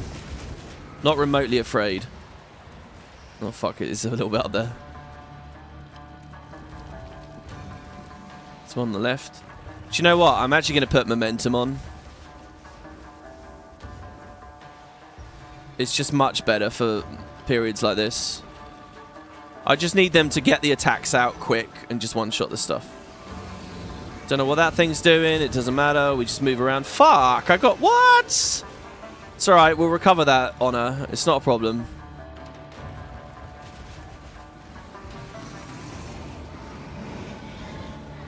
I'm gonna go this way. Too soon. Simple. Stand tall. Bit of sacred water. Relish your mortality. Hit the map. And...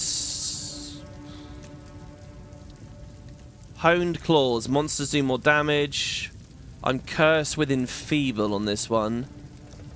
Enfeeble does less... I do less damage. But that's fine. My minions do damage. The merchant offers 50% fewer choices. No, let's get our honor back and let's enfeeble ourselves. Hopefully the minions don't get enfeebled. We get 2 mobs to fight. I will put you down. Okay, the curse is so not necessary. Death, take you. Oh my god, an exalted orb. Nice. How useful. Okay. And I have to check here. I have to check. I can portal, right? I guess we'll clear the room first. Because I swear this broke when I tried this before. Just going to stay back.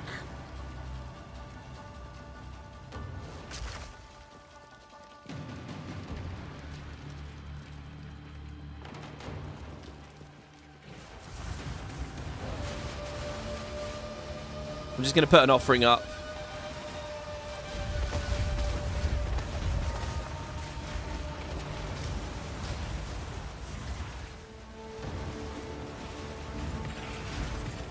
Fucking hell.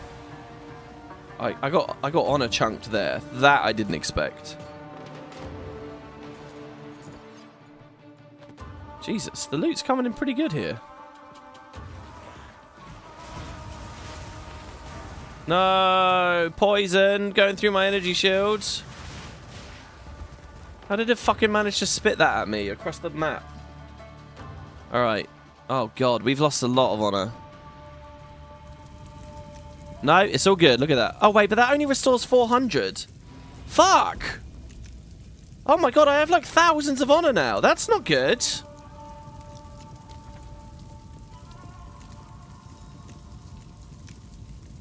Okay, black smoke, definitely not. And a gauntlet, definitely not.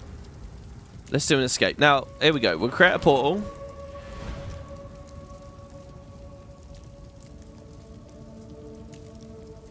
You can portal, then you need to click the altar and then click re-enter. It's over. Yeah, that is pretty bad. That is, I'm not going to lie, that's pretty bad.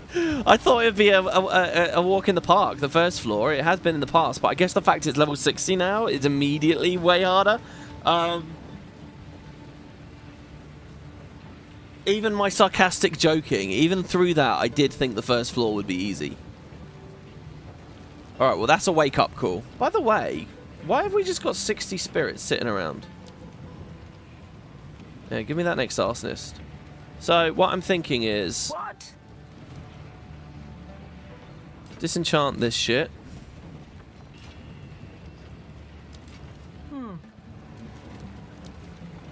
Salvage that. It's not time to kill them all yet.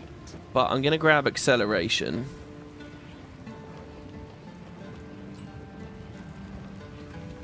And I'm going to put acceleration on instead of the fire infusion. Ah, but I need dex. Hello. It's annoying. Hold on. How can I advise? How can I perfect myself? Swap that to dex. Please, I can still wear my shit, right? Yeah. Okay. So there we go. Right, so then I so the portal is broken, right? I can't portal, but what I can do is waypoint. So there's a lot of weird jank like that in this game, like a lot of oddly janky things. Go underground, the trial. WP, what are your predictions for the 20-year Guild Wars 1 anniversary? I honestly do think they're going to add some new skills. I do think there's a good chance that I click this and I click enter. And we're in. Let's get this over with. How many? Whether they'll only be elites, whether they'll be PvE only, I don't know. I still don't think they have the confidence to do a full balance pass. Right, we're going to do the escape trial. I think there'll be some new items as well. Possibly with overpowered. Emerge! Oh, we're going down.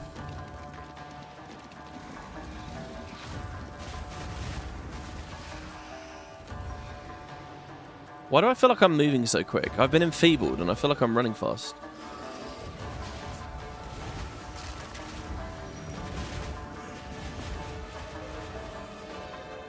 Don't hit that flame orb.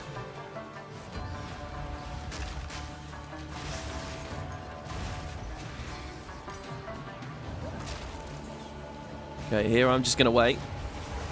We got plenty of time. And I do not like those snakes. That gem was so not needed as a pickup.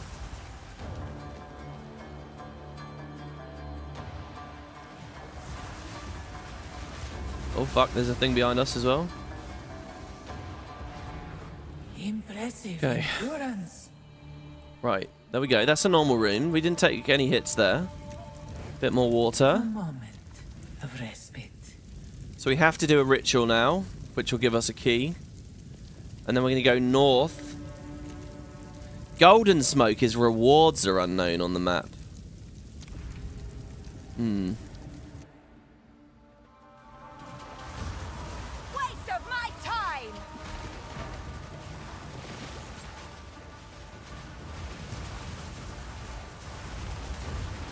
Just going to hide here. There you go. Trial complete. Ritual has been disrupted. Simple enough. We don't really get anything from that. I want my honor back.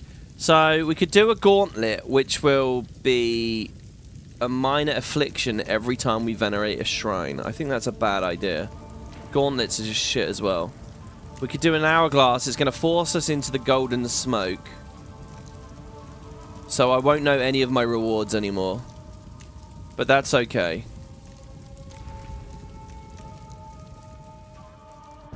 And we can lift these later as well. Oh yeah, this is this one. Okay. I'm feeling confident. on this. Fuck, I got poisoned. Waste of my time.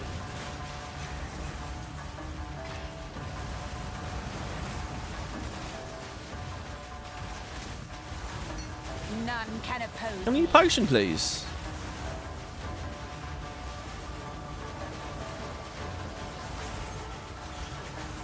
I think I want to do Dance Macabre, you know. We kill that boss over there, it will just end. I don't like all those little purpley things around. Oh my god. Oh my god.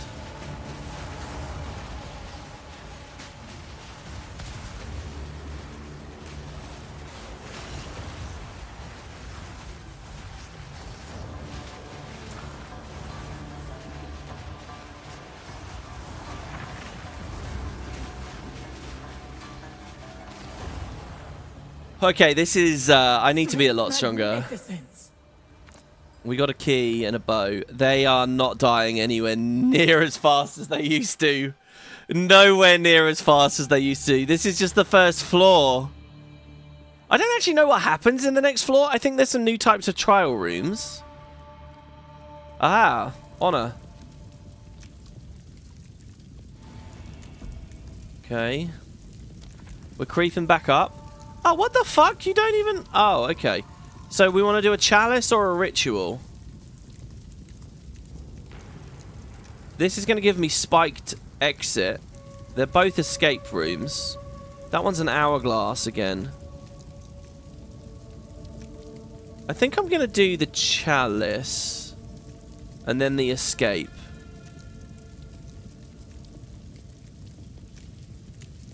Because hourglasses are scaring me a bit.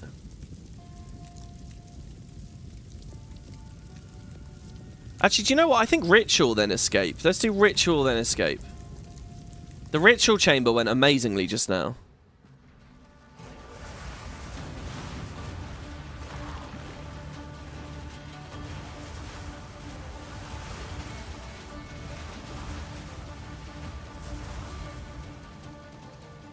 Okay, and then this one over here. Fucking spider, get away from me.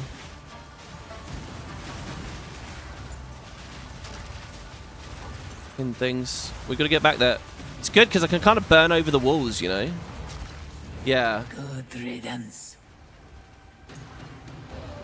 Rituals are good.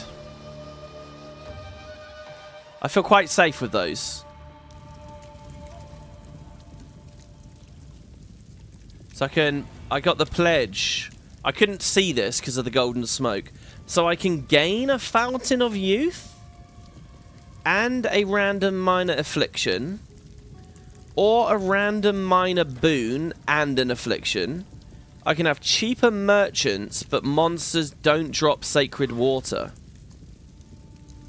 I think let's do this.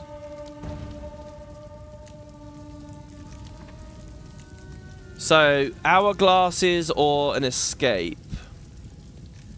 I think the escape trial. A little bit scared. If there's a big tanky boss in the way, I can curse it to get us to kill it quick.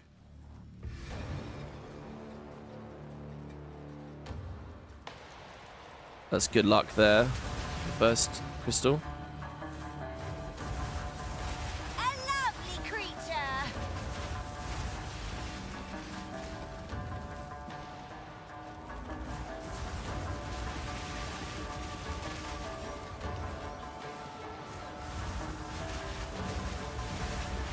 It's still south.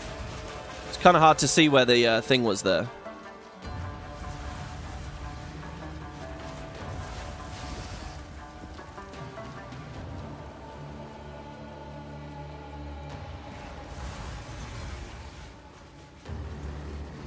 North.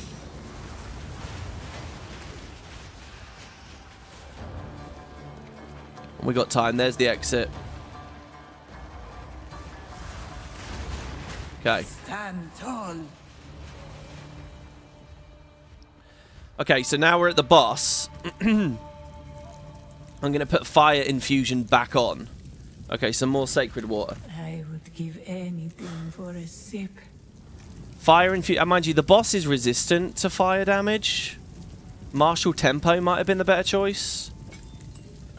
But let's just do this, because they do penetrate his defenses a bit. Okay, so I think this will be the same boss. It's going to be like the Fiery Titan boss thing. So the game here is to, like, just DPS him down hard. We'll get the curse on. And kite. Summoning fiery walls and offerings. Potioning every time we do them. The foe ahead is formidable. Wish me luck. Steel yourself. Or not. Where the fuck am I? Okay. Beware of the burst. There's the curse.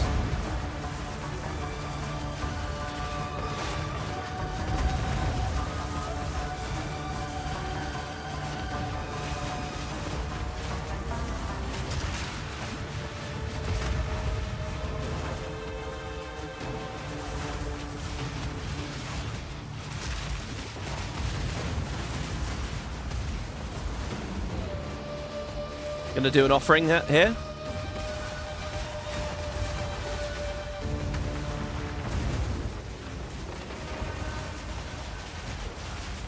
And another offering. Look out for the slam. I'm looking out. Break bar's nearly done. I'll offering again once it's done. There it is.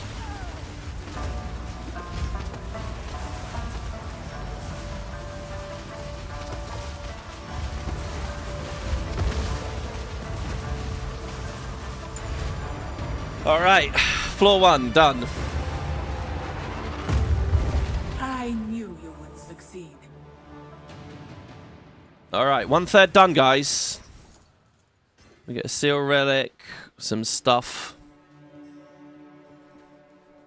I'm not going to manually potion that. Alright, so what have we got in terms of keys? We have 2 bronze keys. We've got like fuck all. Greetings.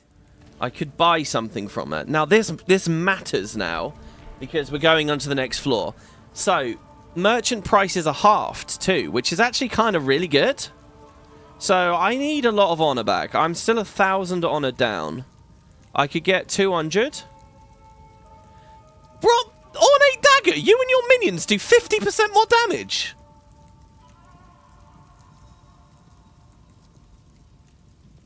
I've got to take that, surely. You will succeed. Scrying Crystal. You can see an additional room ahead. Monsters have reduced action speed. I have 50% more defenses. Like energy shield and shit. But does that actually help me with my honor? It might stop me dying. You're crawling back to the safety of Camadan. More defense equals more armor, by the way. So that will resist. That will give me more. Okay, let's take that. The choice is made. And then, I mean, we can buy. This was pretty good. We can buy reduced action speed. Onwards. And we can top that up. Like, screw the keys. Succeed. Fuck those keys, right?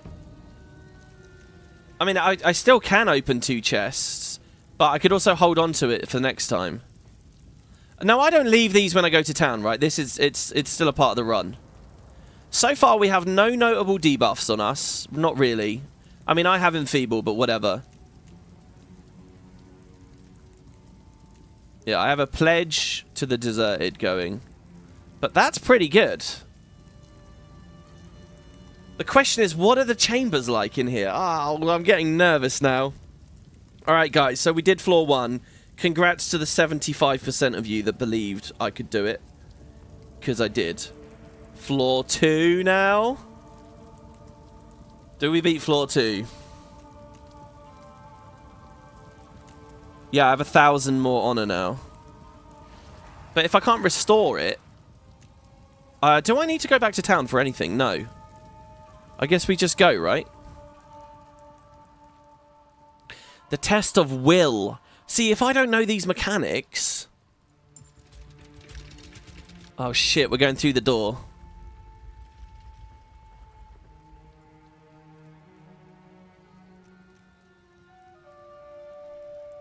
Oh, see, this is just going to be knowledge-based stuff here now.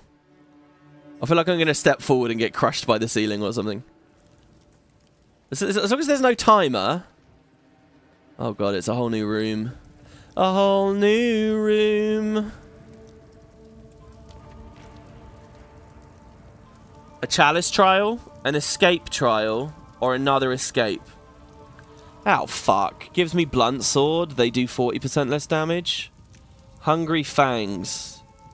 Monsters remove 5% of my life, mana, and energy shield on hit. If I had only 1 HP because of CI, Chaotic Inoculation, and they did 5% of my life, would it round up to 1 and kill me, or would it round down and I'm invulnerable? It essentially does nothing. Monsters inflict binding chains on here. That sounds really bad, like it's just going to get me killed, because I'm going to get locked in place and nuked. So I think I would rather lose 5% life, mana, and energy shield.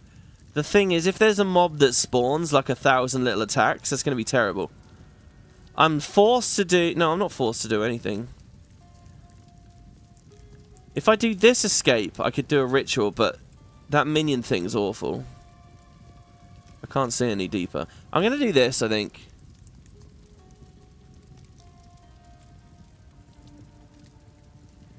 Bosses might be impossible with this damage. My damage is way too low, you think? You think Chalice is the best? Really?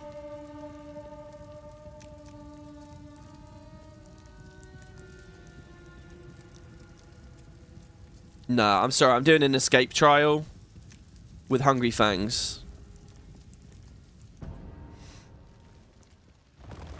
Oh, fuck. What the fuck?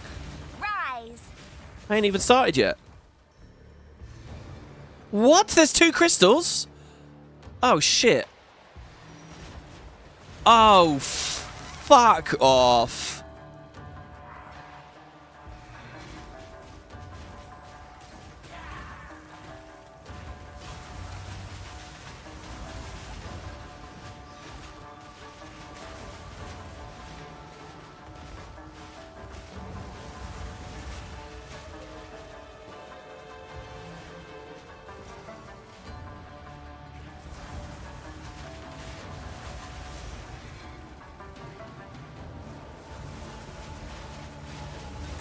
Let me through. Okay. That was not too bad. I think that beetle clipped me for a second. Okay. That is a complication, though, because it means that I'm not necessarily guaranteed to be going to the best, most efficient crystal.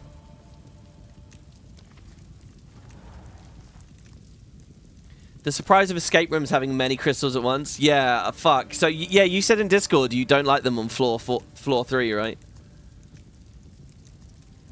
Okay, so I'll just do the hourglass because there's no debuff in there.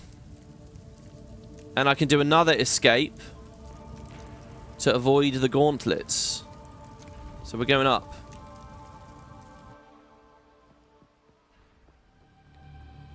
Bit nervous though, because my minions were not wiping the floor with the things before.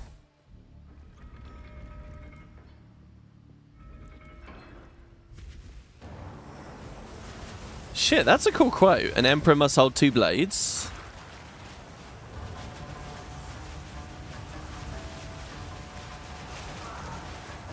Oh, something got me.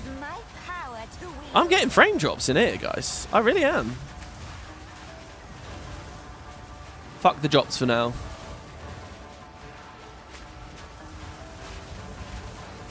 Well, that except the life drops. Okay, there's a boss there. Oh, they're dropping Val orbs now.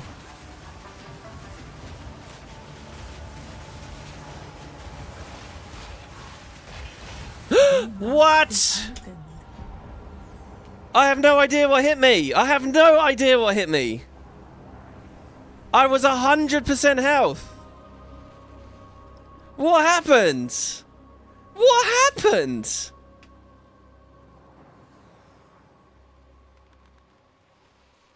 What? Flame Bones got me, I guess? Oh, alright, well, we already failed.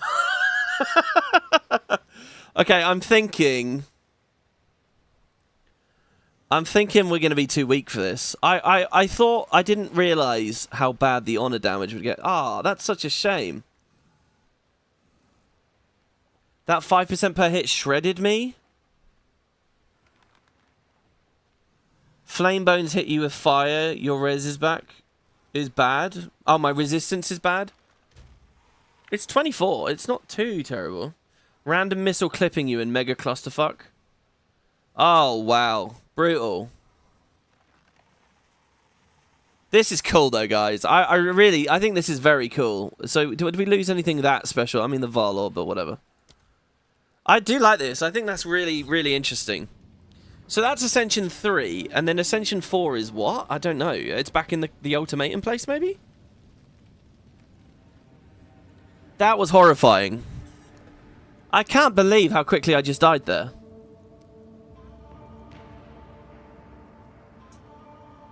PoE's usually balanced around max resist. Yeah, I get it. I get it. I mean, look, but my resists are okay here. Oh, I guess they drop once I get in the trial and it goes to a higher level or something. I don't know. Okay. So, guys, thanks very much for watching. I hope you've enjoyed the Let's Play. It's the end of the base game now. I will probably grind in the Atlas for a bit tonight. Don't know. Maybe tear my waystones up or something, and I'll hopefully have some fun news for you. If there is something cool on the Atlas that I really should do on screen right now, like how do I TP? I can just click that to go to the... No?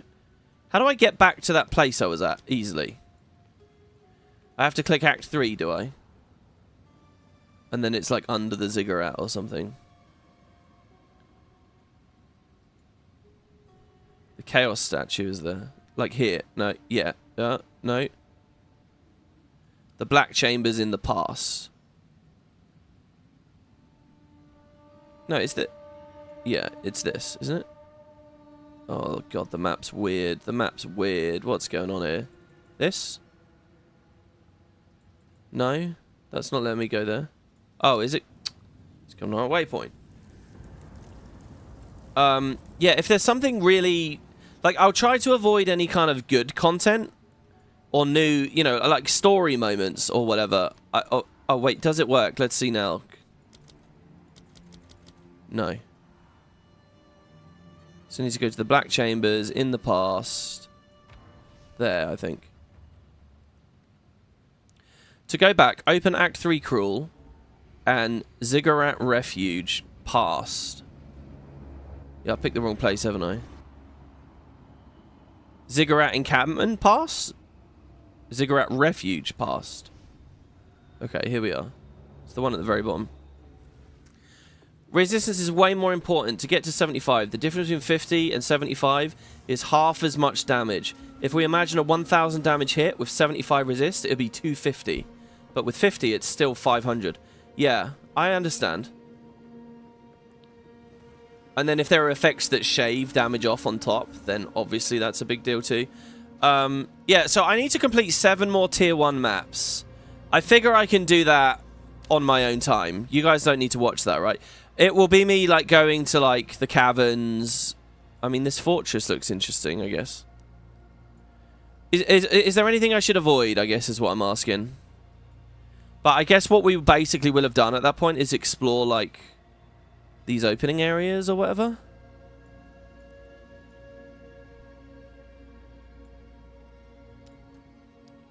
I still had a shit ton of honor when I died there. I had loads of honor. I just died. I was focused so much on keeping honor. Oh, Matthew says Ascension 3 and 4, you have the choice. You can do it in Sekimas or Ultimatum. Oh, I get the choice. I feel like Sekimas is the easier one, right? Ultimatum is only a few rooms, though. Ultimatum is just like 4 rooms boss, 4 rooms boss, 4 rooms boss. Sekimas is way more.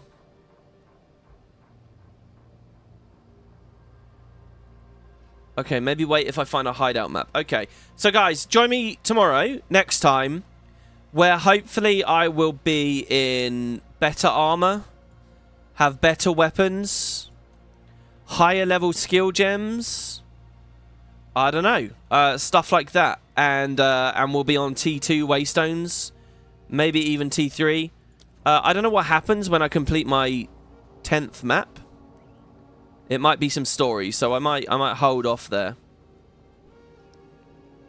Ultimatum is just a complete gamble on what mods you get. There's no real way to mitigate the RNG. Yeah, and there's RNG on the boss you get as well, right?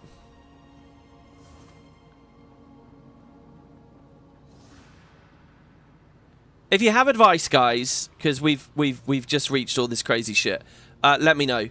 If you want to join the guild, just drop me a message. I'll be in Discord.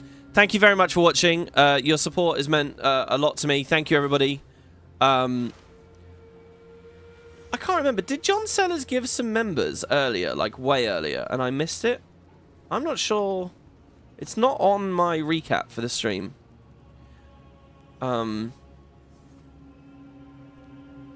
So yeah, thank you for watching, guys. Much appreciated. I don't think anyone donated. If somebody donated and I missed it, I'm really sorry, but I don't think anything happened there. And I will see you on the next one tomorrow. Take care, guys. And we'll return. See you soon. Probably shouldn't do that here.